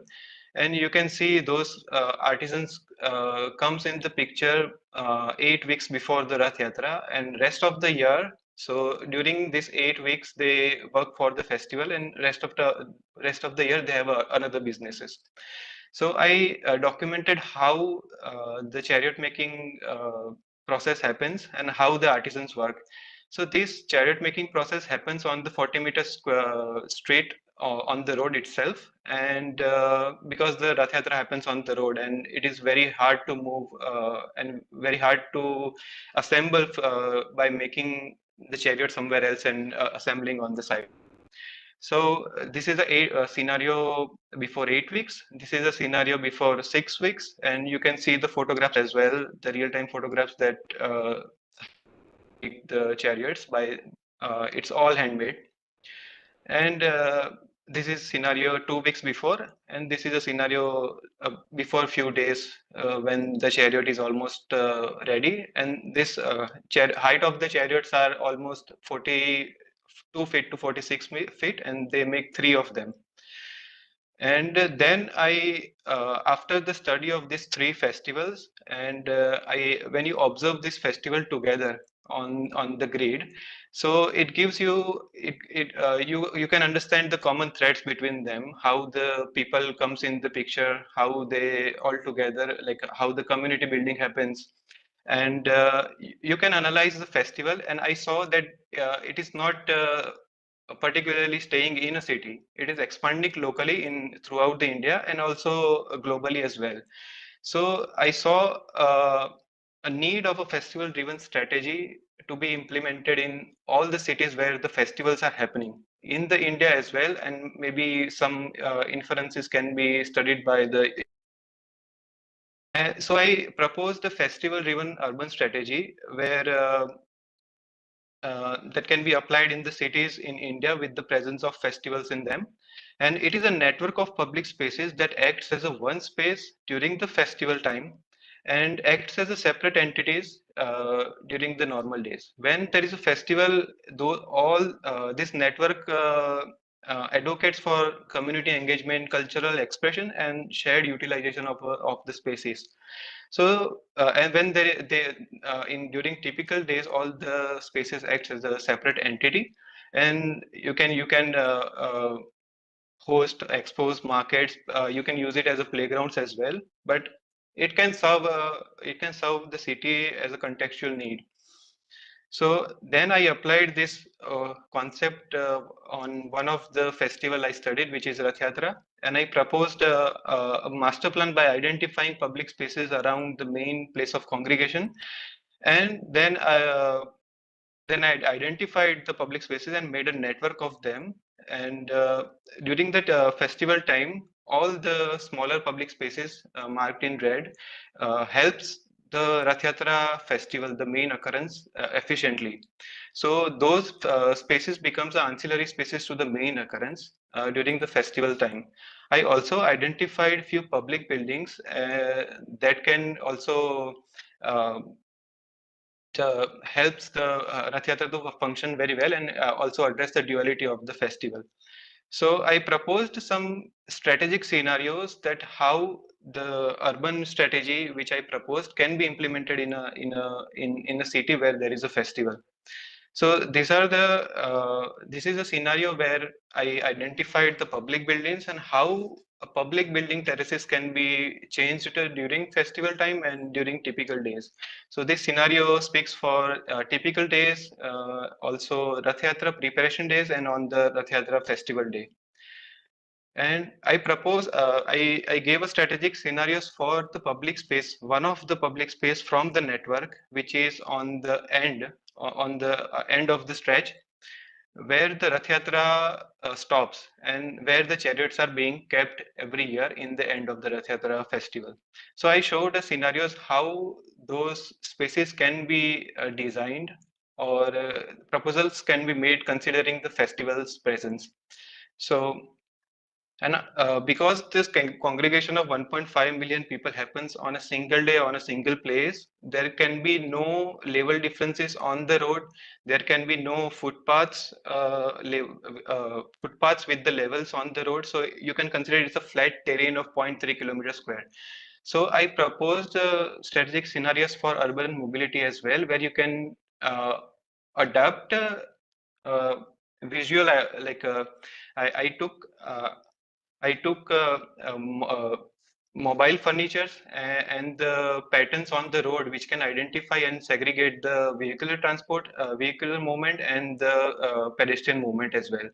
So I proposed mobile furniture as well that can be moved during the festival time and which can be moved back on the road when during the typical days. There are some conceptuals for the mobile furnitures, and this is a proposed street section. This is how it can look when you apply this strategy on the city, and this is a scenario of a typical day. And in the end, I showed the 4 different scenarios. That the first one is a 2-day scenario, and the second one speaks for after applying the strategy. So there is a movable furnitures and everything. And during the festival preparation day, everything can be moved out and rearranged into the ancillary spaces. For example, whatever is the bus station on the road goes to the ancillary space and can adopt it as a information center. And the last one scenario is on the festival day when public building can be converted into amphitheater for the festival, temporary amphitheater for the festival. So how did I answer the question which I took as my research question? Then you can understand the relation between festivals, it's people of the city and the city development. And it gives an idea of how complex temporary urbanism is during the time of occurrence, for example, the festival, and how after the festival it takes a very micro form in the lives of the people and becomes an intangible heritage to the people and to the city. And I found this in people of the city as well, that the guy who showed me around in all these cities, I asked in the end that isn't it naive to design something or even design a strategy for something that is happening just for 15 or 16 hours on a one day, and that too once in a year? Then he said those 15, 16 hours only that matters for us. We wait 364 days for that day to come again. And if there is no festival, like the city is non-existent. So I'll just conclude my presentation with the statement that it is not an argument that to make our cities temporary completely, but to recognize temporary urbanism, to recognize festivals as an integral part of our city development, and see what space there is for festivals and possibilities in urban design when you look at the human-centric development. Thank you. Thank you so much, Dhaval, for such a compelling presentation. You have some amazing graphical presentations. Thank you for taking us on a tour of rich Indian festival culture. To all present here, we may have experienced some unavoidable technical glitches, but we promise you will leave with a good food for thought at the end of this 3-hour-long journey with us. We now turn to our panel for their expert reflections. Could we have Professor Daniel to share his expert views on this presentation, please? Of course. Dhaval, that was a beautiful presentation. Thank you so much for putting so much effort in explaining a very dynamic, fluid, and multi-scalar kind of issue. It's not easy to represent these like the human scale and the carriage scale and the city scale all in one image, and I think you accomplished it in a beautiful way. Very helpful for all of us who are seeing this for just the first time and can only look at it for like 15 minutes. It brought a lot of things to mind. I had the opportunity of studying under Professor Rahul Mehrotra for several years, and all of his research on dynamic urbanism and temporary urbanism came to mind, and all of the beautiful acknowledgement of these kind of emergent social conditions, very much intrinsic of the Indian culture, came to mind. So that was also very nice for me to go back a few years and remember learning all about the work that he has done in the Kumela festival and many other conditions. So I think it's very rare to see a project that kind of deals from the strategy perspective, but also goes down to defining the urban design of streets and the design of actual furniture. And so I think you looked at this issue in a very integral manner, and it's very satisfying as a juror to be taking on this trip. I think there actually could be another step you could take that I would suggest could be fun and an interesting way of continuing down this path, because what I think is really powerful about your idea, that also goes back to a lot of what Rahul is saying, is that many of these large-scale urban spaces in these contexts actually become multifunctional infrastructure. That if the government were to build a place for a festival celebration, or were to build a place for, as Rahul would do, like the cricket practices, like any one of these endeavors to build a singular function infrastructure would be incredibly expensive, would take forever to get all the approvals, would take forever to like go through all the process of corruption and developers and all of these crazy things that happen in the construction of the public. However, these large scale public spaces actually open themselves up to these multiple uses in a very unencumbered and kind of easy temporary way. And so what I think would be interesting is for you to try to study what other uses could be given to these spaces, because I understand the need to resolve the transportation and commercial issues that you bring to mind whenever there's not a festival. It clearly can support all of the festival activities and needs, but there could be other needs that might arise. There's sports, there's other types of entertainment, there's educational congregations, there's like special interest kind of congregations that could also happen in these spaces. And so I think when you would kind of really commit to the idea of these multi-use and multi-service open public spaces, the definition of what is a road and what is a commercial space would be really taken into consideration way further than what you did. Because at this point, when we study the comparative sections that you offered, ultimately it becomes a matter of where do you put the street and how many vendors can be supported in the sidewalks. But I think it could be much more rich and much more interesting, and maybe the streets are redefined as I don't know, maybe even less permanent, less important, and maybe even less efficient and less linear than what you're suggesting. Because ultimately, if you do kind of control traffic by means of serving a larger purpose, traffic kind of becomes a secondary issue.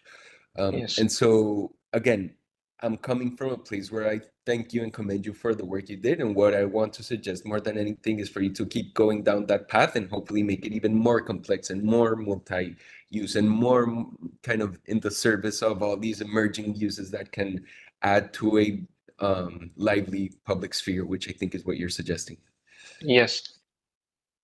Yeah, I think when I proposed the urban strategy, maybe I missed it, but the main purpose of creating a network of public spaces during the festival and those spaces together acts as a single entity. But when there is no festival time, all the small public spaces acts as a separate entity, and where you can incorporate hold like expos, like street markets, or those spaces could be used as a playgrounds. And in India, even people can arrange marriage also there, host marriages also there. So I missed it maybe, but I did consider them, but I did not do anything, and I did not propose any strategy for that. But the whole idea was to just look how, if I apply the strategy on any of the festival, to see just how it is working out.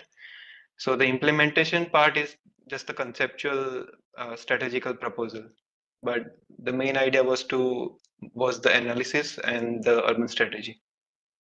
But yes, I can understand what you are trying to say.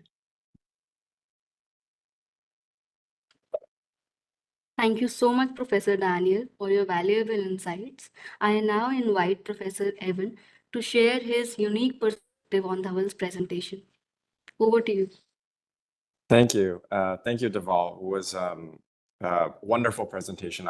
Very compelling, very nuanced, and very sensitive kind of deep dive of research. I think it shows the value in a thesis project of the value of kind of anthropologic capturing of space, of rituals and of behaviors.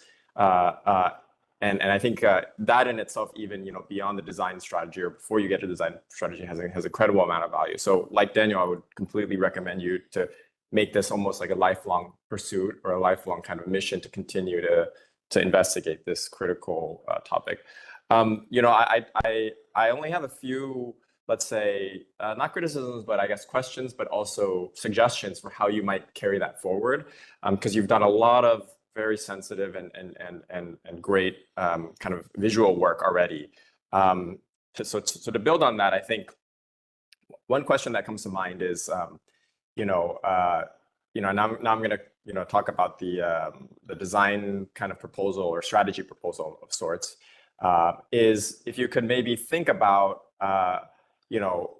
how formal or informal is the strategy that you're proposing. I think what you're kind of suggesting is a formalization of the needs and behaviors of the festival in a little more of a formal infrastructure, right? But then, as you rightly pointed out, a lot of the temporal kind of aspects of the year-to-year festival are very informal, and they may change or emerge differently over time, right? So how do we make sure, this goes to Daniel's point, how do we make sure that the infrastructure, the formal design changes that you're putting on kind of negotiate that and allow for multiplicity, allow for informalness or bottom-up, practices to occur, but also give some sort of formal sense of like organizational structure, right, to a festival that maybe doesn't necessarily have that from a top-down perspective now, right? So I think that balance, I think, is something you could keep on kind of exploring and clarifying. And in that way, I think the question that arises to me is who is kind of determining, implementing, or managing that kind of formal to informal structure, right?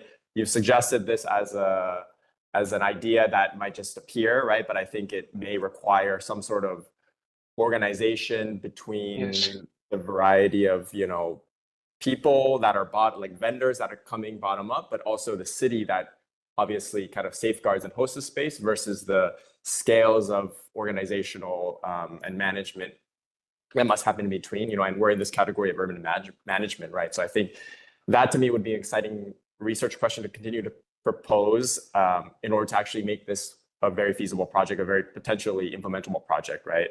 And engage with that level of like management from top down to bottom up, right? Because I think you're arguing for kind of a both, right? Yes. The second and third, I guess, is maybe add on to continue to explore, I think, is, how could you ended the project on a very beautiful kind of thesis and positionality, right? And the value of the festival that happens one day a year versus the full year. And I think what your proposal implicitly and maybe a little bit even explicitly kind of positions itself is a critique on how the space of the city that caters to this festival on that one day of year, and then the space of the city that has to serve the needs of the city for 364 other days of the year. How can we find a framework that negotiates that spatial difference and that temporal difference between, right? Because right now, the way looked at the proposal, it's like an either or situation. It's the festival and there's the needs and then the needs of the city beyond, right? And so I think what your proposal nexus of commons does is try to find a strategy that starts to begin to negotiate spatially that kind of maybe negotiation between those two different temporal states of the city. And so in that way, I think you should continue to push, right? And this again goes back to Professor Feldman's point, is how does the ideas that come in the festival actually be used for all the other things that happen on the 364 days, right? And in that way, I think the last comment for me is how can the idea of like a distributed set of commons, right, that are instead of what this image we're looking at here, in which like the density of people occupying the space is like is very bottom up. It's very distributed, right? And now you're trying to suggest that there's larger nodes of like open versus closed or open versus dense, and that's needed in a festival in which I'm sure it's just like very crowded full of people. How can this strategy imply, and I'm really happy that you brought up the idea of like how does this have implications on city development, right? How does this what's the pre and post life use and extension of your kind of strategy, right? So leading up to the festival and even beyond, right? And I think you've suggested some adaptive reuse strategies of congregation on roofs and things that are really powerful. But even extrapolating that further, how could a lot of not just the infrastructure, but the public spaces and even the kind of maybe land uses of the properties and buildings and public spaces fronting this festival begin to inflect or react to the set of distributed commons strategy that you've put in place? And that's all kind of the next project, right? That could only have happened because you've put into place such a really nuanced and compelling and beautiful captured thesis. So congratulations on that. Thank you, Professor. Thank you so much, Professor Evan. And now, Professor Mansi, we'd love to hear your thoughts. Over to you. Yeah, Dhaval, I'll share my congratulations with the others. I think this was a very compelling presentation, extremely well done. In the scope of what you were supposed to. I think the first bit was a lot of documentation where graphically you actually derived a lot of sketches, because I know that we don't have so many sketches, so much data which is put in the manner that you've presented. So I congratulate you for that. The second half of the presentation, we were looking forward to it, but a lot of things have been covered there, where you looked at a little bit of the processes, so you spoke of the processes because I was waiting for that. You did mention something like the timelines, and in the end, of course, you end with this festival being a one-day affair. Having been said, I think the timeline here becomes a very, very critical component of your study, because when we look at the processes, the culmination is that one day. But behind it, there are varying degrees of different processes. So if we take the vendors, for example, or the preparation of the streetscape, so there are things that you looked at in terms of implementation for a temporal appropriation of that area, which is amazing. But I will agree with both the other panelists that it has to be an ongoing process. I think what you did was a great start. My two bits right now would be that when I look at the street design aspect, it's very exciting because you're looking at this 3-kilometer stretch and you're looking at a lot of diagrams which tell us how that vibrancy comes alive. So I will emphasize on two things. One is the timelines, if you can further break it down. So there may be a lot of components which need longer timelines and smaller timelines. Those will be directly related to those little nodes and hubs that you try to create, which work in tandem with the larger festival on that final day, which you've done in some sort of a thing, but a further detailing would really help you out. The second is the emphasis on networks, which again you have touched upon. So in terms of networks, again, like like the other panelists described, that the whole city comes together. The city is there because of that one day. So the city comes together in terms of open space. So that was really nice when you looked at the open space structure. You said these little spaces, they agglomerate to create a larger space on that particular day, and otherwise they behave as smaller spaces for the neighborhood. So I think that's a very exciting idea. Similarly, the community spaces, which also you spoke about. The third and also very important component is the social infrastructure, of which has already been spoken to you about. But I think the emphasis on the traffic, because in all reality, this will not be a one day affair. It will be like encompassing maybe a week or 10 days of preparation. So if we have a module where the street section looks at networks where smaller bylanes, smaller streets also start incorporating and offsetting the main traffic that has to be on this 3-meter stretch, perhaps that would be a very exciting idea of how seamless you just transcend into that day where you totally pedestrianize this stretch. So I think it's a whole new exercise, I do understand, but I think it's a very important component of your study. So we'll encourage you to carry forth this and make it more wholesome in that sense. Thanks, Dhaval. Thank you. Thank you for all the professors for their comments. Thank you. Thank you so much, Professor Mansi. We are greatly and deeply thankful to our panelists for sharing their expert insights. Your thoughtful comments have significantly enhanced our understanding of the topic at hand. We'll move on to our next presentation. Our next thesis project is going to be presented by Spurti Srinivas Purohit, a Master of Architecture graduate from Visvesvaraya Technological University, RV College of Architecture, located in Bangalore, India. The title of the thesis is Exploring the Impact of Transit-Oriented Development on Urban Heat Island and Thermal Comfort in the Public Realm, guided by Brinda Sastry and Anoop Nayak under the theme Urban Management. Spurti, over to you.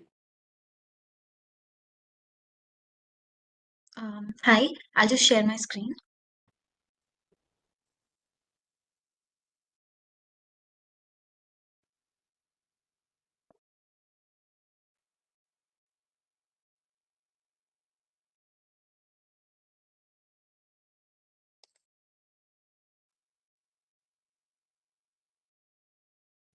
Is my screen visible? Yes, it is. Yeah. Good evening, everyone. I'm Spurti Purohit, and I'll be presenting my thesis, Cooling the Urbanscape.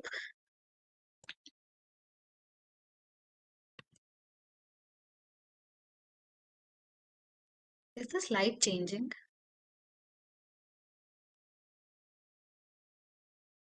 You're still on the first slide, Spurti. Yeah, I'm trying to go to the next slide, but it's okay. Yeah, got it. It's here now. Yeah, okay. So to begin with, the cities today are experiencing three major issues: global warming, climate change, and rapid urbanization. These three are issues that go around in a vicious cycle. And with this, there is an increase in urban population.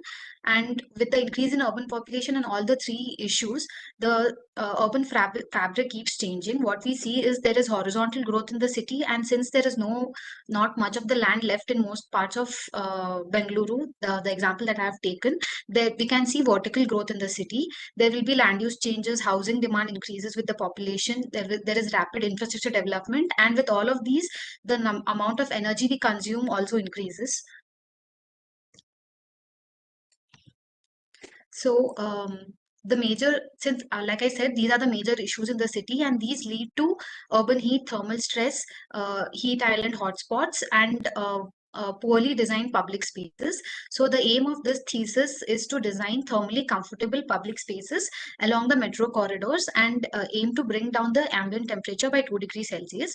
By bringing the temperature down, what I mean to say is at a global scale, there are discussions happening between governments to bring down, to keep the increase in temperature of Earth's temperature to 1.5 degrees Celsius. But those are things, those meetings are something that is happening at a global scale for a a city or for a country level, but at an urban scale, at a micro level, what are the changes that is happening, and who are the people that are getting affected by this is something that I wanted to study. And for that reason, so the main research question was, what are the parameters that impact this thermal comfort at a precinct level?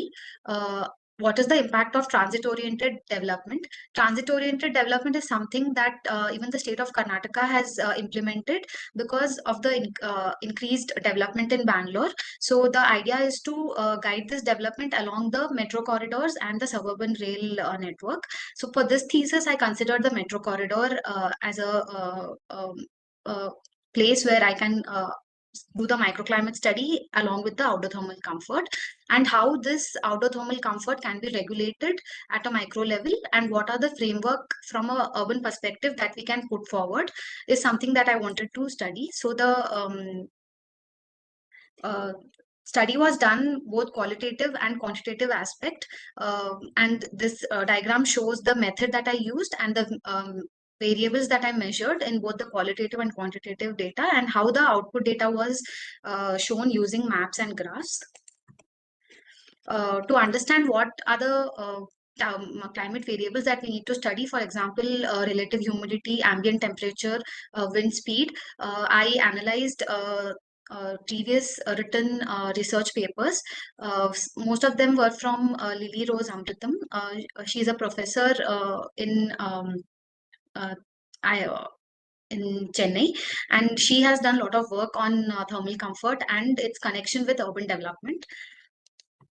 So mainly the thesis outline was to use a software called EnviMet to do the simulations for microclimate.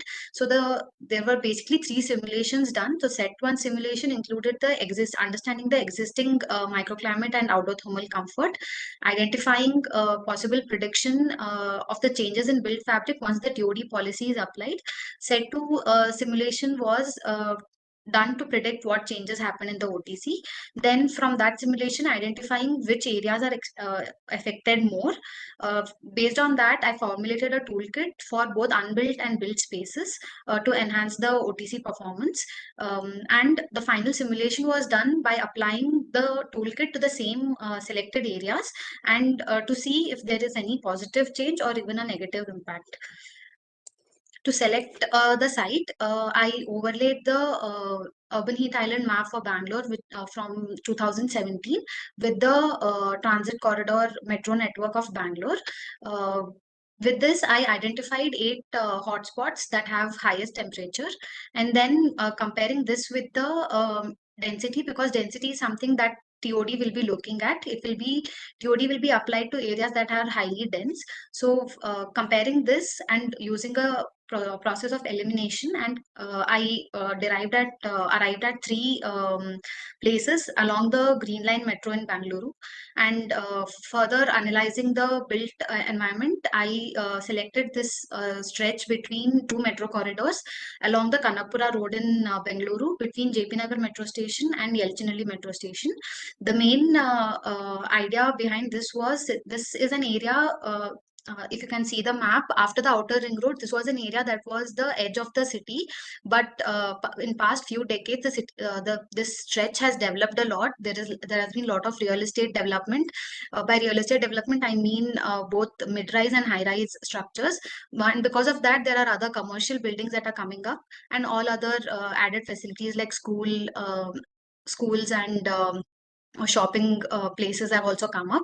So to continue with the microclimate study, the site was divided into 17 grids. Owing to the limitation that I had because of the software that I was using, I could simulate only 100 square meter area at one time. So I divided the site into 17 grids, and then I conducted the simulation and study for each grid. So I also looked at what are the transit oriented development objectives and their principles, and density and design is something that I felt I can look into, and distance, because TOD also looks at creating NMT corridors. And by NMT corridors, obviously people will walk around those spaces, and there has to be public spaces attached to it. But with all these large tall buildings, with since TOD provides higher FAR, how will these public spaces be treated so that they are thermally comfortable is something that I wanted to design for. So the quantitative data sets that I collected were land use map for this precinct, the building height maps, building use, try to understand the 500 meter and 1000 meter TOD core zone and standard zone.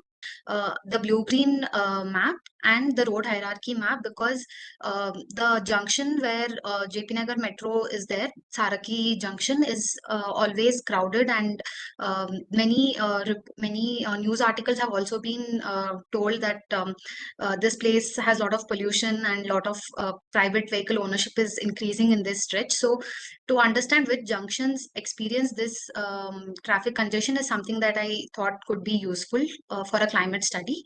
Also looked at from the TOD perspective, which are the larger plots in this area that can be amalgamated, or also that can be used for land use change. For example, smaller parcels of industrial land use can be converted to commercial or mixed use developments.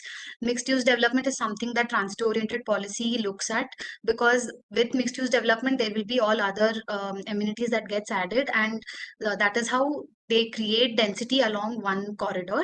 This is a new concept that will be applied to Bangalore. So I thought by applying this from the climate perspective, we'll also get to know what additional study has to be done in a city when a new policy is being implemented.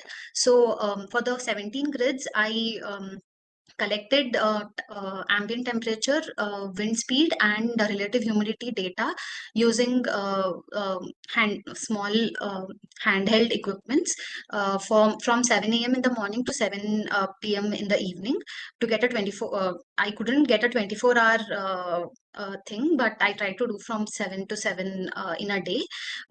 And also another aspect that I wanted to study here was how surface material impacts the heat.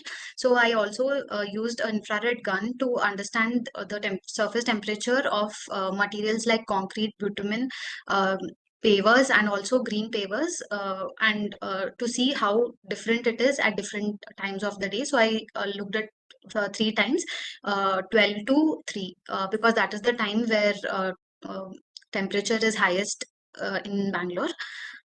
Apart from this, the other indicators that I used for study were contextual based parameter indicators and measurable indicators. So I also understood what is the green plot ratio, what is the build coverage ratio for the 17 grids.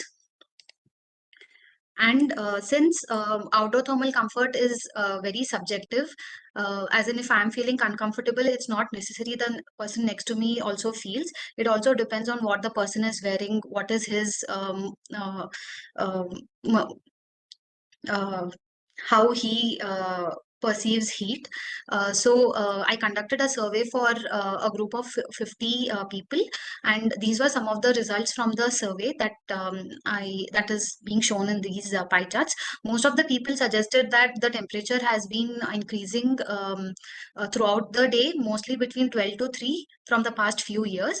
This is something that even people have observed in Bengaluru. Bengaluru has always been known for its pleasant climate and cool wind and a large amount of trees, but there are areas in the extended areas that are now being developed which have very less green cover, and they are not exactly how the usual Bengaluru climate is told about.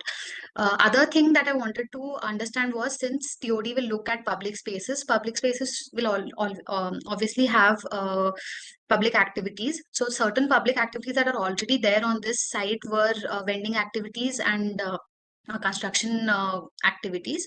So I picked up vendors because there were different varieties of vendors on this particular stretch of 1.5 kilometer from between the 2 metro stations, and these people were mostly located in the interior roads, which are oriented in such a way that they get shade at least half part of the day, because these vendors completely depend upon the produce they get.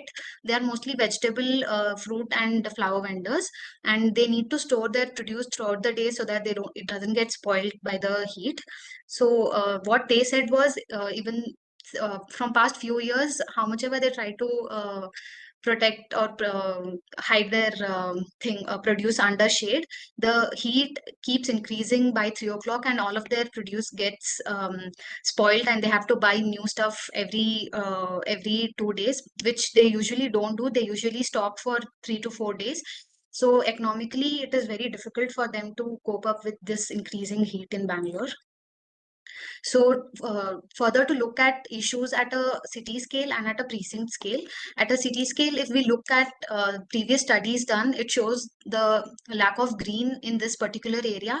Comparing the NDVI map and LSAT map, we can see the blue spots and the larger green spots have cooler temperature, and the other areas along the road are quite heated. Also, looking at the site and how it has evolved, we can see earlier it had a lot of green patches, but now even some, and also it had a water body. Apart from this large water body we can see here, there were other smaller pockets of water bodies which have now gone because of increased development. That it has been converted to open land, where currently a BBMP dump yard is there, and other smaller patches commercial is used for commercial activity. Like I said, traffic is something that is increasing along this road, and with the traffic, pollution increases, and that in turn impacts the heat that is produced by these privately owned vehicles that run around this road throughout the day. Also, I looked at how after applying the TOD and application of the new FAR that will be provided, how the build fabric will change from what is existing and what is new. So this is the proposed model after TOD is applied, and this thing, the image below compares the older build fabric and the fabric that gets changed after TOD is applied. Looking at more precinct level issues, smaller issues, but that have major impact, were psychological, physiological, and economic issues. Economic issues, like I talked about the vendors. Physiological and psychological issues would be how people, since heat is something that changes from person to person. One person, it might be too hot, and his or her productivity will reduce. Commuters that are taking buses to school or work, if they stand constantly under heat, their performance after going to their workplace or institutions will reduce. So that will impact their overall performance.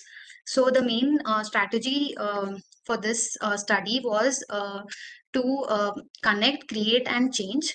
Connect is to connect the blue-green network, because blue-green, by increasing the blue-green along this road, majorly the heat will be trapped by these water bodies and green spaces. Further, we can create public spaces along the metro corridor using the TOD principles of creating this street of Kanakpura Road as a complete street, a vibrant, providing a vibrant street edge, utilizing the new building footprint that will have lesser ground coverage, and it will provide us more open space for the public spaces, creating NMT corridors between the two metro stations and connecting the water bodies, getting back the lost water bodies in the new patch of land, and creating vending zones along the path.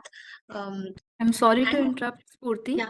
Yeah. Request you to adhere to the stipulated time guideline Yeah, that sure. I'll just given. finish in Thank you. 2 minutes. Yes, sure. Thank you. Yeah. Okay. So to further continue with the design demonstration, I came up with this toolkit, which has building height, orientation, green spaces, and a few other tools that can be utilized. So this was something that I thought could be used: biophilic streets, biophilic buildings, and biophilic systems and networks, leading to a sustainable, resilient, and thermally comfortable cities and public spaces. So the design demonstration one looked at adding the majorly adding the water body. So the three rows of grids show the first one is the existing heat maps, second is after application of TOD, and third is after applying the tools. And by doing this, there was significant reduction in the temperature. The ambient temperature reduced by 1 degree, 1.1 degrees, and the mean radiant temperature is something that is used for outdoor thermal comfort analysis, that reduced by 5 degrees Celsius. So this was just the representation of how the water body can be added and how activities can happen around it. The second one was more from a built perspective, because the first one was for an open space.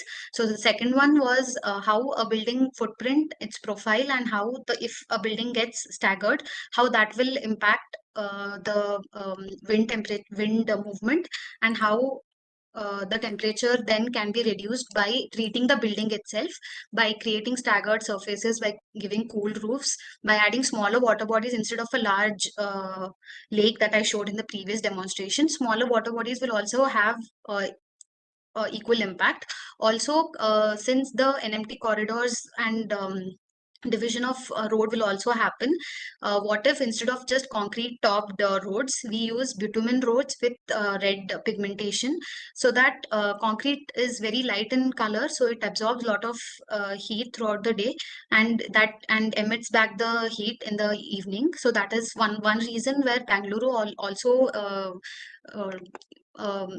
experiences diurnal temperature. Morning it is different, evening it is different.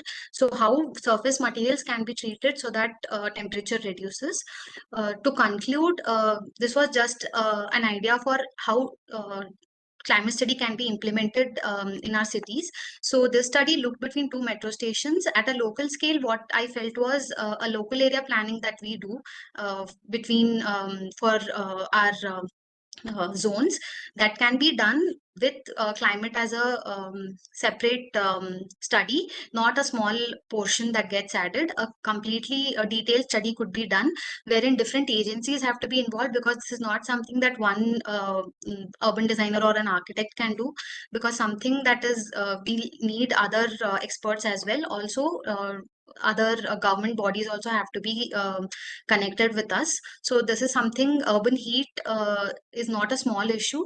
It's a very vast issue, but at a local scale, how outdoor thermal comfort is something we can start from as a study, and how it can get impacted till the rise in Earth's temperature that we can be looked at, is something that I wanted to study in this thesis.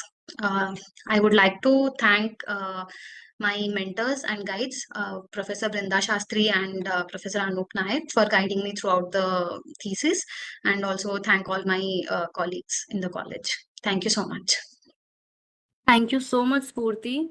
We have heard an excellent presentation, a very unique insight on how TOD impacts urban heat island and thermal comfort in public realm. And now I would like to open the floor to our panelists for their valuable insights and comments. I kindly invite Professor Evan to provide his feedback. Sure. And I'll try to make this short because I know we're a little short on time. So thank you, Spurti, for that presentation. Very comprehensive. I think I'll start with a few things that I appreciated, which is, I think your kind of quantitative approach to the problem at hand, I think is unique in this kind of scale, or I guess even in a kind of academic setting. And I think that the fact that you're able to go and take measurements and things like this individually, I think is useful. And I also appreciate kind of where you started with this project, and the kind of understanding and positing that, while TOD expansion is generally a good thing, it results in a kind of maybe sometimes unintended externalities like the urban heat island effect, and how do we think about developing in a more kind of sensitive way that satisfies density requirements and walkability, but decreases the heat contribution to our cities. I think what the project that resulted is very large scale and comprehensive, and you've suggested a lot of, let's say, kit of parts, a lot of like small little toolkits, a lot of like like, you know, a kind of almost Excel of a range of like micro strategies that we should think of. And I think that itself is valuable. But what I think I'm a little bit missing, and for me, this is the role, the critical role of the urban designer, the landscape architect, or even the architect, or particularly the urban planner, is how you can synthesize all these toolkits into a larger strategy that works together at multiple scales. I think for me, you've suggested a lot of like typological conditions, like, okay, you know, micro conditions about surface treatments, of course, like introducing more trees, of course, how do we start to think about the reconfiguration of building forms, urban forms typologically, but they don't necessarily synergize in a holistic, let's say, strategy besides the overall kind of diagrammatic level, right? And I think what you would, if you were to continue working on this, I think you should actually approach this, you complement this with a very bottom-up perspective, right? I actually didn't see any sections, and I think that is where a lot of these things could come together, is the sectional understanding of microclimates, and the relationship between building form, urban, the urban transportation, microtransportation, and landscape systems. On that last note, I think there you could also push it a little bit more further when we're talking about, you know, urban heat island effects. I think you talked generally about the need for introducing blue-green systems and water bodies and trees, but I think maybe to be a little bit more bold with what you mean by those ideas, besides the general taglines of we need more of those things, right? So, you know, obviously, yes, trees and water bodies, but then how do those synthesize and come together? How do we design, you know, I don't know, even a water management strategy or a natural system strategy for water management, like bioswales or rain gardens, or even the relationship between the ecological systems of the blue-green systems and the more urban systems of a more, you know, kind of dense city, right, in a TUD setting, right? And so how do we synthesize those things in a section and in a design strategy that is more than just a kit of parts, I think. And I think the very last comment I'll make is I think your strategy could also help if you kind of delineate what is the transformation of the old existing city, right? The adaptive reuse of some of these kit of parts versus the introduction of the new. I think that was a little bit mixed and muddied, so it's a little bit unclear to me. You know, and I think there's strategies for both, and then how do they kind of come together, right? New form that comes in, the new densities that come in, what are the principles of how they should be designed and how do they look like? And then how do we start to adaptively convert old infrastructure and old urban form, right? Thank you, sir. Actually, the idea was to start with smaller individual pockets that I've designed, but at the end, I wanted to connect the entire 1.5 kilometer with different interventions, but together how it turns out. But the study, the analysis, and the research itself took most of the time in my thesis that I couldn't give much time to the design part. But thank you for your suggestions. I'll obviously work on it and will continue the study. Thank you so much, Professor Evan. Next, I would like to call upon Professor Mansi to share her expert opinion on the presentation. Thank you for your presentation. I think I'll be very quick. I agree with a lot of points that Ivan has pointed out. In particular, you know, it would be very interesting to look at the transformation, like he rightly pointed out, the old and the new. So specifically for a city like Bangalore, where, you know, which was so famous for the lakes that we know that there were so many water bodies that were interconnected. And again, it was like a network from, you know, there was a system where there were lakes at higher grounds and there were lakes, low-lying areas. So then there was a self-draining system which sort of kept the city going. Now, as grading and as development happened, all these shifts happened, a lot of lakes dried up, and this grading that got you know, it sort of got marred. So obviously the drainage patterns totally changed. So that is as far as water is concerned, because Bangalore is very unique. So I don't think you can just isolate it or generalize it as a typical study of a TOD with a climate development study that you're looking at. So I just want to go back to your, you know, cooling the urban urban scape. I think that is important and very relevant in today's times. But I'm just thinking, what is the reason for us to come to the point of cooling? So going back again to as in what happened where the cities got heated up in the first place. So I think that is such an integral part of your, I know it's increasing the scope of your study further, and then you'll just get lost in the documentation. But I just think it's not fair for Bangalore to not have that little bit of background before we get into the next. Very quickly, you spoke of the 3 C's that you derived. So in conjunction with what I just mentioned, I would like to introduce conserve, definitely. Yes. You know, so you looked at connect and so conserve. I mean, let's start with the ground realities and then we automatically cool. So, you know, it's been a lot of these cities have been facing bizarre climatic conditions. And again, I'll come back to the point that Ivan specified.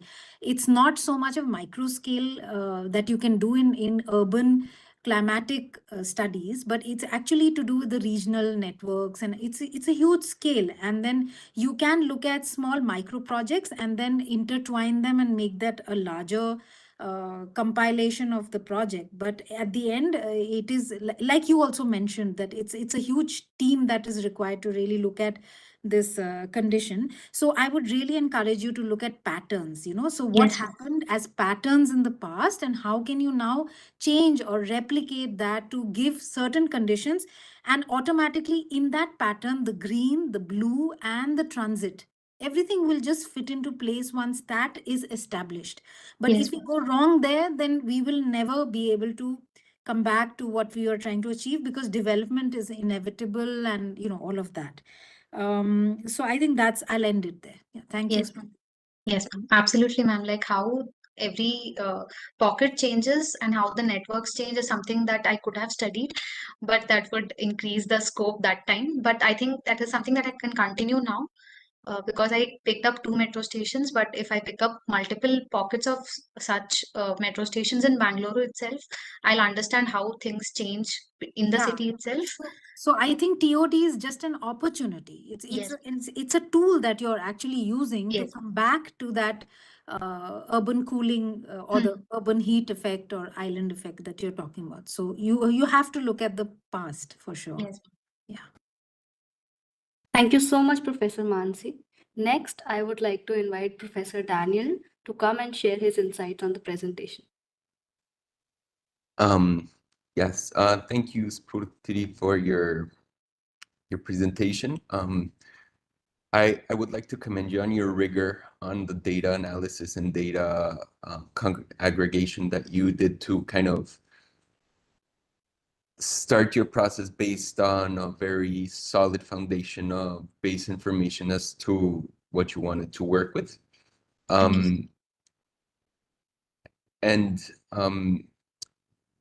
I can understand from what you said that required a lot of time and kind of took a lot of the available resources and time you had in order to move forward with your project. And I think it's evident.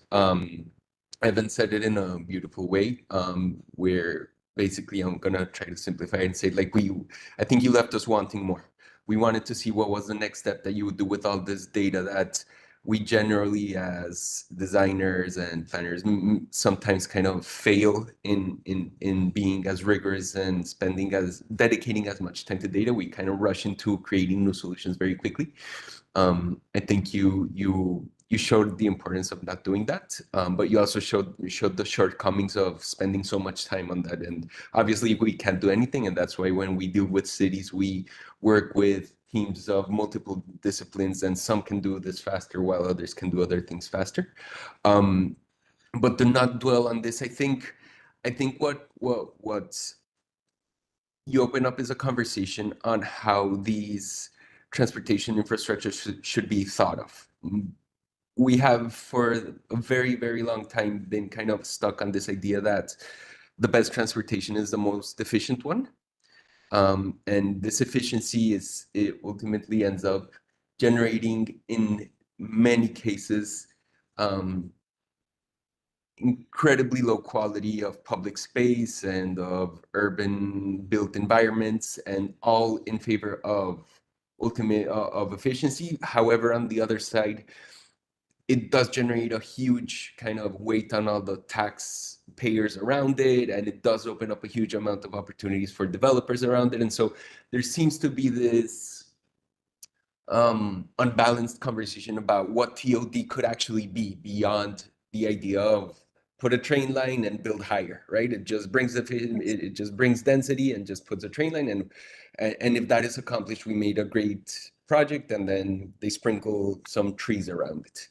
I think at this point, as a global society, I think we are ready to take the next step in understanding the byproducts that this TOD mentality should actually be bringing, because we already know this basic understanding is accomplishable. And so I think what would have been beautiful for me is for you to actually intervene in what is this line of transit and how it is affecting the public space and the public realm and the actual urban sections that maybe Evan was referring to.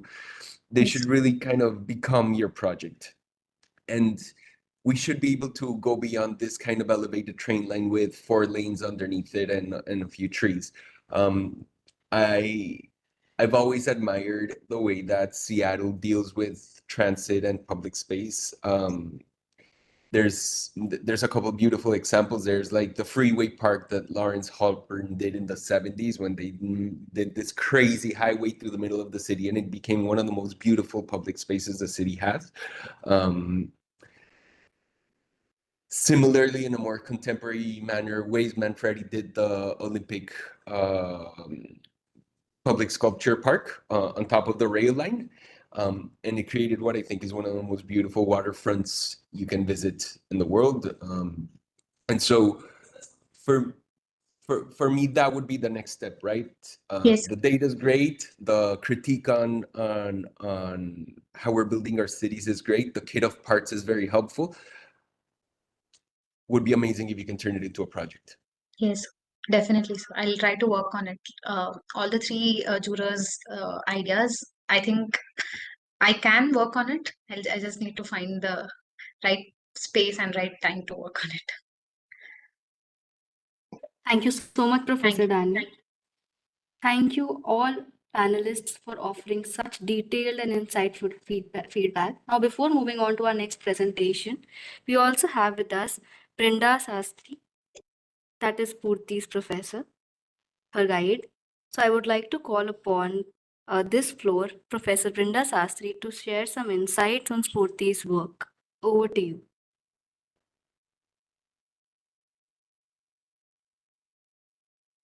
Do we have Professor Brinda Sastry? Hello.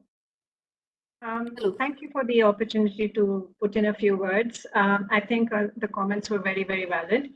And as Purti mentioned, there was a bit of a struggle in trying to gather the data and put stuff together. And then as seen, the design had to kind of take a little bit of a backseat. So definitely that is something that can be worked upon in the future. And also important thing is that how do these kit of parts that she has put together feed into the policy itself? And, to kind of enhance what the current policy is speaking about, because it's very silent on this entire matter of heat island and generating larger, areas of these unintended consequences of the TOD, which has been mentioned.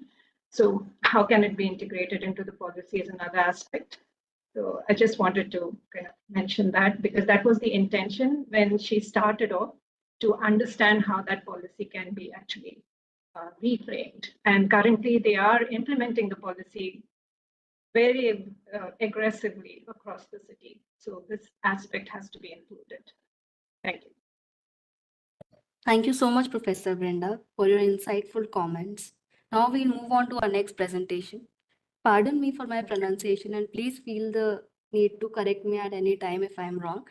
So our next thesis topic is going to be presented by Yao Shao Qian, a Bachelor of Architecture student from the Hong Kong Polytechnic University located in Hong Kong.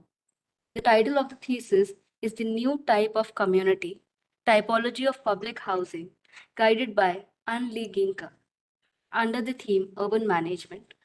Yeah, over to you.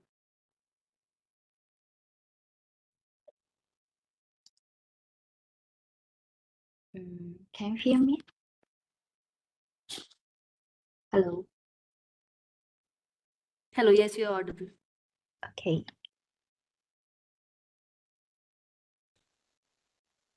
Okay, hello everyone. My name is Yao Xiaoqian. You can call me Ariana. I'm graduate for the Hong Kong Polytechnic University and study the environment and interior design program. And first, I want to appreciate to have this opportunity to present my theory project to you all. And this is my graduation project, and the project name is the new type of the community. According to my research, since the reunification of Hong Kong in 1997, fast-growing urbanization has led to the decline in local agriculture. According to the recent data, 75% of the original farmland has been replaced to the by the communal commercial development. In addition, 80% of the food in Hong Kong is import, which has an impact on the environment footprint. Therefore, the project was proposed designed to encourage the community to develop a local sustainable food supply system within the residential building in Hong Kong. And the aims of this project is to explore the alternative design solution for the vegetable self-sufficient in Hong Kong. Its future, it will be further to enhance to list the type of and standard for the farming system for urban development and identify the options for the possible creative approaches. The existing and current self-sufficient food production in Hong Kong is to research and list, such as seasonal vegetables, type of vegetables, and condition under which they grow, and as well as the locations, space requirements, and service associated with the amount of the food production in Hong Kong. And this is want to find out the potential points for the space arrangement. Also want to explore the possibilities and impact to of introducing community farm in spatial of the public housing areas in Hong Kong. So this project is concentrate on the agriculture and energy to create a communal village. In addition, the spatial composition of the neighborhoods is being to reconfigure and decide the facility systems of the communal operation for feasible increase in the small households within the apartment into the coming years and to address the housing shortage and adapt to demography changes. Also, the further arrange of the publics and privacy space of the buildings, which I choose. In addition, co-cooking, community garden, and energy, they are the design for the public space. Those three systems is the main to cooperate together and to be important part of the user daily life, and hope that can create a sustainable environment to the users. First, the site was choose the existing twin tower types of the public housing in Hong Kong. The community garden system will be inside and outside the building based on the existing building structure, and then do the sunlight analysis, and then to identification of the potential areas for the farming systems. Second, about the co-kitchen system, was based on the layout plan analysis. The corridor is a great areas for connecting different floor and units. So I'm thinking that would be a potential social space, or it is a main part of the kitchen areas. So the existing kitchen areas will be to relocate near to the corridor and become a three modular to according to the cooking steps, such as preparation, cooking, and dining. And then it can be have a different function in different times, such as sometimes it's kitchen, and if you want to have talking to each other, there also is a social space, or there will be a study areas for the children's. Third, about the recycle energy systems. The rainwater will be collected and reused in the building. A water pipe system will be installed on the different floors to irrigate the vegetables.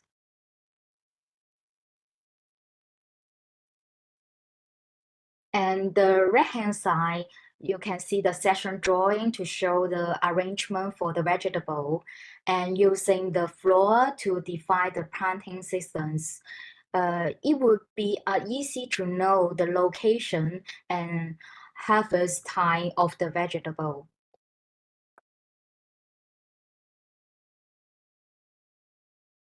To support the autonomy of the local food supply, the design of the agriculture elements and alternative ways of the energy production are integrated and designed into the existing structure of the public housing. And the food production circles is linked to the residents' daily life to creating an interdependent living systems. The illustration section shows that when there's a morning, the people will come out and say good morning for each other, for the neighborhoods. And they will cooking and having the breakfast together. And this is the same view of the session, but it's the nighttime. And you can see the pink color lighting was turned on, and it was a function to grow the vegetable. And also it could create a social atmosphere inside the building, and people can be allowed to relaxing, playing, or drinking. So finally, my theories is mainly to tell a story of the new communal engagement and tell the longing for the harmonious residential community working together and to build a sustainable environment for the future. So this is the end of my presentation. Thank you for your listening.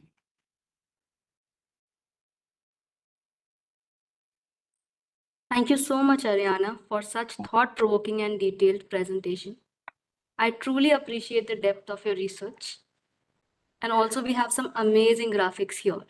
Now, before moving on to the panelists' comments, I would really like to request all presenters to please adhere to the stipulated time frame, just as Ariana did. Now we will hear reflections from our distinguished panelists, Professor Mansi, Professor Daniel, Professor Ivan. You may begin in the order of your choice. The floor is all yours. I guess I can maybe jump in then. Thank you, Xiaoqian, Ariana. Really enjoyed kind of the thesis of the project, the research, very robust research, kind of a typological inventory research, and very beautiful graphics, both through the kind of infographics of the research, all the way to the kind of day in the life of representation that you ended on. I think it's a really important and critical topic, especially in a context of high density like Hong Kong, in which, obviously in island nations and things like this, there's a lot of import and export, and particularly a lot of import of food, as you rightly discovered and pointed out. I think there's a few things that I think I would overlay on the project to help you push it forward, I think, and consider in the future. I think what might help first with any discussion about food and any kind of project about food production, I think we have to have a little bit of a sense of the metrics, right? I think, the reason agricultural production takes up so much space is because of the amount of space it needs to grow certain things to feed a much smaller kind of proportion of human consumption. And I know you're introducing hydroponic farming here, which has a far greater efficiency than traditional agricultural production.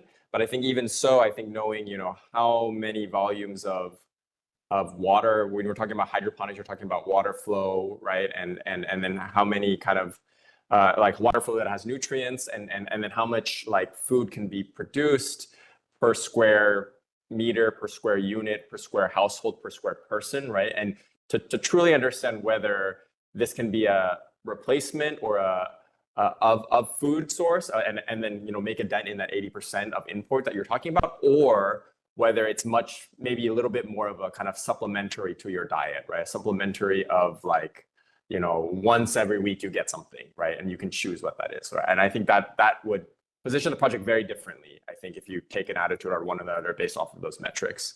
The second thing I think was really interesting about your project, and I also question a little bit maybe, is that you chose to distribute all of the, let's say, food production to the individual household, right? So it's not a consolidated, let's say, hydroponic infrastructure that a larger management company or a group or a collective manages and then distributes, right?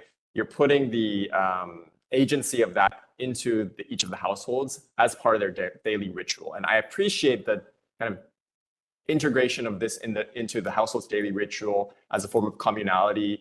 I appreciate that part of the project for sure. But I think,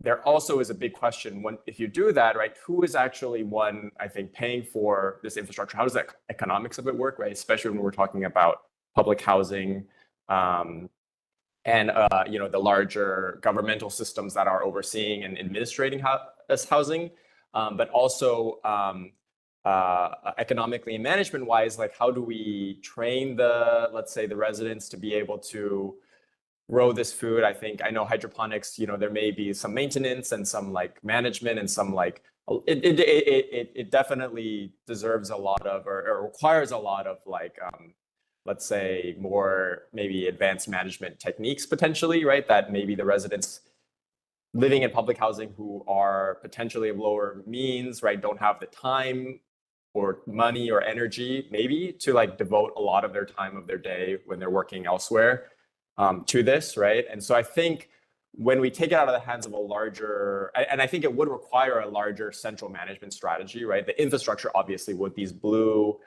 kind of like hydrologic infrastructure that I see in this beautiful drawing here, right? That actually requires a much more top-down kind of investment in design, right? That the building owners and the government would have to invest in. But I think that kind of like bottom up versus or individual distributed versus consolidated, to get a little bit more of an understanding would make it a little bit more, I think, realistic.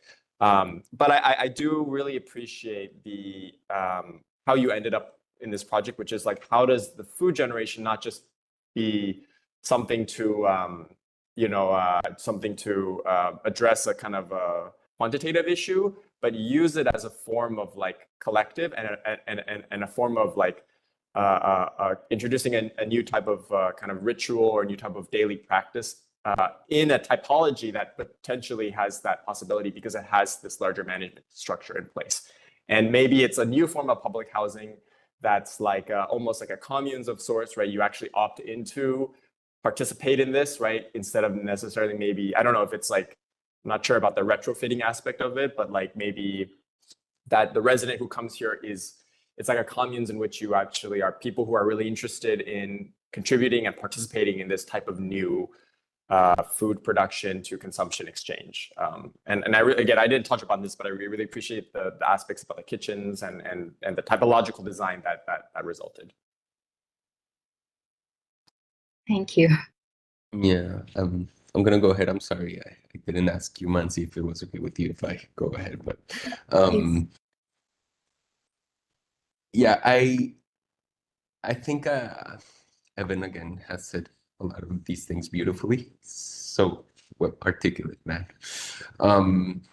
But yeah, I think what was really interesting about hearing your presentation and looking and seeing all of your beautiful drawings is kind of you're pushing us to this kind of next step of understanding how food and city construction actually can come together.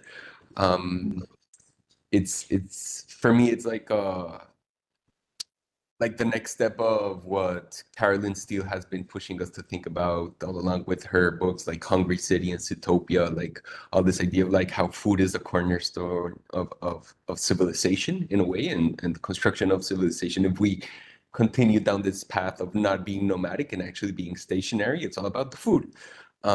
And where I think a lot of these conversations are taking us in terms of what technology is offering and the actual conditions of density in cities and how we like to live together and how it's the most efficient way of living together. It's, I think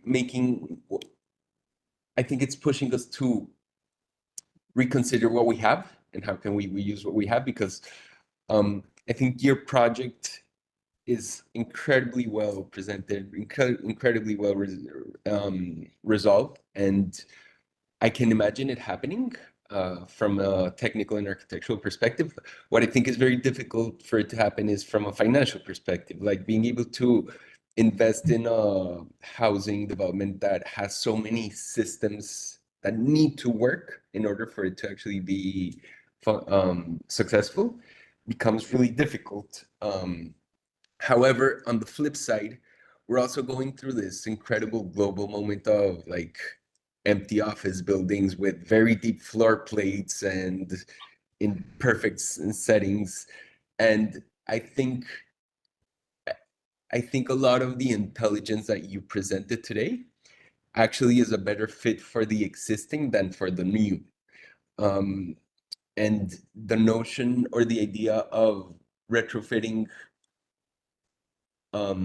these empty office buildings that are not suitable for housing because of how deep their floor plates are. If you're actually turning the empty cores into food production facilities, and the facades that have these inoperable glass panes that need to be changed in order for them to become housing actually also offer productivity and income. A little bit in the Lacaton and Vassal way of retrofitting facades and for a little bit more than just making it inhabitable.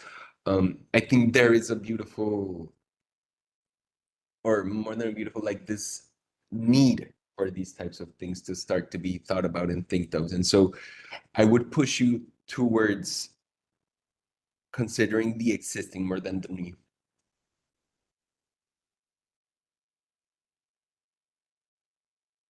Yeah, thank you so much. I don't think I have much to say, Ariana. Beautiful presentation.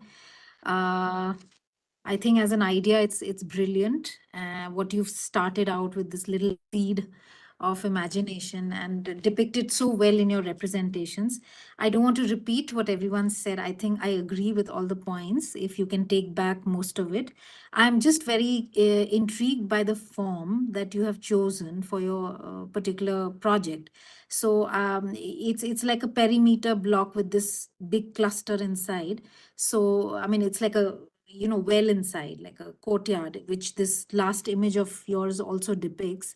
So I think it's going to be a very interesting thing if we look at retrofitting the old, and also sort of like a chain link, like this building block formation that you have, because you've taken a lot of care not to overstep the build at all. So whatever's there is on the facades or on the, it's entirely there as a utopian, well conserved, like an almost like a biome for a hydroponic sort of a experimental environment, which of course you need to generate that.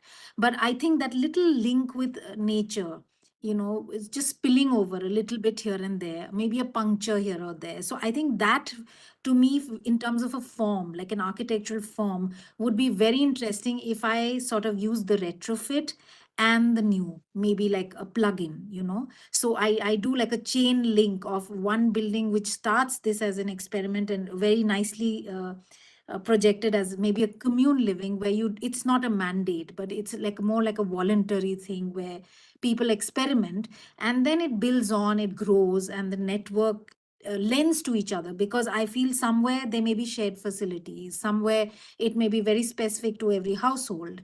There may be also a lot of hydroponics is a science which allows us to do a lot of hybrid species which don't necessarily belong to your locale.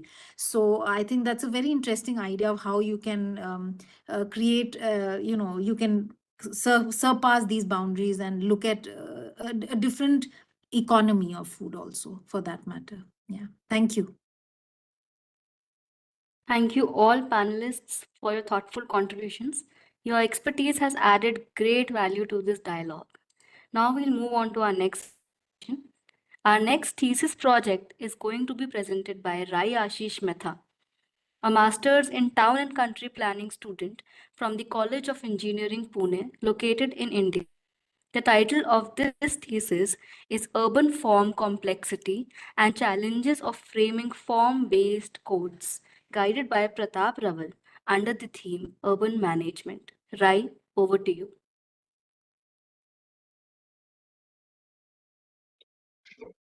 Hello. Hi.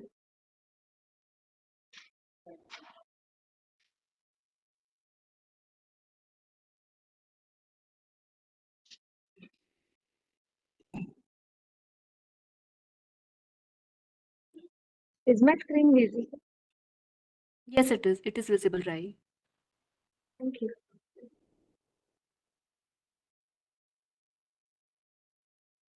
Hello. My name is Ashish Mehta, and my master's thesis topic is Urban Form Complexity and Challenges of Framing Form-Based Codes. I studied at College of Engineering, Pune. So my background and motivation for my thesis started by observing current scenario of Indian cities. Due to rapid urbanization, lots of unorganized, unplanned, it's like unplanned development is taking place, and result of that, cities are losing their own actual character. Cities need to be planned by form-based codes, which are recently published by NIUA, National Institute of Urban Affairs, in 2023 in India. But the study lies in contrast with conventional zoning and the way it would be relevant in Indian context. My study area lies in case of Pune city, and my personal interest for this topic is because of urban planning and urban design both merged together. So by NIUA published types of character-based planning form, which my thesis focuses on TOD CBA, residential CBA, and CBD CBA. This planning lies at local area plan level. Form-based codes are of different types. It could be block standards, street standards, public standards, But here I have shown architectural standards. And like for an example, I can give you a small example with character-based planning, like a pink city in Pune, Jaipur. It has its own character and guidelines for historical core area. And if we say Barcelona, we have an image of artistic structures created by Antoni Gaudi, and Santorini for white structures and blue dome. So my aim is to study formless codes and find its viability and gaps for implementation. Objective for my study is to analyze, implement, and study adaptability of guidelines to urban context. My study area lies in India, state Maharashtra, in Pune's central core area. This location map represents the old core paint area. My pure focus lies from Shaniwar Vada to historical structure like Mahima because of the historical landmark. Parameters and thoughts behind this study area is for preservation of historic structures, scope in streetscape improvement, architectural guidelines, facades, street frontage. So, for analyzing this area, I divided form-based codes in 4 different parts with 4 different levels, where urban form character analyzes at neighborhood level about physical characteristics, its urban grain, fabric, urban development pattern, and evolution. Then at state level and public space, and at block level, because all this should be studied for proposing and form-based code. These highlighted parts in the box are presented briefly in this presentation. Study of UDCPR guidelines is also necessary for knowing conventional planning methods. Highlighted chapters and my thesis topics are merged together. So while analyzing about building form timeline, the evolution of city can be observed below by the image. In 1800, the place was fully pedestrian with Peshwa architectural style, and the way it started shifting to British colonial era, which changed its lifestyle of people living there, and extreme urbanization took place till current scenario. So at the current scenario, the Pune has modern and conventional style, and it's really like heritage is at risk.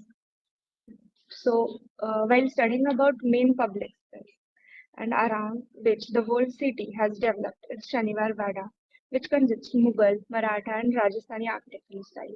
The small schematic 3D view represents a highlighted part, which is presented here, showing elevational profile of surrounding area with diverse architectural character, facade, color palette, extra signages, and advertisements. Also, I studied structural timeline, green space, and user type of surrounding structure. While studying about block standards, I plotted each block in GIS and analyzed it with respect to different domains. Here I have represented height in current scenario, which have 35% and 28% of structures in 12 and 15 meters respectively. And besides, there is a study about UDCPR guidelines. And here is the imageability of the current city, like the current scenario. So while studying about frontage, there are less than 50% of structures which has road frontage. And you can also see some original frontage facades here, which are really beautiful. And below there is one comic which shows how these new structures are getting fit into it. So while thinking about proposals, I analyzed a questionnaire which I had created for user group and professionals. Almost 95% of people want to conserve core area. And here at the right side, I have shown sample of questionnaire for users, which is about imageability and their interest behind that image. Most of the professionals voted for public space. For public space and architectural standards. According to the whole analysis, observe, the main thought lies in returning city's own spirit of place, and which can be done by giving place an identity, which can be converted out by doing place theming, focusing on iconic buildings and place meaning. So, for example, for proposals of public space around Shaniwar Wada, structures should have guidelines with respect to balconies like jharokas, like the balconies can be created like jharokas. Height can be restricted with respect to Shaniwar Wada's height. It could be 6.5 meters or 2-story. Blind arches and facade can be used. And color palette is influenced by local materials which can be applied, and beautiful Peshwa arch brackets and belling can be used. So main thought and concept behind the guideline was to evoke influence of Peshwa architectural style to surrounding space. So in conclusion, I observed it is very difficult to implement form-based codes in congested area, but there is potential for guidelines like streets, architectural character, and public spaces. While studying about implementation of UDCPR guidelines, which lack restrictions on character of space. And this study can be a small case for future research for implementing NIUS guidelines. Thank you. Thank you so much, Rai, for such a detailed presentation. Your arguments on gaps in viability of urban form and form-based codes really stood out, and I'm sure many of us will be reflecting on that. I'd now like to invite our panelists to join the conversation and share their views. I would like to invite Professor Daniel to please start the conversation. Over to you. Thank you. Yeah, I think what's really interesting, right, is how like the conclusions that you reach to, which is like urban form kind of urban form standardization is incredibly difficult. Because ultimately what you did is you kind of stepped into the policy making role in trying to establish how certain parameters can be can be said to accomplish urban form that you consider positive or good. And that becomes so difficult. Whenever you decide one thing, it ultimately has so many kind of lateral or side consequences that you weren't that you wouldn't necessarily had imagined. And so I think one of our responsibilities as urban planners and designers is to actually get involved in these policy discussions and trying to establish how urban form can and should be established. There's important aspects that you didn't touch on, which are financial, that I think should really be considered, because many of these decision-making matrices do involve the economy of a place and the economy of developing the place.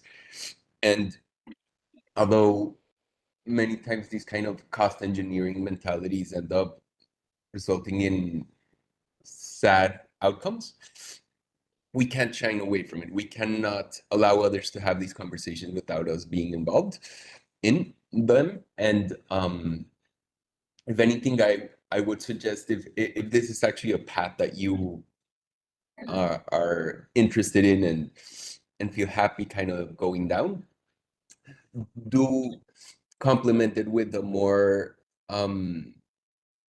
grounded understanding of what all of these policy decisions can mean for them to actually become a reality.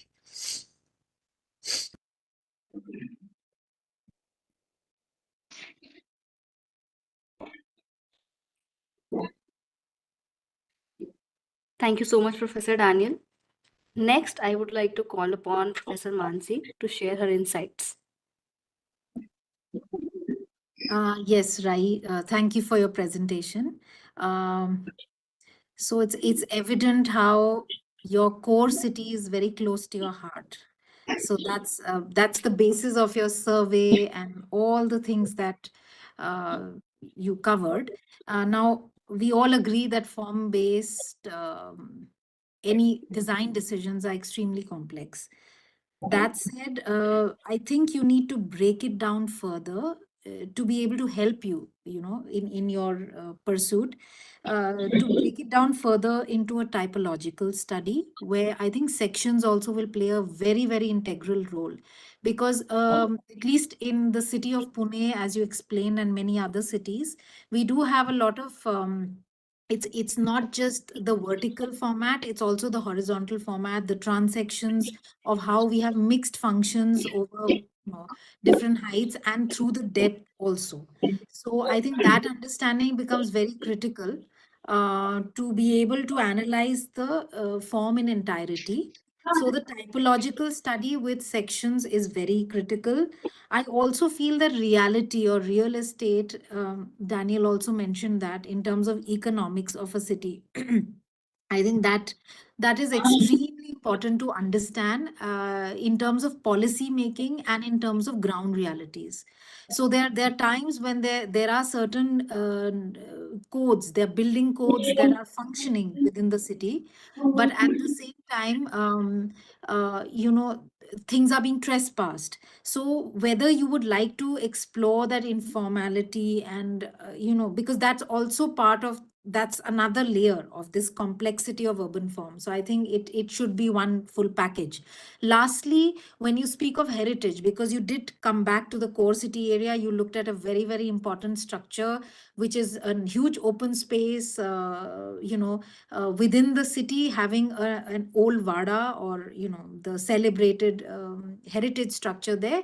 And it is abutted by a lot of very important systems. There's a river, there used to be a lot of vegetation, which is now sort of not there anymore, etc. So when I look at heritage as a determinant of urban form, especially when you want to look at conserving, or that's the way forward.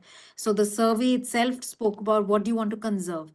So when you look at that, I think the factors of just built heritage is not necessarily encompassing those of social, cultural, even layers of belief and symbolic representation. So I think all those will add to the layers of heritage, including the open space structure and the riverine system or the ecological system, etc. So again, I think you will need to at least touch upon those things before we arrive at the built form, because it's all at the end of the day, it's all about the response of the built form with the open space network and how we can relate both of them. So I agree with your topic. It's, I know it's complex, but I think you can, since you've done so much of research, you can move ahead with it. Yeah. Thank you. Thank you so much, Professor Mansi. And now, Professor Ivan, we'd love to hear your thoughts too. Over to you. Yes, sure. Thank you, Rai, for your presentation and for your project. I think I want to pick up off of where Professor Mansi just ended, which is, for me, what was really interesting about your take on this, on form-based coding. And I think it's a completely valid and interesting and important proposal to, think from the ground up, okay, what are the zoning, like reconsider zoning, and how does that actually produce urban form, right? That's what form-based code is kind of questions, is traditional Euclidean zoning.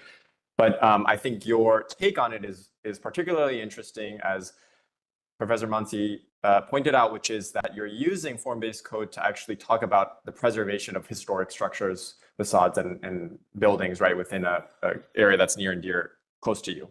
And so a question that arises in my mind is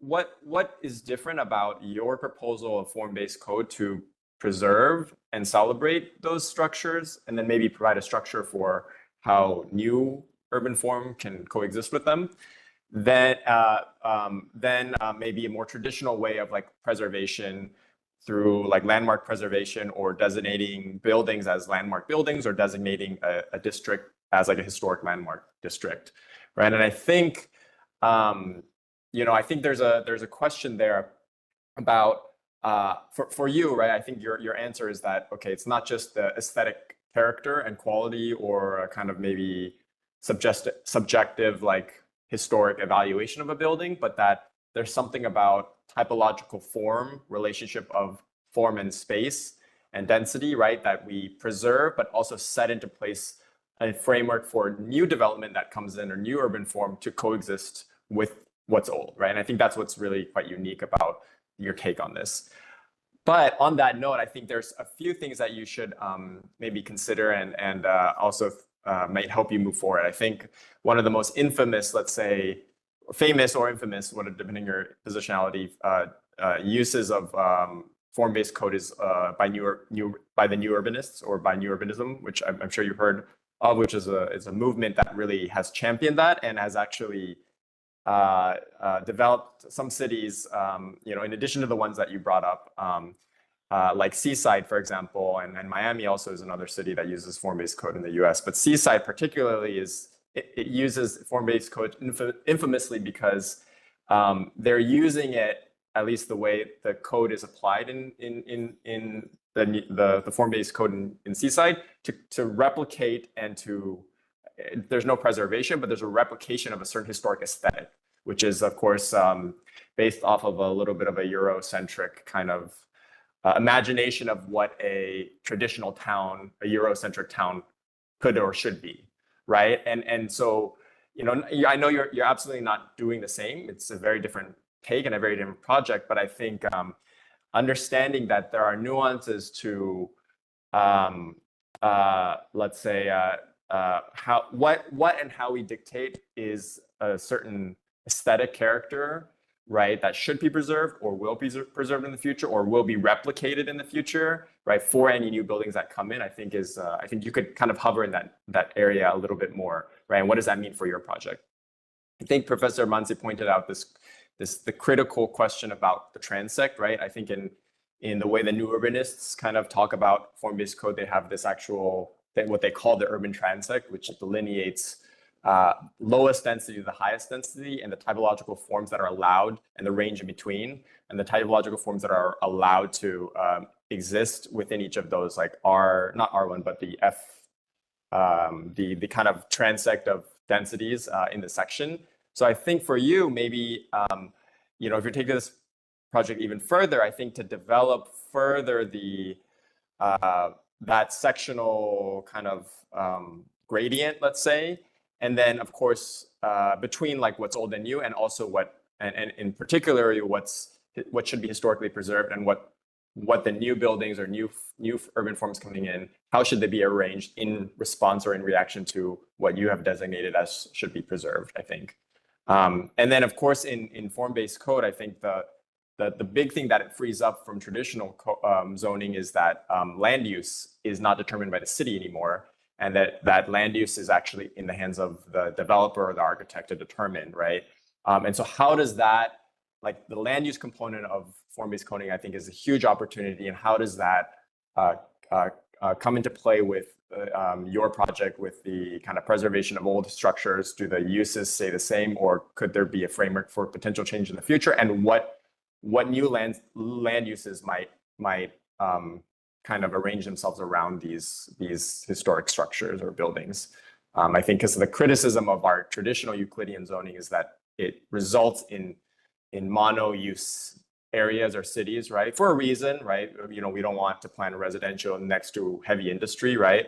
But that also results in maybe mono-use cities or blocks of, and that's why form-based code was kind of invented to think about a new way of multi-use, multi-mixed use cities, right? So your project brings up all these really interesting issues that I think you should, continue to explore and push forward. So much, Ivan. We are deeply grateful to our panelists for sharing their expert insights. Now we'll move on to the next presentation. So our next project is going to be presented by Vardhan Ashish Arora, a Bachelor of Architecture student from Rachna Sansat's Academy of Architecture located in Mumbai, India.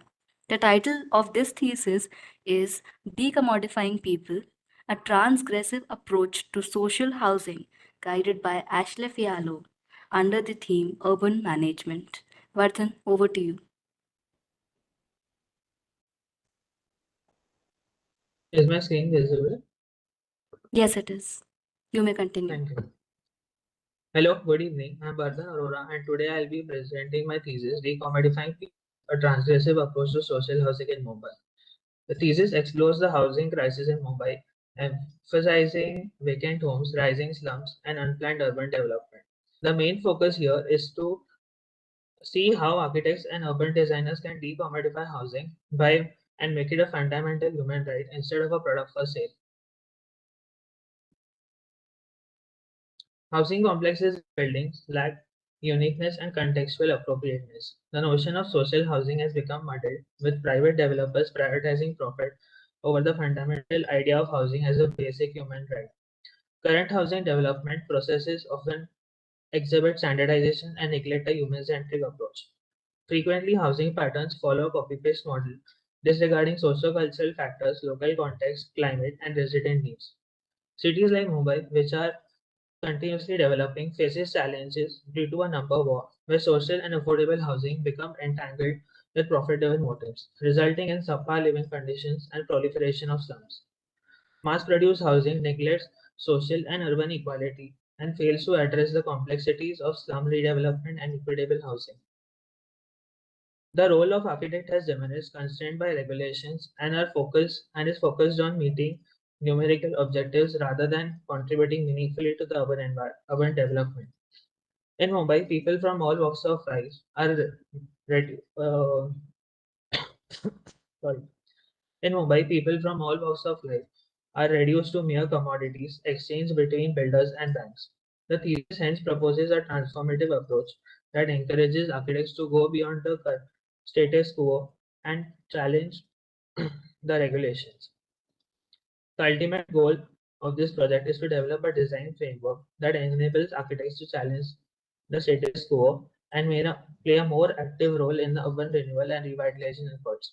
Specifically, the project proposes reimagining social housing as a vital element of Mumbai's urban fabric, central to the broader objectives of urban renewal and slum revitalization. This vision emphasizes the importance of integrating social housing with the city's character and highlights its potential to contribute significantly to overall urban context. For this thesis project, I undertook an actual live SRA project. SRA, that is the Slum Rehabilitation Authority, is the major driver of the slum redevelopment in the city. The site is located near the DN Nagar metro station in the Andheri West area of Mumbai suburban area. The goal is to integrate the design into the city's urban fabric by creating a functional and sustainable housing loop.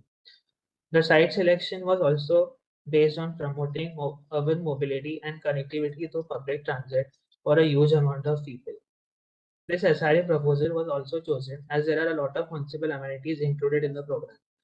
The integration of mixed-use programs and municipal amenities ensures that the development is more active and diverse. The program is also developed in response to the context and residents of the building.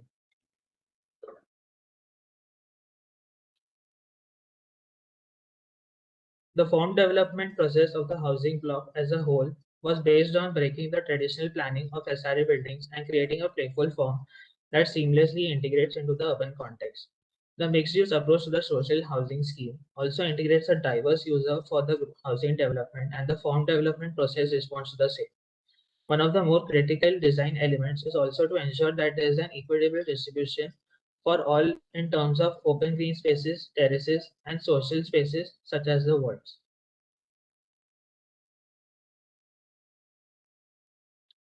The ground floor plan of the building depicts how the building integrates municipal functions like primary school, maternity health clinic, and the municipal market. The development is in cohesion along with the residential spaces, amenities, co-working spaces, and all kinds of residential and commercial entities. The different floor plans here depict how the interstitial spaces integrate with the residential blocks and amenities.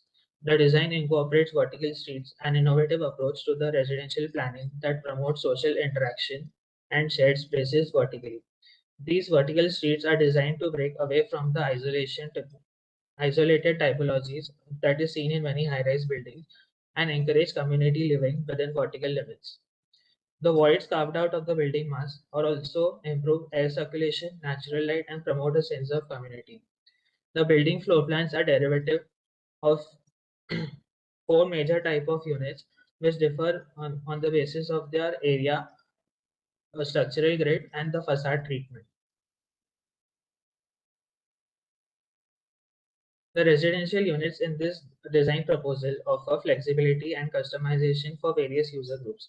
The project envisions a blend of slum rehabilitation apartments, sale apartments, and co-living spaces for students and young professionals. This mix ensures social inclusivity, providing housing options for different income levels. This slide depicts the isometric view of the building, and you can see how the different functions are segregated. The view also shows how the different social spaces like the terraces and voids open up to the surrounding urban context. This slide shows the sectional isometric view of the building. One of the major advantages of this type of development is that it breaks away from the typical monotony of vertical surfaces. The new articulated facade is more playful and exciting. The design creatively overcomes site restrictions, enhancing the urban landscape by flipping building masses to form multiple courts and terraces. It prioritizes social equity by integrating co-living, student housing, and slum rehabilitation components, ensuring diverse and inclusive housing options tailored to the residents' actual needs. Additionally, the design integrates residential, commercial, and municipal functions, creating vibrant public spaces that foster community engagement. Its principles and strategies offer a blueprint for equitable, livable, and resilient urban environments applicable to other rapidly developing cities worldwide. The proposal also enlists that using cutting-edge construction technology like GFRG panels combined with structural steel frameworks to make the project more cost-effective, sustainable, and efficient. These materials reduce construction time, lower costs, and promote eco-friendly building practices. Sustainability becomes a key element with the use of GFRG panels, that is glass fiber reinforced gypsum panels, along with steel framework, providing durability, fire resistance, and environmental benefits. The project's flexibility is evident in the customizable units, catering to the diverse need of urban residents. The notion of decommodifying people emphasizes a human-centric approach to the design processes of social housing and attempts to redefine housing as a vital urban element. Adequate and quality housing for all ensures the collective growth of communities and the nation at large. The renewed process of slum redevelopment in cities like Mumbai has immense potential to create several urban nodes and aid in the urban renewal of the city. In conclusion, the study seeks to redefine the role of architects in the housing sector, advocating a more proactive and innovative approach to the urban development and urban management.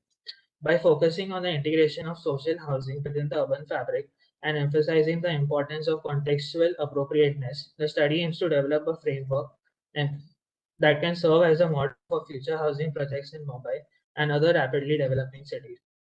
This vision of housing as a central element in the urban renewal and management, along with slum revitalization, has the potential to foster sustainable and inclusive growth, ultimately improving the quality of life for residents and enhancing the overall urban environment. Architects and urban designers, planners must lead this revolution and on ensuring that housing is no longer a commodity but a fundamental right for everyone.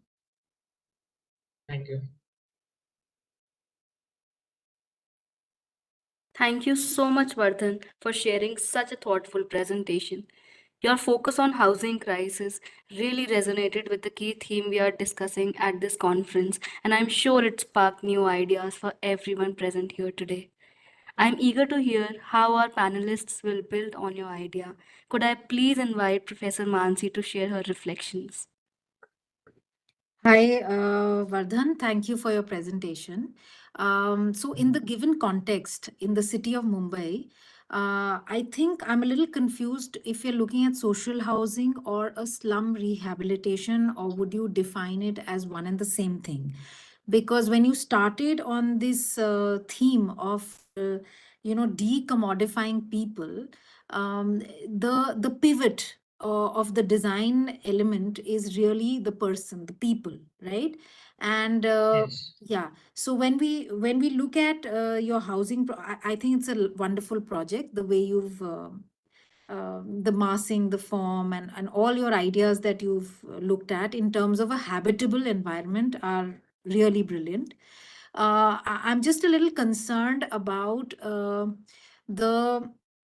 how this particular housing will be different for, let's say, I mean, as an affordable housing or just as a simple housing which is coming up in the city. How will it be different for anybody who's in the, so you can counter that eventually.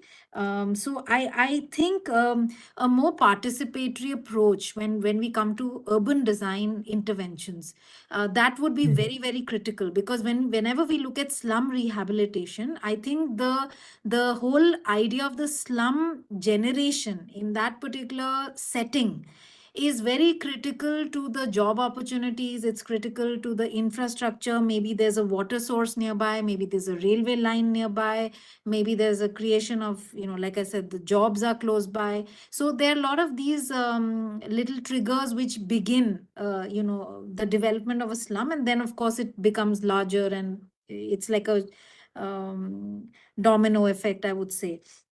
So I think it's very important for us to understand, because you started on the premise of the person who is using, the user group. So I think it's important to understand what is their social circle, what is their economic activities, how are they, because how it is. So there's a lot of rehabilitation that's happening from the government. They want to take people away from the slum area. I think you're aware of that, and they build these little communities for them, but they just don't fit in there, or they sublet it, or they even sell it off and go back to somewhere else, which is more close to what they've been used to as a lifestyle. So I think this is it's a very interesting housing project, I would say. I have nothing to really critique that. But in terms of looking at a slum rehabilitation or maybe a social housing or affordable, I'm still not very clear which category we are looking at and how do you define this? Also, this one little imagery that you had in the beginning, you spoke of vertical slums. So are we now looking at creating a vertical slum? What are we doing? No, ma'am. Yeah, so the vertical slum, it didn't appear to me to be a vertical slum at all. It seemed to be a lovely, huge, sparse development with these, yeah, this one and then the third slide, for example. So I think that's not a slum area at all. So I think that is a little misplaced. Yeah, that's all I have to Yeah, say. ma'am. Actually, the thought process of undertaking this project started from seeing case studies of SRA projects like Mahul area and Mankurd area in Mumbai. So these slum redevelopment projects are basically taking people from a vertical slum or in an horizontal land, and they are putting them up in very small stacked units. And these buildings have not been designed in response to any ventilation or consideration of sunlight. They are just stacked uh, next to one another, and there is absolutely no services and absolutely no ventilation that they get in their housing, Yes, in the in a particular flat. way, a So better designed housing, yeah, right? so Yeah. by vertical slum, I meant that. Yeah, so sorry for interrupting. Maybe you'd like to respond when everybody finishes their comments. Maybe Okay. we might have some common points. Yeah, thank you. Yes, thank you. Thank you so much, Professor Mansi. I would like to call Professor Ivan to share his insightful comments. Sure. Yeah, I'll pick up right where the conversation just left off. I think, to very quickly start off on complementing the project resolution. I think as a housing project, you've resolved units very realistically, and you've gotten to the level of the fabrication and the construction and the wall section and things like that. So I think that's successful. But I want to go back to this root question that Professor Mansi started with, and maybe question a little bit. I mean, I think for me, and I remember seeing this, evaluating this project actually during the initial evaluations. For me, the project is definitely an improvement over the current kind of SRA development, cluster developments that you rightly pointed out. And the image that you showed is probably one of the better ones, right? But at least in plan, right? But as we probably all know, we've seen these like very extreme, as you call them, vertical slums, which are perhaps an improvement over, informal slum settlements in which, you don't have infrastructure or property designation at all, or even protection and safety. And a kind of SRA redevelopment, you have a little bit of those things, but I would, like you rightly pointed out, it's not that much of an improvement, right? Because there's no following of like access to like lighting and air. Things are really vertically clustered together, right? And I think your proposal takes the next step, right, and addresses a few of those things, right? I think a lot of the units, there's potential for cross ventilation, there's potential for just terraces, vertical, open spaces, and a little bit more of a mix of program, right? But I think there's even more design opportunity and programmatic opportunity that maybe was left on the table. And I think a lot of this goes to two things, right? One is, I think the ambitions of the project are great, but I think we need to be a little bit more nuanced by what you mean about, okay, how do we, one, create a mix of incomes? What does it truly mean through design? Can design tackle that? And to what extent, and what do like policy management, things need to happen to ensure that? And two, like, how can we actually use housing as a way to create more social communality that these SRA developments currently don't have, and maybe upward mobility, right? So I think a few suggestions maybe. I think on the note of, let's say I'll start with like sociality and communality, right? And these SRA developments are just packing these units vertically and going as far as vertical as they're allowed to, or even more, without providing an appropriate kind of space for smaller micro communities or scales of communities to emerge, right? There's like thousands of people living, and then there's maybe this like courtyard in the center that doesn't get any light because the tower is so tall, right? And the space around it is undesigned. So how can a housing project start to create scales of smaller community within, right? And I think that's an opportunity that maybe was missed in your project, where maybe there are like communal voids that are like, extracted or subtracted or introduced, or other programs, vertical programs that foster a sense of like cluster of smaller communities and scales of community as you introduce the density that is really needed, right? You need this amount of density to rehouse the density of people that are in dire need of a better housing condition, right? But really improve their lives in that way. I think maybe you resort a little bit to the conventions of like a hallway and a unit being a hallway and a unit, but particularly in my understanding, culturally, the hallway or the circulation corridors in Indian culture and in many cultures actually becomes that sense of space of socialness, right? And it can be much more than just a hallway that we model. It can be much more. You can engage with the interior programs of the kitchen, for example, or the living rooms, or even engage vertically, right? And so how can those models or those spatial ideas percolate into your development to make it even much more of that improvement?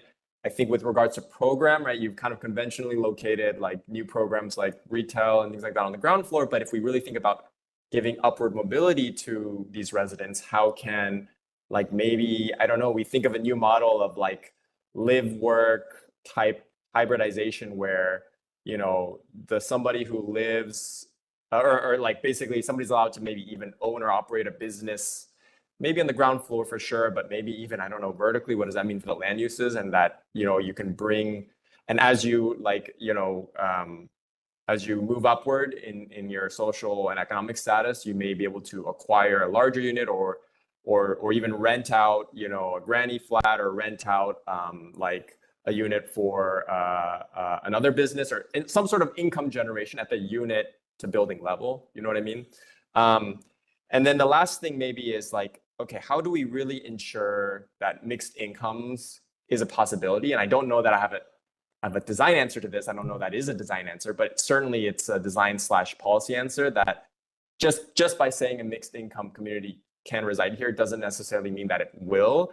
And I know that a big critique about SRA developments is actually, from my understanding, that a lot of these developments are subsidizing the construction of super high-rise luxury developments that are in the plots that are often in the same plots of land or adjacent to these SRA developments. So in India, you get this huge stratification and juxtaposition of wealth inequality in the form of the architecture, right? You have these SRA developments that have one of, very extreme living conditions right next to a plot of land where the same developer is using this money to subsidize the luxury towers that come up, right?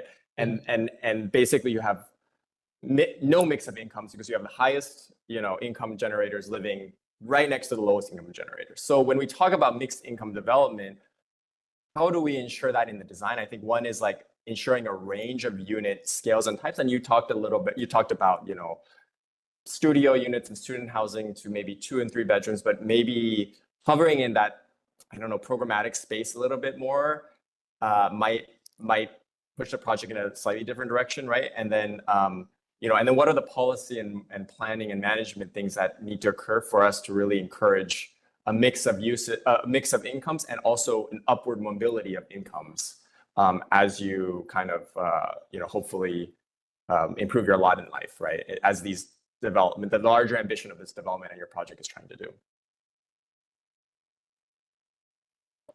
Thank you so much, Professor Ivan. Finally, I would like to invite Professor Daniel to offer his comments. Sure, yeah.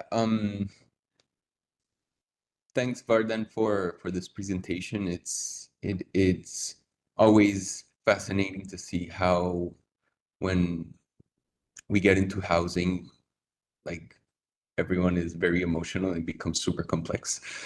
So thankfully, you're bringing this to the table today. When listening to you present, and then with Mansi's comments, it kind of dawned on me how illiterate I am in terms of understanding the slum reality of India. And so I may have comments that won't apply directly or maybe don't make sense because I think in each society, slums manifest themselves and are treated with in different manners. I'm used to kind of Latin American slums and the way that we deal with them. But when you say that, or when you guys mention slum upgrading, and then I have this idea of a slum, and then I see these buildings. For me, this isn't slum upgrading. This is like urban renewal, right? So there may be terms that I am confusing, and so I apologize in advance. But anyway, when you were presenting your work, I felt like you have a lot of good intentions and good ideas with this notion of like the verticalization of communal spaces and the creation of better housing both in the units but also kind of outside of them. But I think it was timid. I think you weren't pushing hard enough. It brought to mind things like the linked hybrid project that Stephen Hall did in China, or even the residency, like the student housing building he did at MIT, where he's like really pushing this notion of what happens when the communal expands into vertical development and goes beyond the ground floor, which also opens up another opportunity, which is actually really digging into that ground floor and not only saying ground floor is commercial, second floor is residential, and from there on it's residential as a stamp, but actually understanding the ground floor more like a platform, and it can have more than one floor. It can be many floors, and it can be interconnected because ultimately what happens, at least from my understanding of slums, is that being on the ground floor allows you to live, to operate a small business, to be in touch with people going by. And so if this ground floor is understood just as one level, we're basically falling into the trap that kind of developers have put out for us, which is that from level 2 and up, I can sell everything that I produce, and then from this first level, I'm giving the community because I'm very generous and I create commercial spaces. But we have to understand that ground level in a much more complex way in order for everything that happens from there up to actually operate and be sustainable and be financially viable for all of those inhabiting those spaces. And so I think kind of these connections that happen in the 20th floor, the 5th and 17th floor with the red kind of bridges that you show on this image, I think they will not be enough. I think they're a good point to begin with, and I think they are a correct path to start studying, but they're definitely not enough, and it will ultimately result in, I think, what you're trying to avoid. And so it's I guess my comment is more trying to suggest that for you to be cautious with all the terms that you're using and everything you're trying to avoid, and thinking that small moves will resolve the issues. I think you need to be more ambitious and more kind of groundbreaking in order for you not to fall into the trap that you kind of are trying to avoid. Thank you so much, Daniel. Your perspective are truly invaluable, and to all panelists, we really appreciate the depth you have added to this discussion.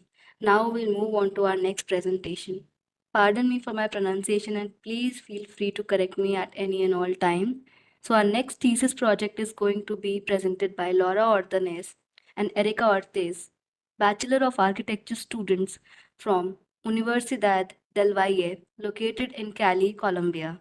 The title of the thesis is System of Rural Community Development Units in Cauca, guided by Ricardo Hincapi under the theme Urban Management. Laura and Erica, the floor is all yours.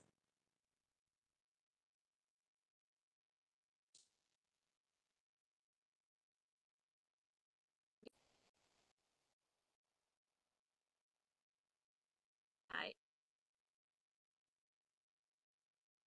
Hi, hello. You're Okay. audible.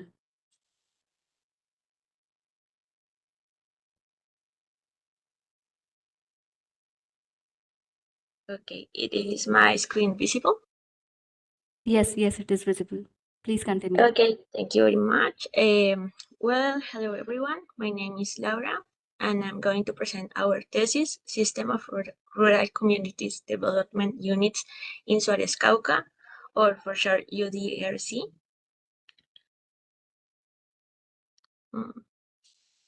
Sorry, there is a problem here.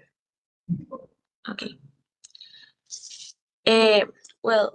Suárez is located in the Pacific region of Colombia, in the north of the Cauca department, and is crossed by the Cauca River. Inward is located also the Salvajina Dam. The study area of our thesis includes the corregimientos of Mindalá, La Toma, and La Meseta. The economy of the municipality is agriculture. The main production is of coffee, plantain, cassava, beans, corn, but also the economy is from gold mining and fish farming. The most of the population in the municipality are Afro-Colombians.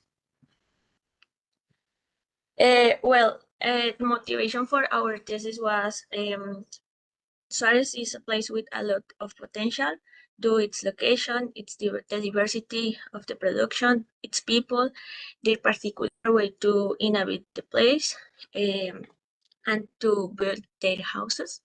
So it's a territory with a lot of potential, but is also a territory framed in deep inequalities.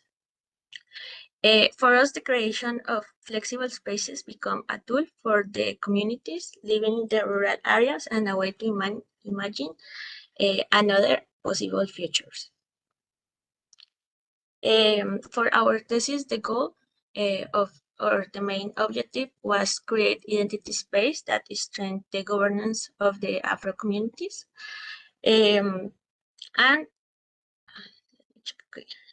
our big goals, or main goals, were to claim the communities, strengthen economic development, and articulate the territory.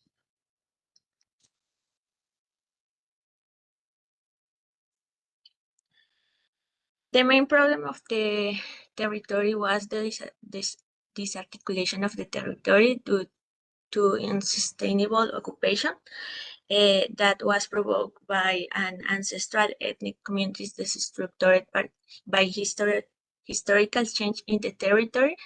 For example, the construction of the Salvajina Dam provokes more migrations, and also the railroad, the creation of the railway of the municipality.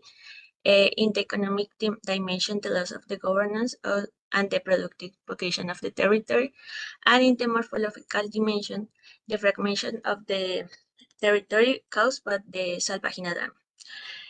This is a big problem because when we were studying the territory, we see that the more impact in the communities was the loss of the generational turnover and the rupture of the social fabric that provokes also the inequality of the inequity, and the lack of connection between the actors and the dynamics of the territory.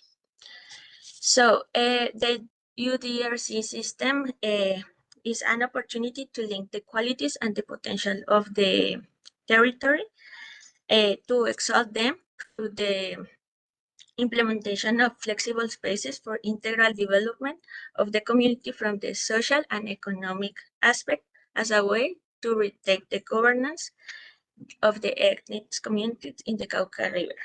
And also it's an opportunity to link or connect all this process and all the production to another places like the big cities like Cali and Popayán. The system has two main interventions, one in the urban space and 3 UDRC in the rural areas. Eventually, the communities will have the facility to make more according to their needs, but that these 4 interventions are the pilot. For the creation to the building, to the equipment, we create 4 types of module. For us, the modular designs allows the community to self-manage the building and transform according to their needs. So the base module is based on anthropometrical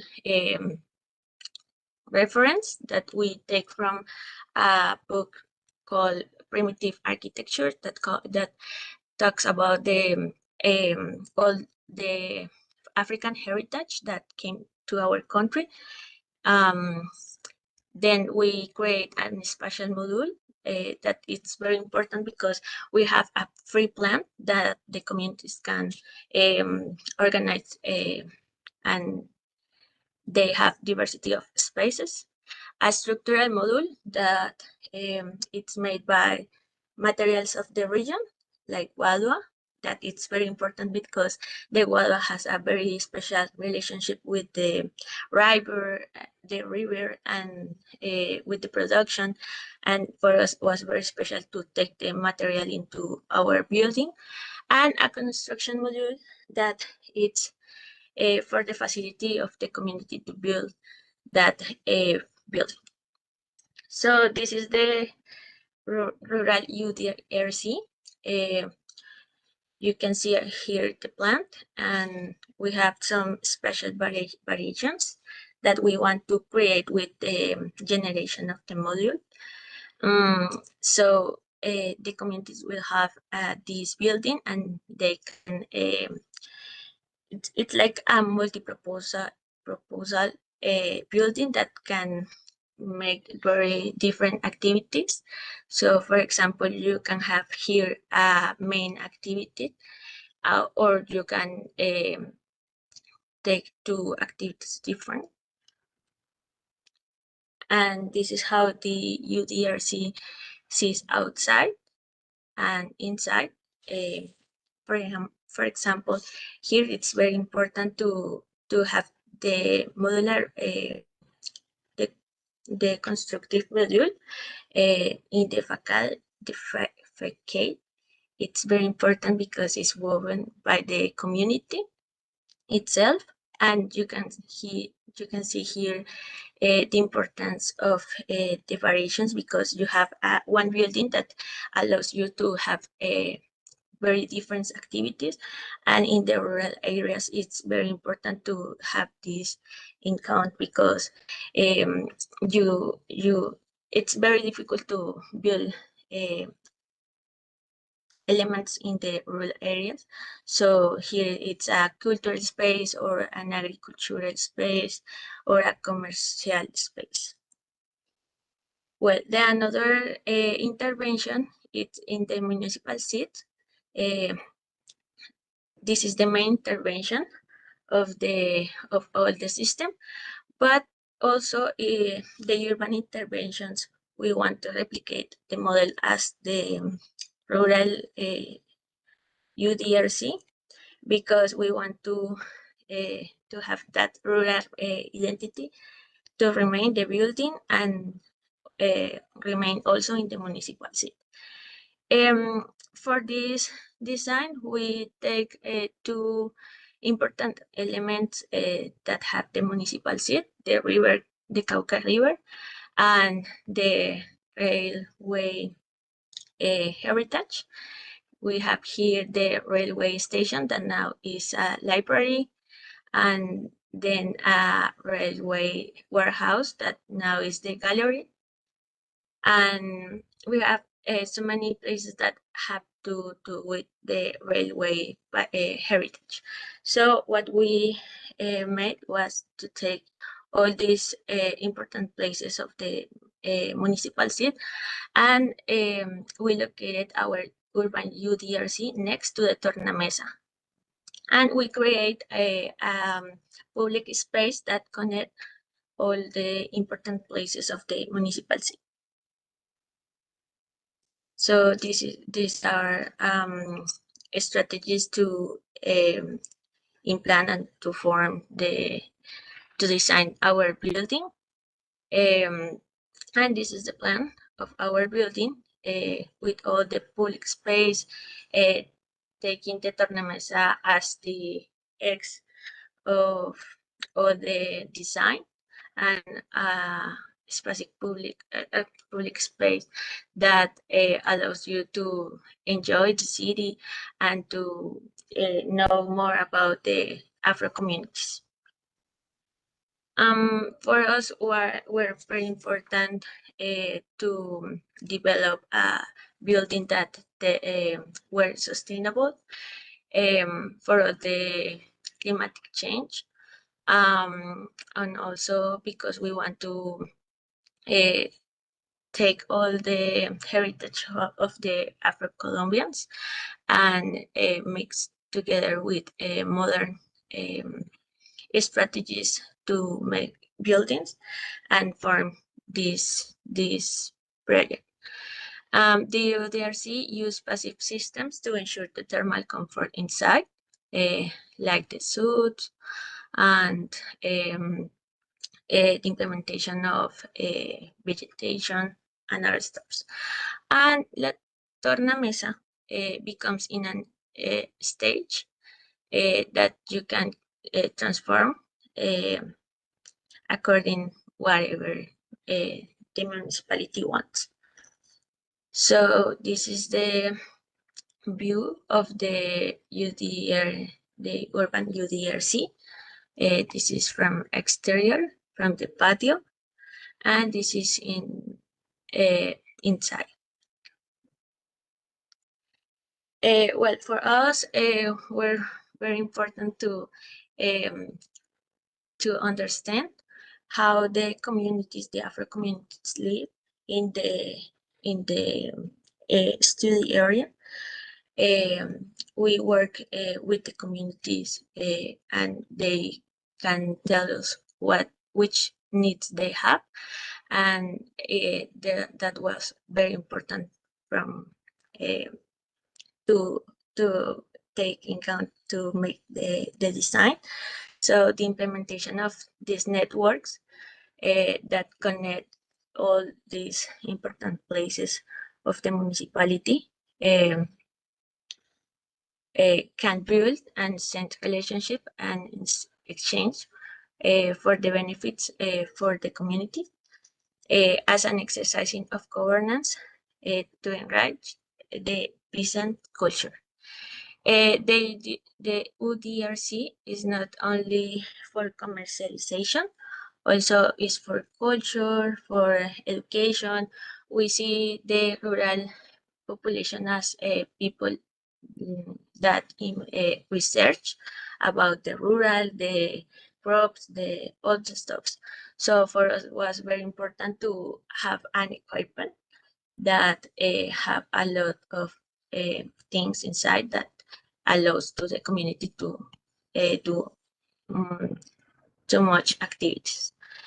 The generation of a system thinking about the ethnic community gives a reference to a possible unions at national level,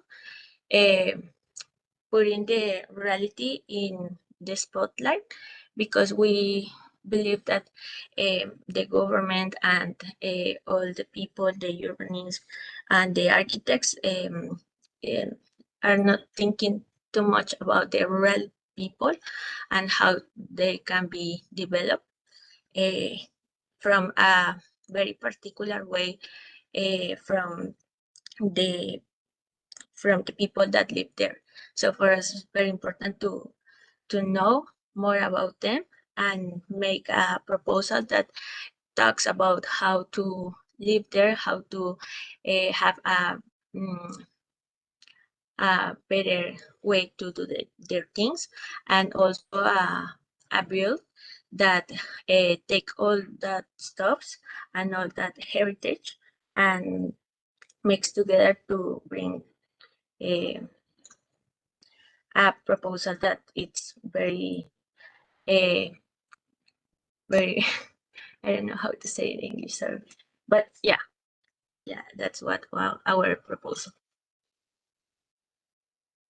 And this is a form that we take an imaginary of the people that live there. And for example, this is the Salvajina Dam, and before it was the Cauca River. So for us was very important to think about the people and make connections for promote the governance in the territory. That's all. Thank you so much, Laura, for such a compelling presentation. I truly appreciate your step-by-step approach to explain us the system of rural community development units in Cauca. With that insightful presentation concluded, I would now like to invite our panel of experts to provide their feedback. I kindly invite Professor Ivan, followed by Professor Daniel, and finally Professor Mansi to share their views in sequence. The floor is all yours, panelists. Sure. Hi. Hi, Laura and Erica. Thank you for your presentation, and thank you for the wonderful graphics. And actually, I want to commend you for the level of resolution and development of the project, all the way down to the kind of the details, the kind of environmental considerations, the climatic consideration. I think it's really resolved and very, I think, realistic and feasible in that way. I also appreciate the macro scale start of the project, the kind of research foundation that you've put in, the understanding of the kind of metro regional scale and the relationship of the architectural piece to that. maybe that's what I would suggest actually start with. A little even more opportunity, right? If you had another semester or the next, months to work on this project, I think. I think the architecture itself and the space planning, the kind of generation from the dimensions of the human and the flexibility of the space are very believable.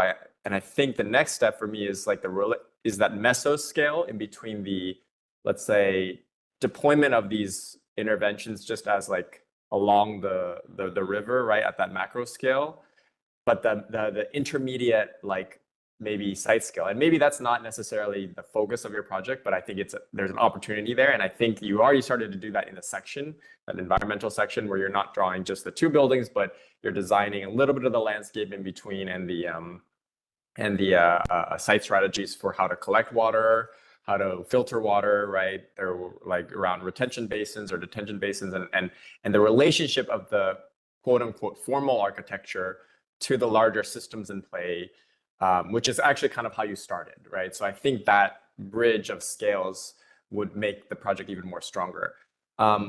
Additionally, I think when talking about what you have focused on a lot, which is the resolution of the tectonics of the architecture piece, I think you could also consider maybe, and perhaps you already did, but let's say the ability for this building or canopy or shed of sorts to what is the ability for it to, let's say, you started with modularity, right? But expand, let's say, or deconstruct or vary in accordance with, let's say, the variety of local bottom-up needs of each of the communities, right? You've done it for this particular site, right? You've been very attentive to that. But let's say this gets deployed along the river, right? And maybe even in a completely different context, right? How can this, or maybe another city in the country or something like this, how can the different needs of the community actually allow this to be less of a sited building and more of a system for expanding or deconstructing, or even, let's say, scales of permanence to non-permanence, right? Because right now, I think the way you presented the project is a very sited building that in a way that we maybe traditionally think of, right? So I think it suggests that is a possibility because you started with the human dimensions, and I think you could even extrapolate that out in phasing drawings or constructability drawings and things like that. But overall, very, very resolved project, and I commend you guys for that, and great visuals as well. Yeah. Thank you very much. So Laura, I have to say that I found it a bit problematic from a conceptual standpoint, because when you start the presentation, there's this kind of understanding that you're creating this modular, replicable, kind of quick and easy to build solution for an issue that is widespread in the geography you're studying. But then when I see the actual project, it requires so much material that is brought into these rural, remote places, like all these concrete platforms you're suggesting. There's no discussion on how the water systems are going to work, how the sanitation systems are going to work, how the electric systems are going to work. The roofing clearly needs to be brought into these places. And so there's kind of this dichotomy of trying to do something that is easy to build, widespread, and can be available everywhere, but then all the complexities of bringing these materials and these logics and this engineering to the place kind of doesn't fit into the narrative. And so I found that problematic. And then these modules that are supposed to be rural and kind of easy to build in difficult places are brought into the city center that seems to be very kind of dense and built up and available to have resources, which makes me consider why not build something that is site specific, considering what's already there and the resources that are there, versus restraining yourself into this condition where you are designing for places that don't have access to these markets. And then this kind of what you call the tornamesa, this round plaza that seems incredibly expensive to build, this thing that kind of rotates this sort of, I don't know, bridge that rotates within this sunken plaza. Seems it's this incredibly expensive public space to build next to what you're suggesting is a very low resource, easy to replicate kind of bamboo communal space. And so ultimately, I found myself lost. I have nothing against the architecture you're suggesting. Could be a beautiful kind of bamboo communal space to be built anywhere. But I didn't, I'm very confused. I didn't understand the project.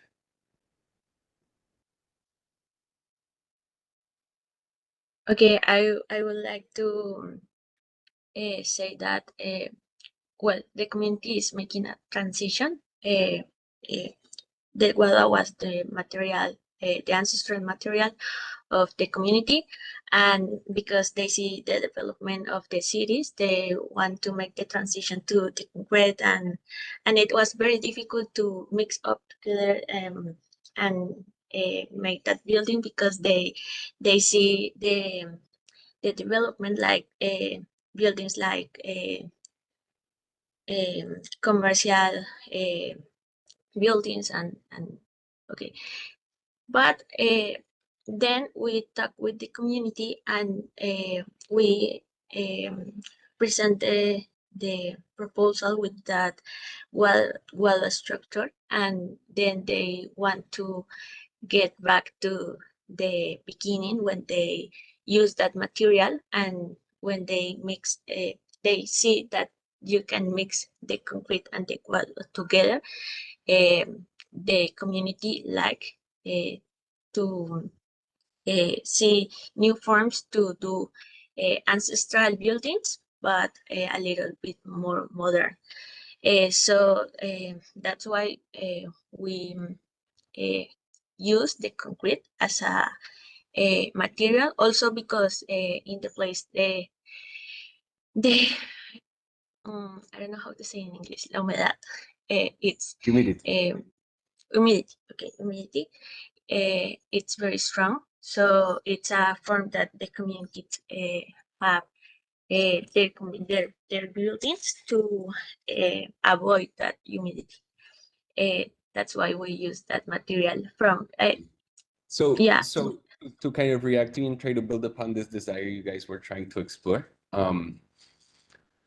In that case, what I think would be super interesting and helpful for these communities who are trying to go back to their kind of built heritage and reimagine how to utilize their techniques and their materials and their knowledge is to like really make that the project you're looking at, because at this point the bamboo became a little bit accessory. It could have been steel, it could have been wood, it could have been anything, right? You're not actually building on the premise of what is bamboo and how can we make the best out of it. Why not make the roof out of bamboo? Why bring this kind of sheet roof from the outside? Why not make the foundations out of bamboo? Why not make the floor out of bamboo? And then you're actually truly bringing this new perspective and this contemporary take on how to use a local material in a new, innovative, highly technicalized way, right? Because there's new ways of doing compact bamboo flooring. It could happen. It's something that exists. There's bamboo roofing.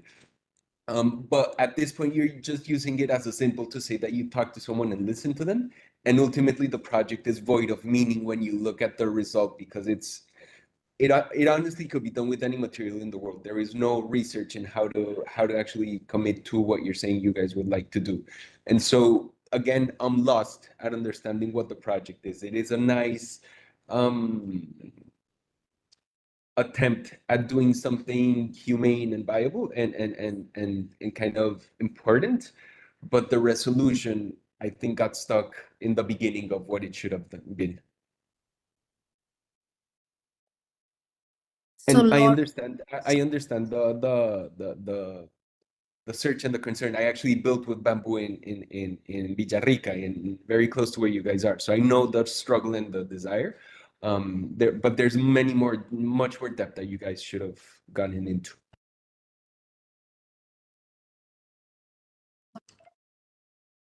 I'll jump in, Laura, to conclude. So I would also agree with Ivan. There's a lot of graphical strength in the entire presentation. The idea is lovely. The thought is very well rooted in your community and the need for creating like a UDRC project over here. What really, I also agree with Daniel quite a bit. And my suggestion would be that, to me, in all your presentations and all your drawings, I see the topography and the site as a very, very strong ecological factor. So when you start off with that one module, I was hoping that transition that you called to the urban areas, to the bigger cities, I thought maybe the modules will be interconnected and you will start forming clusters of something similar. And then what to me is crucial in this scenario, if I can look at maybe an area where you house this particular cluster with a little low-lying area, you automatically have a small little community plaza, or there's a foreground, or there's something at the back which is like the rolling hills beyond. So I think it's all interspersed with agriculture, it's interspersed with all the community functions that you spelt out. So to me, it's also important that you give accessibility. So to actually understand how it sits into the topography with easy accessibility for maybe a cluster of villages, maybe that's also important, rather than making it a hub for just one community, maybe house it in such a. So I was really looking forward to that sort of a siting exercise, because that's how you concluded. You showed us the landscape of the entire area, and then you looked at the bigger projects, the larger, the smaller little modules. So that I think that in between thing, and using sustainability through topography or siting would be my suggestion to sort of reach midway. I'm sorry, I have to Okay. interrupt because I have to say goodbye. I'm going to excuse myself. It's been great. Thank you very much. Really great conversations. Thank you so much, Daniel, for being here. Thank you so much, Professor Ivan, Professor Mansi, Professor Daniel, all of you. We extend our deepest gratitude to all the panelists for insightful responses. Your expertise has provided a deeper context and understanding to this presentation. And thank you, Professor Daniel, once again. We realize that he has to leave early. Now we can move on to the next presentation. So our next thesis project is going to be presented by Dweep Dilip Madhu Jain, a bachelor's in architecture student from LS Raheja School of Architecture located in Mumbai, India.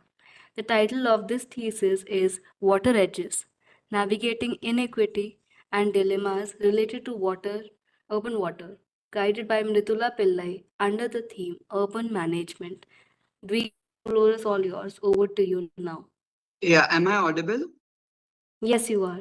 I'm facing a few technical issues here through my internet connection. So is it fine if I turn off my camera? Yes, that's all right. Okay, thank you. Yeah, is the screen visible? Yes, it is now. You may continue. Okay.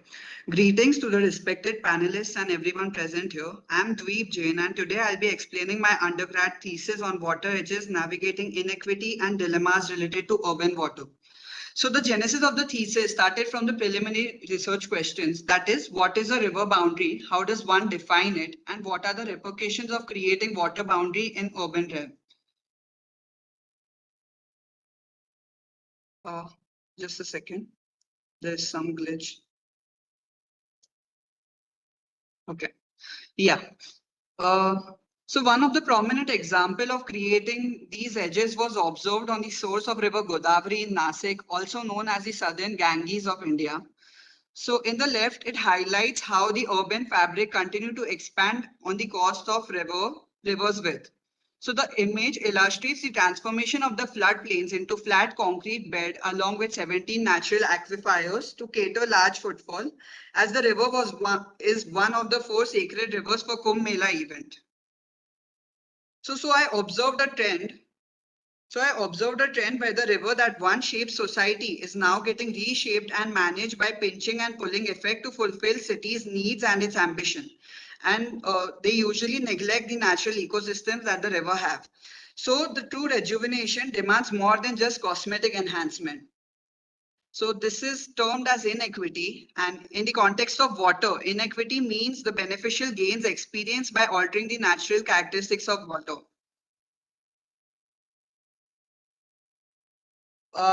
Yeah. So the illustration here highlights the timeline and the journey of concretization of River Godavari in times. So to cater the inequity, a strategic framework was designed that is to adapt, integrate, and mitigate the inequities on the context. So through meticulous analysis and empathetic interventions, it proposes techniques for both the built and the ecology and its associated culture. So the axonometric here highlights the different layers of the site along with the natural contours and the water fluctuations that were observed on the site. The program also includes suggestions and alterations in the development plan of Nasik on a macro to the micro lens to cater inequity.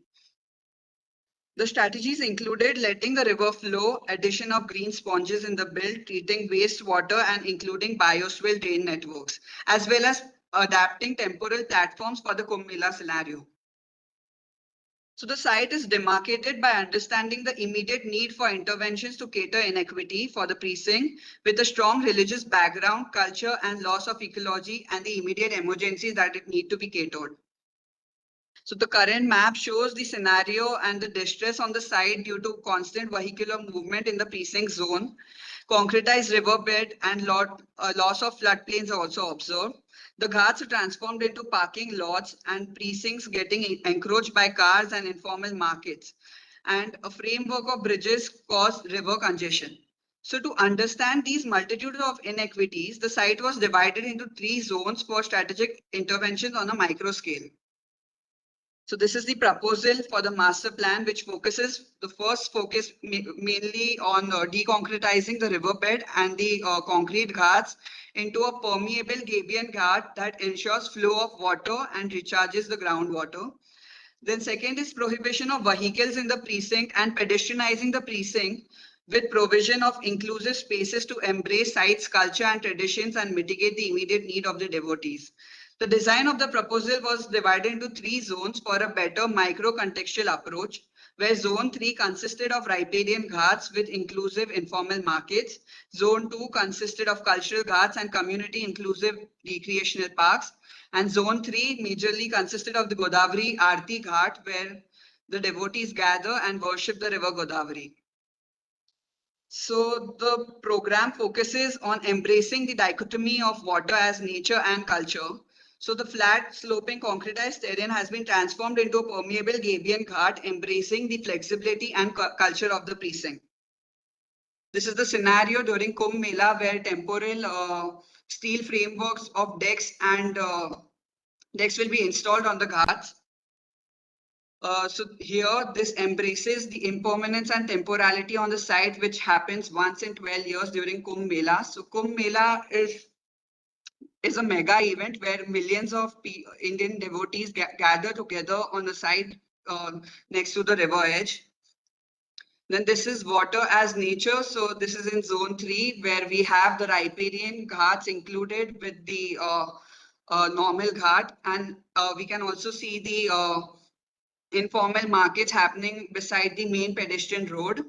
So the ghats have been completely transformed into gabion and permeable structures, and we've included urban riparian sponges so that water flows below as well, and the ground network is recharged. Just a second. Next, yeah. So another thing that we that I focused is to reinterpret and reuse. So in the development plan, a dharmashala was proposed here. So dharmashala is a provision for stay for the devotees, but since it was immediately next to the river edge, that could never be installed. Another thing that I had observed was there was an abandoned market over here due to the informality happening next to the river edge.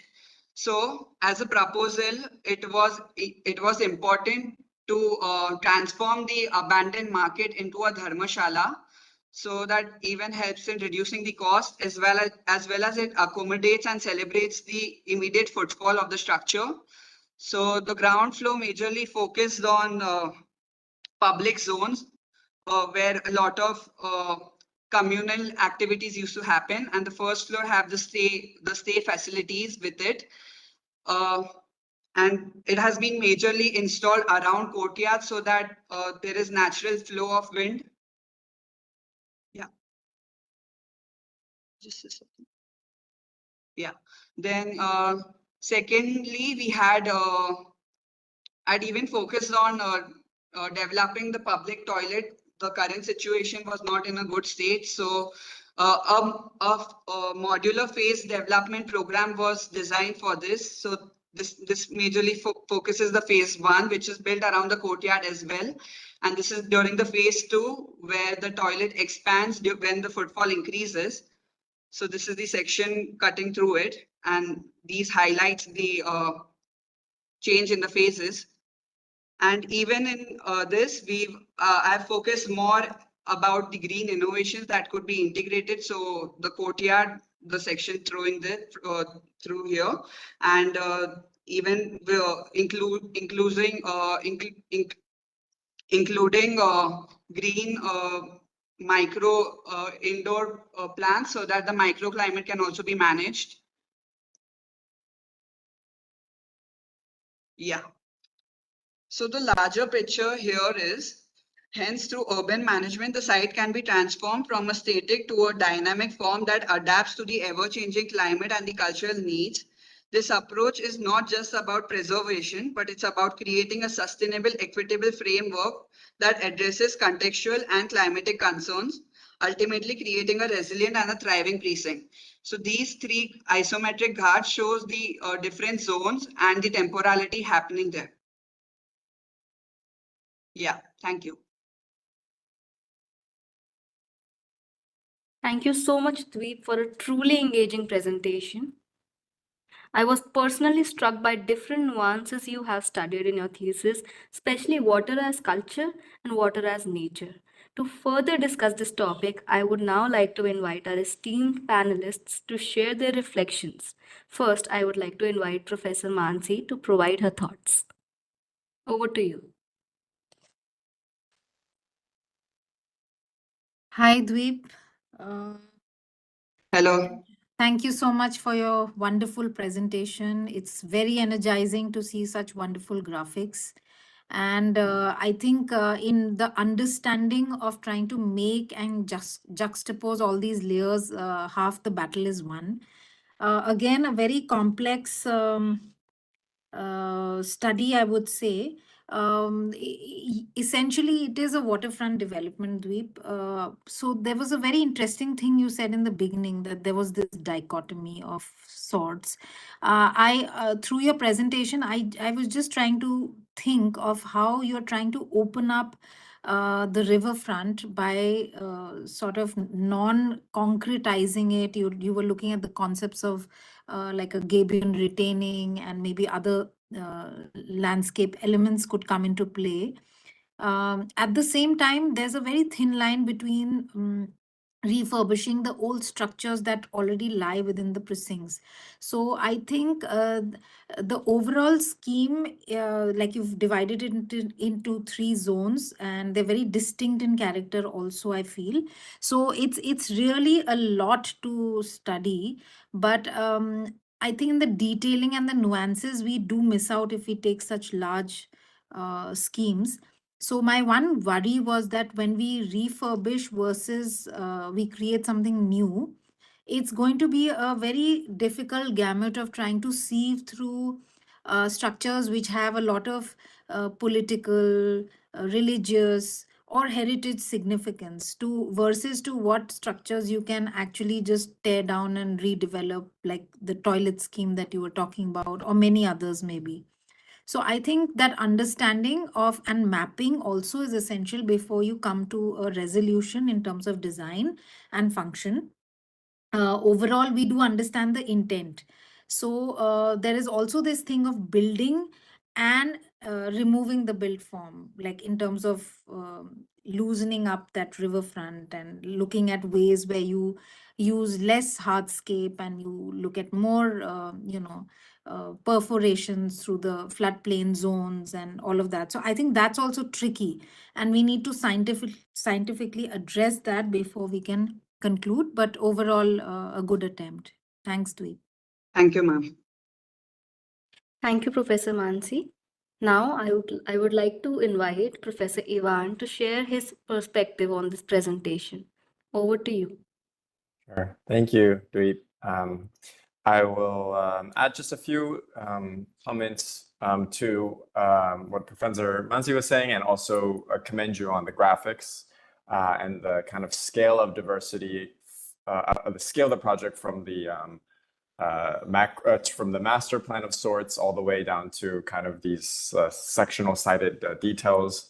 I think that was very successful. For a project that I think set out with such ambitions and put on the table the idea of like how natural systems and the kind of engaging with water through the deconstruction of the edge, I was a little bit surprised that the project that resulted, at least visually from this axonometric, looks very concretized because of the amount of steps that are there, and also looks very much like a hard edge a little bit. I think, I can understand that the image on the right, when the water rises up, the line of the water is higher, right? But the engagement, the fundamental engagement of the activities and the new kind of typological kit of parts interventions that you've introduced and the water kind of remain the same still, right? It's just whether the water is at a higher level or at a lower level. And I think that's a lot to do with the fact that that liminal space in between, like a more built form and the water is more or less this like grand expansive set of like staircases, like a grand staircase, seating. Of course it's social, right? And of course it needs to hold the amount of people that are there for the festival, right? But I think it's very mono, let's say, almost, mono edged or hard. It's a hard edge, and it's still in my mind, right? And I think that has to do with potentially a few possible maybe things that you could use to take the project forward. And I think one of those might be to think about that liminal space, not just as one sectional condition, but as multiple activities, right? And I think you might take inference from the other project that was presented early in their session about the festivals, which took a really nuanced kind of anthropologic understanding of like some of the activities that actually the festival demands on that certain day. And maybe that could actually inform different ways to engage with water that in your project right now, that condition is a little bit constant or always one-to-one.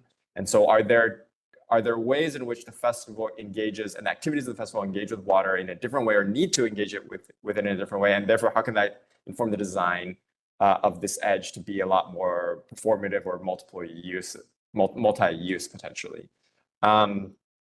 On that note, I was also really excited about, when you started talking about the permeability of surfaces and the introduction of other kind of systems. And I think that you could push that even further, right? When we talk about the engagement with water, I think there's a lot of, I think you're focusing a little bit on the, like, let's say social aspect, but I think could be more performative aspects to that with regards to, like, let's say, how natural systems can naturally filter water or clean the water over time, right? Because that's always an issue when we want to recreate around water, right? And assuming that this water body may need that, right? And that how can therefore over time a gradual cleaning or filtering or engagement, that of the water create a different engagement with the water, right? That's, maybe not just always just like short of like, or kind of like how we're seeing in this project, right? So I would think about that. But otherwise, I think you put on the table, a really resolved and comprehensive vision that I think you should definitely be commended for. Thank you so much. I'll work on it, definitely. Thank you so much, Professor Ivan, for your thoughtful comments. Thank you to both our esteemed panelists for your valuable feedback and expertise. Your contributions have certainly enriched the conversation and provided significant clarity on this topic.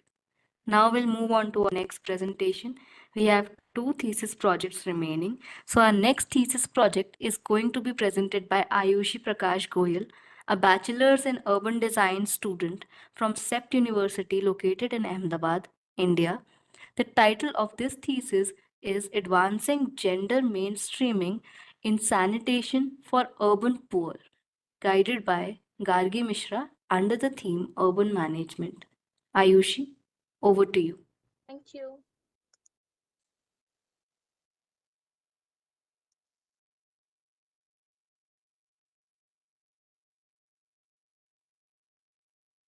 Is my screen visible? Yes, it is visible. You may go ahead. Hello everyone, my name is Aayushi Goyal. I'm a graduate from Sept University with a bachelor's degree in urban design. The thesis focuses on understanding how slums in Global South practice sanitation and its avenues for improvement. The study was for a period of 4 months and it focused on understanding how management and policy level decisions can help in making the cities function better in the sanitation sector, particularly focusing on gender and slums. Sanitation has been recognized as basic human right under Sustainable Development Goals, especially Sustainable Development Goal 6.2, where special attention has been given to women and children. Poor sanitation can lead to transmission of diseases, death, loss of economy, and reduction in social well-being. The aim is to evaluate how current sanitation infrastructure situation of slums in Ahmedabad city responds to specific women and gender needs. The study had 4 objectives where it was divided into 3 phases. Phase 1 involved a literature and case study review of 7 national and 15 international cases. Phase 2 focused on how sanitation of Ahmedabad is maintained and practiced based on access to household toilets, water supply, sewerage connections, and flood vulnerability. Slums were categorized as unsafe, average, and safe based on practices. Data was gathered through focused group discussions, 25 focus group discussions, and 10 key informant interviews, with special mapping to identify the challenges. In phase 3, findings were synthesized through a cause-effect relationship to explore opportunities for gender-sensitive approaches in these slums. So the site is based in Ahmedabad, located in the western state of Gujarat. It is the 6th largest country in India. It experiences a semi-arid climate with hot summers and mild winters. The annual rainfall in Ahmedabad is around 800 mm, which is comparatively low to annual rainfall of India, which is 1200 mm. It also faces climatic risks such as heat waves and occasional flooding due to heavy rainfall over short durations. These environmental factors pose significant challenges to the city's urban infrastructure and sustainability efforts. In Ahmedabad, slum settlements house a significant portion of the city's population. According to a recent report, slums are home to 840,000 individuals, accounting to 11% of the city's population. There are almost 186,000 households and 619 slum areas. The slums are typically smaller in scale, averaging around 170 to 200 households each, predominantly situated in lands unsuitable for residents or near places such as railway stations or water bodies. They are also high density and poor infrastructure, proximated to the south zone and waterways. Moreover, approximately 4.3% of the city's area is prone to flooding and waterlogging, affecting 9% of the population. Ahmedabad was ranked as best in terms of infrastructure. It was also declared as open defecation free under a SCREAM and AA+ table. However, the city still faces conditions like this. So the question remains as where are we falling behind? 19% of the population in India still is engaged in open defecation. For site selection, an assessment of the slum situation was carried out using secondary data related to individual household toilets, facilities, water supply, sewerage network, and flood risk. All the parameters were outlaid to derive a range of sanitation systems performance categorized on unsafe, average, and safe.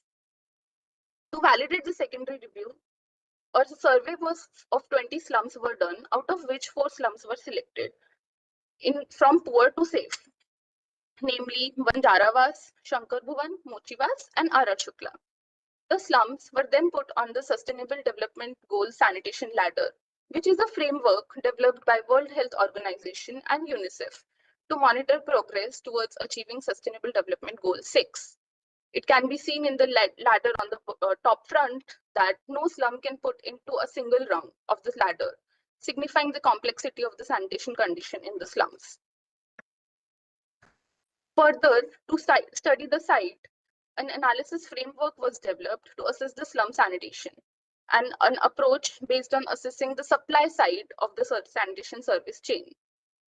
Multiple features of the sanitation system are in place, as shown in the slide: availability, accessibility, affordability, functionality, operation, and maintenance. These factors represent essential conditions for evaluating sanitation, especially access and emptying. Further, an analysis framework was developed where availability, functionality, and O&M of the slum was done. Coming to the first site, Banjaravas, situated in the southern zone of Ahmedabad, resides among almost 5,000 people and 1,028 households in the slums. As seen in the figure, as seen in the map, it also has a lake, which is one of the significant amenities of it, but remains underutilized due to neglect, pollution, and poor preservation efforts. Banjaravas faces challenges stemming from its topography, sanitation, infrastructure, safety, and health. Access to health.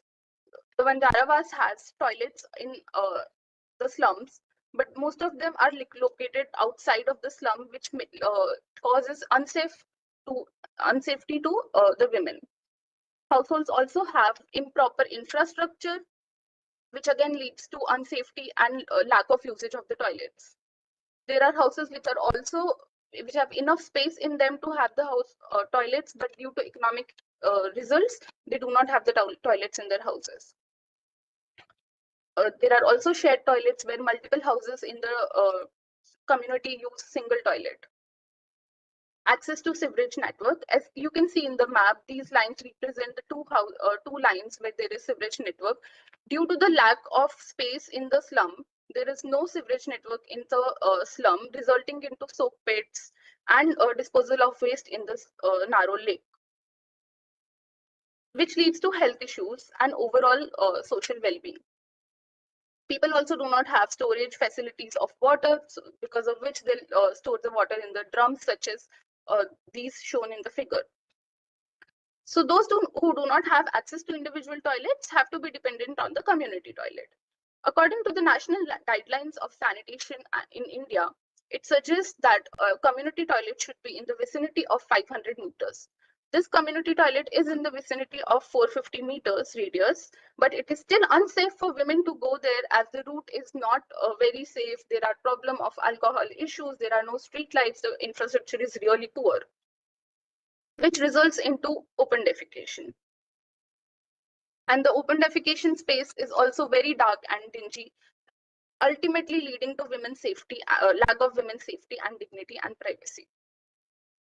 This slide shows different practices of sanitation in the households, where several factors contribute to the location of toilet and how it affects the sanitation practices, such as lack of safety and infrastructure. Most of the women do not prefer to go outside of the houses, and they tend to control as much as they can. These are the anecdotes from the site, how a pregnant woman has to walk 200 meters every time she has to go to a toilet. Women are still dependent on cloth, and they rewash it when they are in menstrual cycle.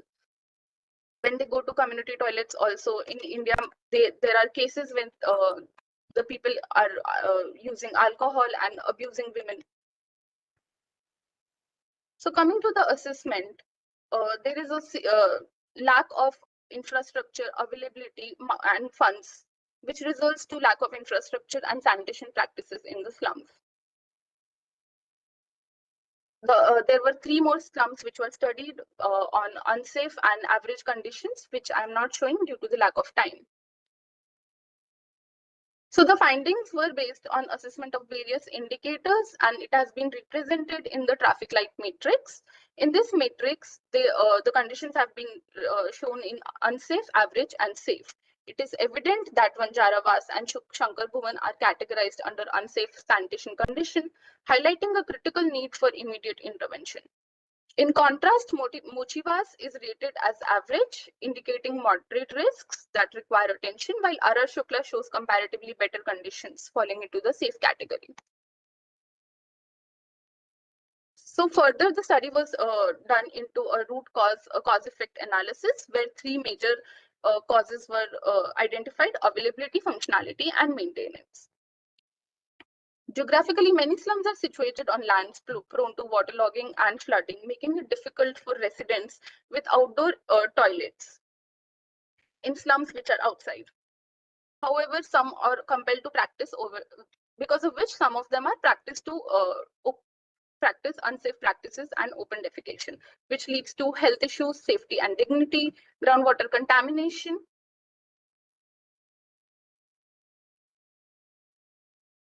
Eventually, national and international case studies were studied to learn from best practices happening in urban sanitation for urban areas, based on planning and design, infrastructure, gender-specific community participation, governance and policies, awareness, and behavior change.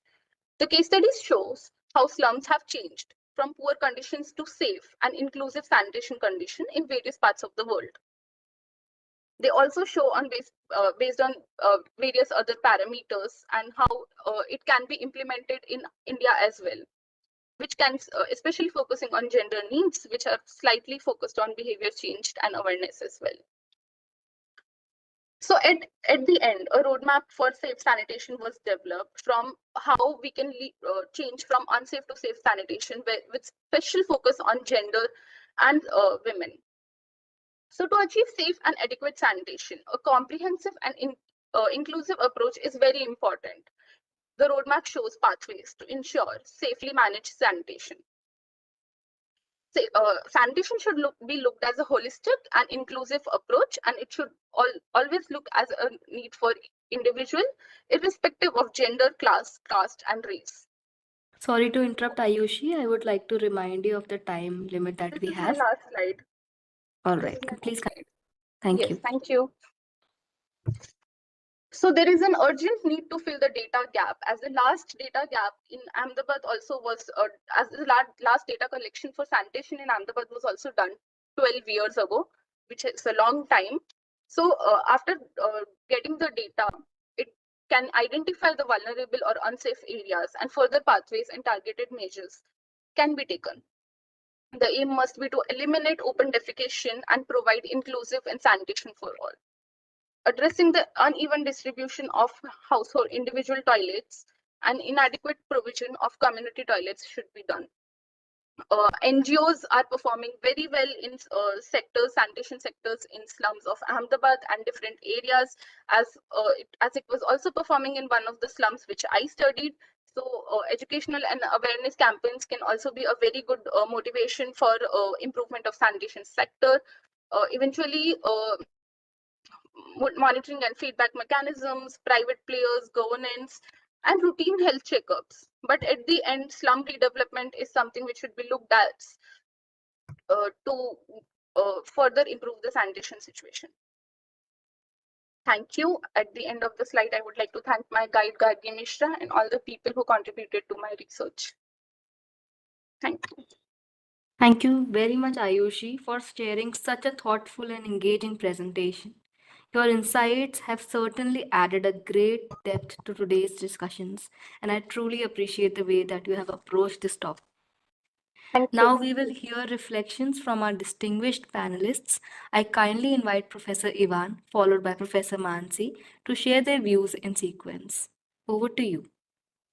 Sure, and I'll try to be quick because I know we're short on time. Thank you for your presentation, Aayushi.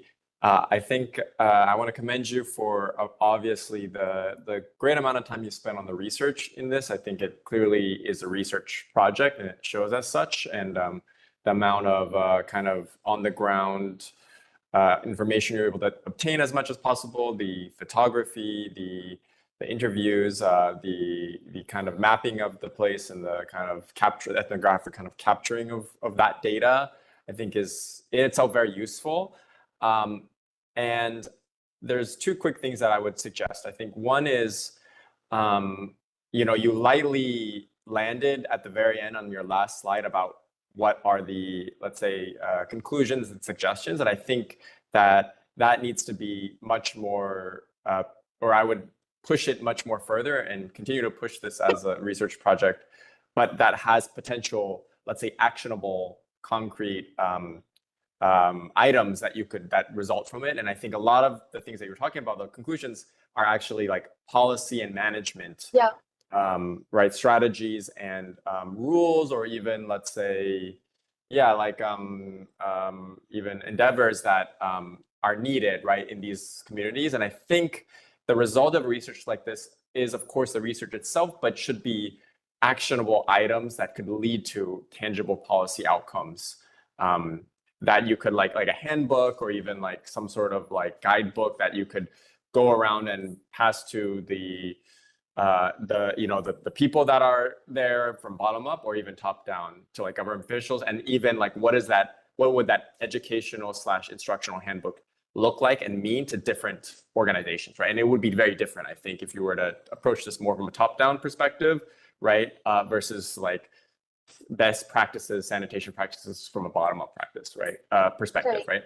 And then the second thing is, I as a urban designer myself, I think I still never want to lose the importance of like the spatial aspect of these, the design aspect, right? And I know it's not a necessarily design project. It's not even something that necessarily demands a design answer, the issue of sanitation. But I do think there are certain aspects of that that you could have also captured in your research and then could also lead to design outcomes that go hand in hand with those policies, right? So I think the spatial arrangements, you capture that a little bit. Obviously, you talked about infrastructure, but like I think there are spatial, there's spatial issues implicated in the sanitation issues, right? A lot of that has, like you said, has to do with the geography and the distance, right? But also the way we think about sanitation infrastructure is very different than the way we think of it's a communal infrastructure, right? But we don't typically think of it like a communal infrastructure in a traditional sense, right? So how do we think about arrangement of sanitation infrastructure and sanitation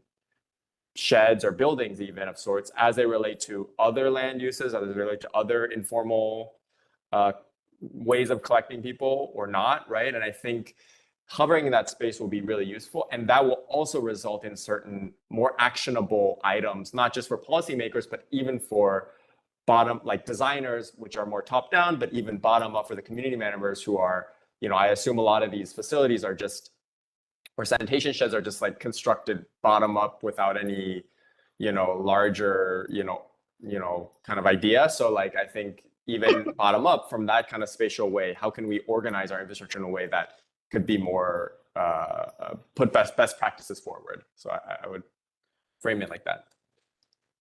That makes a lot of sense. Thank you. Yes, Aayushi. I will just reiterate what Ivan has just spoken about. Good documentation to quite an extent. Outcomes we were all looking forward to. And yes, the last few slides did not do justice enough. I also believe, interestingly, Aayushi, when you looked at your documentation, you did a lot of plan diagrams. You looked at all the little dotted point A to point B diagrams. So everything that you visualize and you document is very graphical.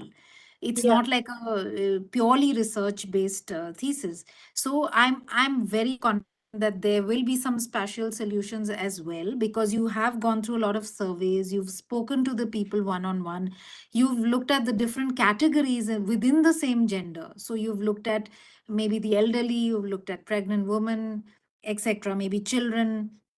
So I think safety through design is definitely an existential probability. So, so don't write it off like that. We would love you to explore it further and at least give some sort of, so you've spoken of PPP and you've spoken of many other things. We've had several theses which look at research-based intervention. So I came across somebody who looked at addiction to drugs because there were these little ghettos, and that's how it was just unavoidable to cross that area, and then you just get trapped into that vicious circle, etc. So it's extremely research based. What can you do but policies and policing?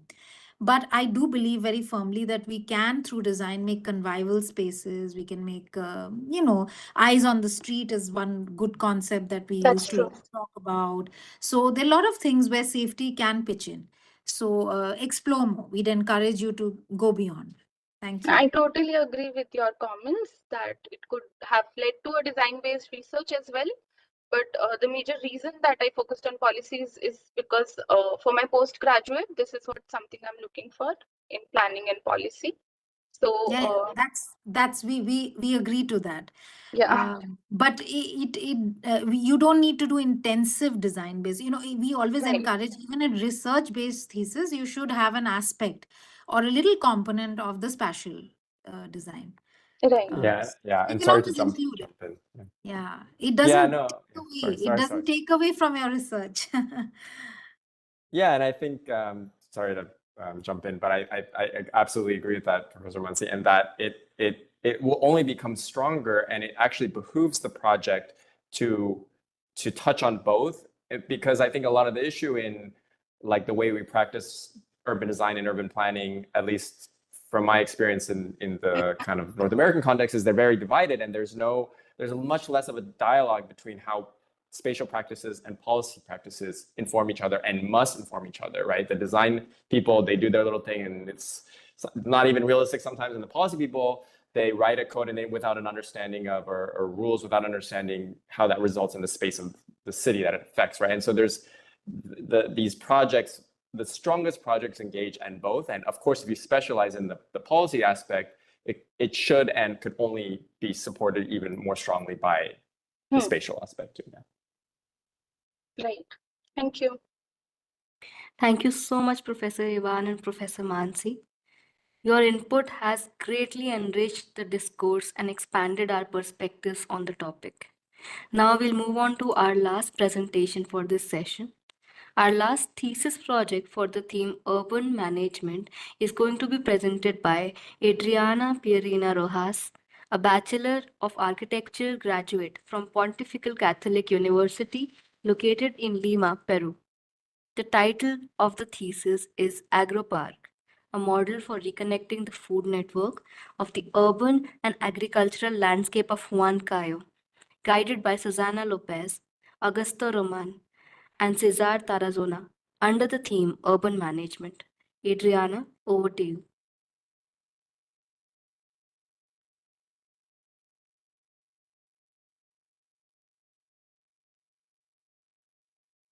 Hello, can you say me if you hear me see my presentation? Hi, Adriana. You are audible. We can see your presentation. You may please continue. Okay, thank you. Good afternoon, everyone. My name is Adriana Rojas, and my thesis is titled AgroPark, a model for connecting the food network and the urban and agricultural landscape of Huancayo. This project addresses a global issue where food scarcity will become absolute. In the Peruvian context, I question how important it will be to bridge not only the physical but also the conceptual distance between agricultural land and the inhabitants to secure and value this resource. Therefore, I am focusing on the Mantaro Valley, one of the most productive regions in my country. The city of Huancayo is its urban core, and its periphery represent one of the agricultural areas most at risk of disappearing. The thesis area is the most conflict-prone part of the valley, where the Chilca River meets the Mantaro River. It also houses the Agricultural Research Center for the region, farming families, and future expressway project that will connect this node with the city and the valley. The project highlights the importance of agriculture for the people in the valley and the city. It's not just a historical, traditional, and festive matter, as you can see in the pictures, but it is also an economic and nutritional asset for the region and the country. Lastly, the relationships within the food network between the agricultural, the space of production, and the urban, the place of commercialization and consumption, are isolated. The process of transformation, cleaning, and others are located outside the intermediate border between the countryside and the city, generating additional cost and a very low value. This is why my thesis focuses on the border between the urban and the agricultural. The idea is to transform a border that is currently served as a backyard city with trash and without connections into a border that incorporates transformation process, research, public spaces, and new housing, creating a new way to perceive agriculture beyond production. An park is proposed as the agricultural extension of the valley and the integration of agriculture into the city. It is the physical space for cohesion, sustainability, and multifunctionality of agricultural spaces where pre- and post-implementation instruments are needed. At a city scale, the Agripar is defined by four pre-existing elements that frame and connect the agricultural space at risk. First, the future expressway, two main commercial avenues, and the initial plots of the left bank. The Autopark is based on three strategies or phases. First, to protect the Autopark through a structural edge ring where the necessary facilities are placed. Second, to consolidate agricultural activity in the core, which includes only agricultural plots in good conditions within the city. And finally, to connect and expand vegetation into the city. Based on previously mentioned strategies, the necessary program for reconnecting the food network is proposed, which is territorially based to enhance the multifunctionality of agriculture. First, a core with research plots, productive plots, and high agricultural production. Next, the intermediate agricultural space is enhanced with training centers, research, transformation, among others. Then it diversified through public spaces, commerce, and recreation. And finally, housing cooperatives are created to protect them. This is the final image of the master plan. The key interventions include 7 typologies of urban street ends governed by the logic of having a viewpoint, sitting areas, and gardens at a level 0, and within them spaces for complementary agricultural programs such as cultural gastronomic center, a greenhouse, research, training, collection center, demonstrative and transformation centers. Inside, there are areas designed to improve the value of agricultural products, a product reception area, elevators, furniture for drying corn, cleaning area, and manual packaging products. There are also innovation gardens with nets where new products like small and vertical plants can be cultivated, and public gardens with furniture too. Secondly, developer housing cooperatives are formed through housing extensions, agro-block housing, and housing for farmers. They are proposed as a basic urban guidelines for housing.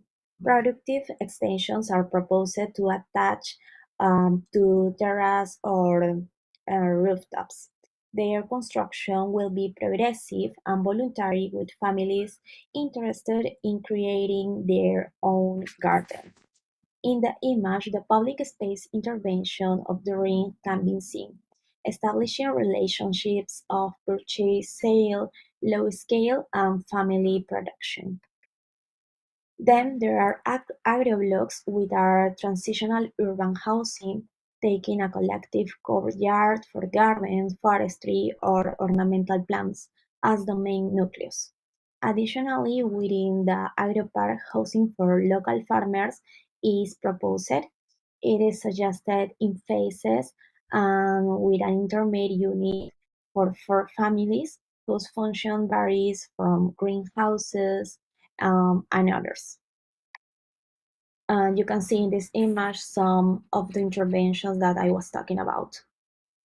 Overall, the project is attractive because in the face of a negative scenario where agricultural land is lost, the project aims to preserve 90% of agricultural land as well as provide 7 hectares of public spaces and over 2,000 homes to the city. As I mentioned at the beginning, the area worked on is the most at risk of disappearing, but it could be replicated throughout the valley. Working of these borders allows the place not only to cultivate, but also to sell products, exchange ideas, innovate in production, conduct research, generate cooperation, and foster community support, increasing pride and sense of belonging to the place. So thank you so much. Thank you, Adriana, for a truly engaging presentation. Your focus on food networks really resonated with the key theme. You have brought an important perspective to the discussion today, and I'm sure our panelists are eager to share their thoughts as well. Let's begin by hearing from Professor Mansi, followed by Professor Ivan. Adriana, I think the presentation was brilliant. I enjoyed your entire journey, starting from the introduction, right till the design resolution and the master plan that you showed us. I was a little intrigued about what is the current state of affairs, but your second last slide explained that completely when we looked at the existing and the proposed. And it's also really appreciable the way you've related the land with the scenario of the river and how the valley or the low-lying areas can be used for agriculture. So I think the placement in terms of master plan, the siting, your entire, the zoning that you have looked at is a very interesting design resolution, and it is in the true sense the transect that we've been talking about. So it's from the urban to the rural, and the fact that you can replicate it, I think, is very interesting, because through the river edge then you can repeat the same thing.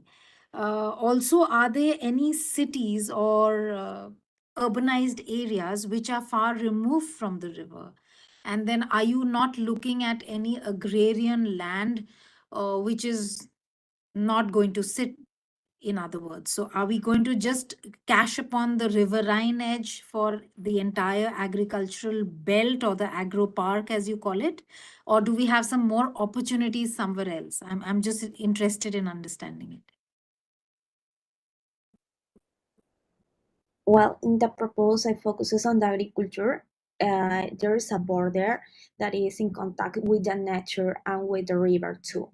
I think that I can have the image in this presentation, but I have a type of propose or intervention that is more related with the river. Okay. Yeah.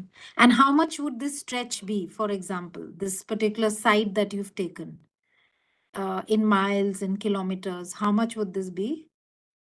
It was 10 hectares, I believe. Yes, 10 or 12. Okay, thank you.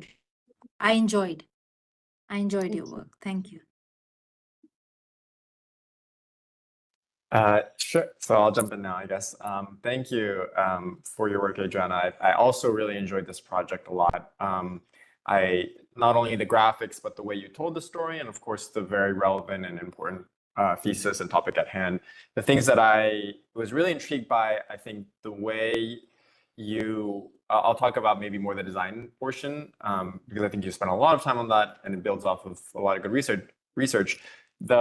The really interesting thing to me is your approach to this like urban to rural, or this, let's say, peri-urban to rural agriculture context through transects, through the idea of these like fingers or these like sectional zones that mediate, production to distribution, or production to storage, to distribution, to maybe to even like urban living a little bit, or peri-urban living.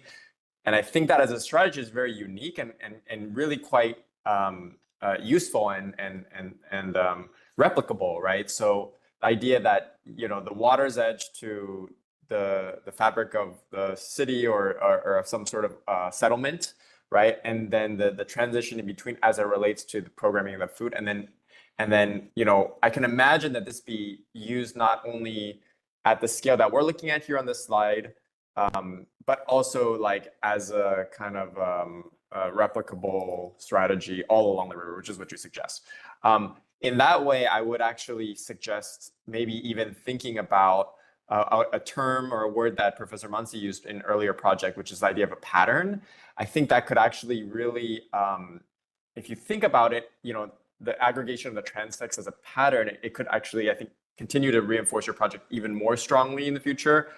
Like, I'm also really intrigued with your weaving of the social aspect, right, to the agro. It's not just about food production, but it's about the interweaving of the public, right? So if we think about using the transect as a pattern for, let's say, like agricultural processes in one direction, and maybe there's a weave of a public or transportation or some other like network or system, right? And the public is certainly, the social aspect is certainly one, but in the other direction, you start to form a strategy for multiple scales, right? And a strategy for weaving the sections together, right? That's my take on this project. Of course, many people might have different takes as well. Two things that I think you could also maybe hone in on a little bit more. I think when we're talking about aggregation and scaling up, I think that maybe a question that you maybe didn't answer yet, but could think about is the idea of like distribution, I think, because I think, the section of these fingers is quite clear, and the relationship between the rural, the agricultural landscape to the way it's integrated in the homes.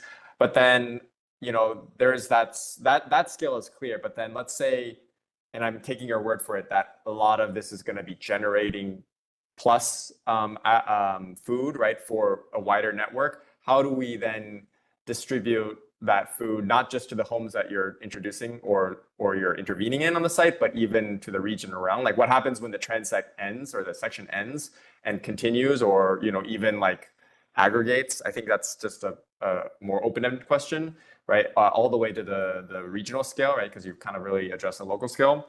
And then the last thing is maybe there's an opportunity to be a little bit more specific and maybe sensitive to the type of crops that could work really well in that kind of zone as it specifically relates to the relationship with water, right? Because the changing level of the water is going to change the type of crops that could, and the type of social activities that could grow and be used along there, right? And that we actually take advantage of like that. I don't know if it's a wetlands condition or not, or if it's some sort of other condition, like what does it mean for the specific crop types?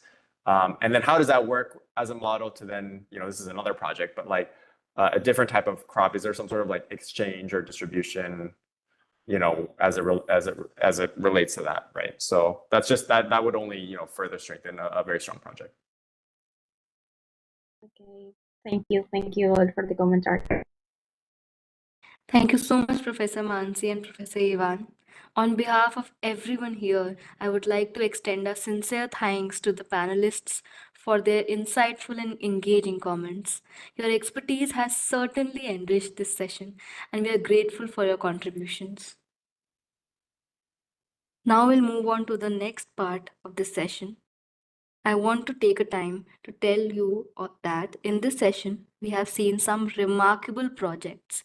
We have seen some smooth narratives and excellent graphics and representation skills. I want to extend my gratitude to all the participants for sharing their insightful theses pertaining to the themes of urban landscape and urban management. At this juncture, I would like to welcome our esteemed panelists, Professor Mansi and Professor Ivan, to initiate the panel discussion. The floor is all yours.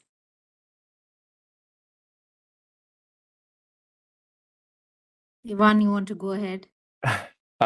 Sure, let me collect my thoughts. I guess a couple of so again, I think it was a great session. I think we saw such a range of diverse projects from research-based policy suggestions and sanitation all the way to food, all the way to housing and everything in between, I think. And I think that's probably why, Professor Mansi and I love, we are interested in urban design and we teach it and we practice in it, and why I think you all are, participating in this dialogue shows that the range of where we practice and how we practice as urban designers really is undefined, and for us to define, I guess, is the right way to talk about it, right? Which is that all the way from policies and suggestions to an architectural resolution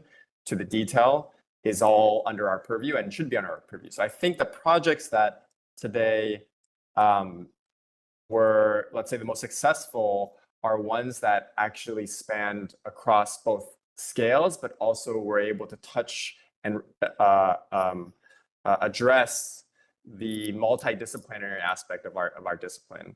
I think that's the role of the urban designer is we are generalists as much as we are specialists when we need to be, I think.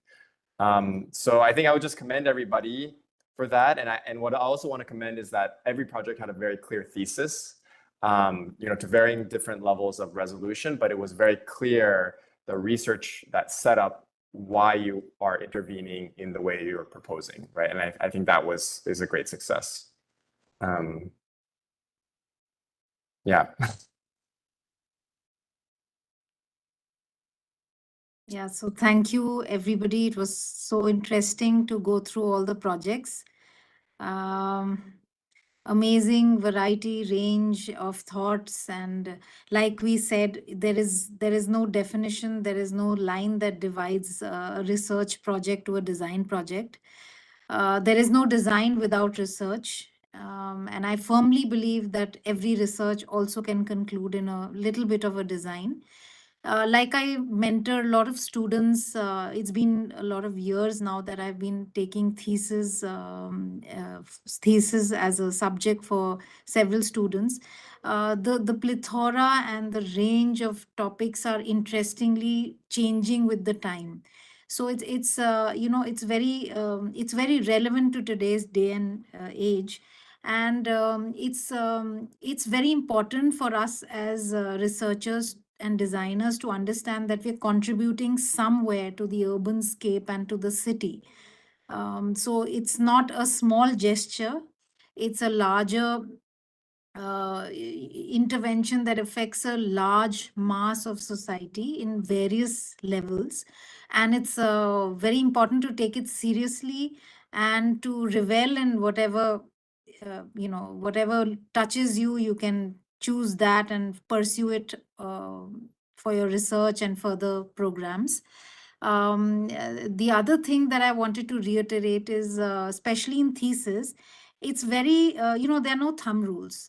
So we might have a basic set of standards and practices and deliverables for the research or for the module of thesis, but there's no set thumb rule, and every topic, every research project, every particular issue can take its own way forward. So it's totally your call how you project it, how you, some may need a lot of surveys to be done, some may need to look at a lot of data and policies and unearth a lot of bylaws and meet lots of people, but some may be very introvert in their own way, or so every project will take its own course, and the nuance has to be, I mean, you just have to be an expert of that particular field or that particular subject you've picked up, and we'll respect you for that, because we will never know as much as you will.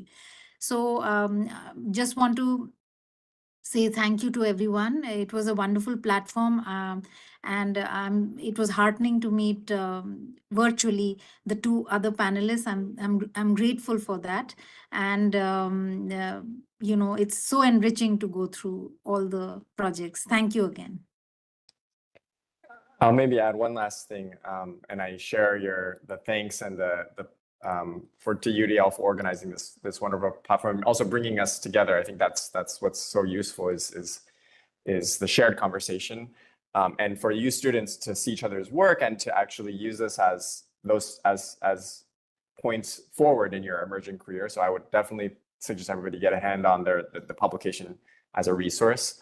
The one thing another that I think was powerful about the morning or this session was, we had a representation of projects from all around the world dealing with similar and different issues. And I think that strongest projects, and this is the value of urban design, the strongest projects were the ones in which those issues were both cited and very sensitive to the localities, the ethnographies, the anthropologies, the cultures, the contexts, and the way you guys uncover those things, and yet also they put on the table principles that you could then extract and then apply to other contexts, right? So I think the importance of urban design that maybe is different than, I don't know, if you want to be critical about a cited architectural project, is that it is both typologically applicable to many conditions, and yet needs to be and is extremely sensitive to the local condition. And the strongest projects that I think, pulled to the table were the ones that did both simultaneously. And so continue to think about how you can be malleable in those proposals and in those sensitivities and ways in your future projects. Thank you so much, Professor Ivan and Professor Mansi. Thank you, everyone, for your valuable contributions and engaging discussions. Your insights have greatly enriched our understanding of urban management. We appreciate all presenters for their thought-provoking work, the panelists for their valuable perspectives, and the UDL team for arranging this session and having me here. Over to UDL team for their closing remarks. Thank you. So thank you everyone for being the part of UDL Thesis Seminar 2024 and making it a great success. Special thanks to the entire UDL team who is working behind, Jagriti, Ravjot and Christy, for flawlessly moderating all the sessions. And unfortunately, Professor Daniel couldn't be here for the panel discussion. He has to travel. But we extend our gratitude to all the participants and to jurors also for their insightful feedback and guidance. And together we have made this seminar a success. And don't forget, tomorrow we'll be back again for the final sessions, which will be on urban renewal and urban networks. So looking forward to see you all. Thank you and have a great day. Thank you all. Thank you. Bye-bye. Thank you. Bye-bye. Thank you. Bye.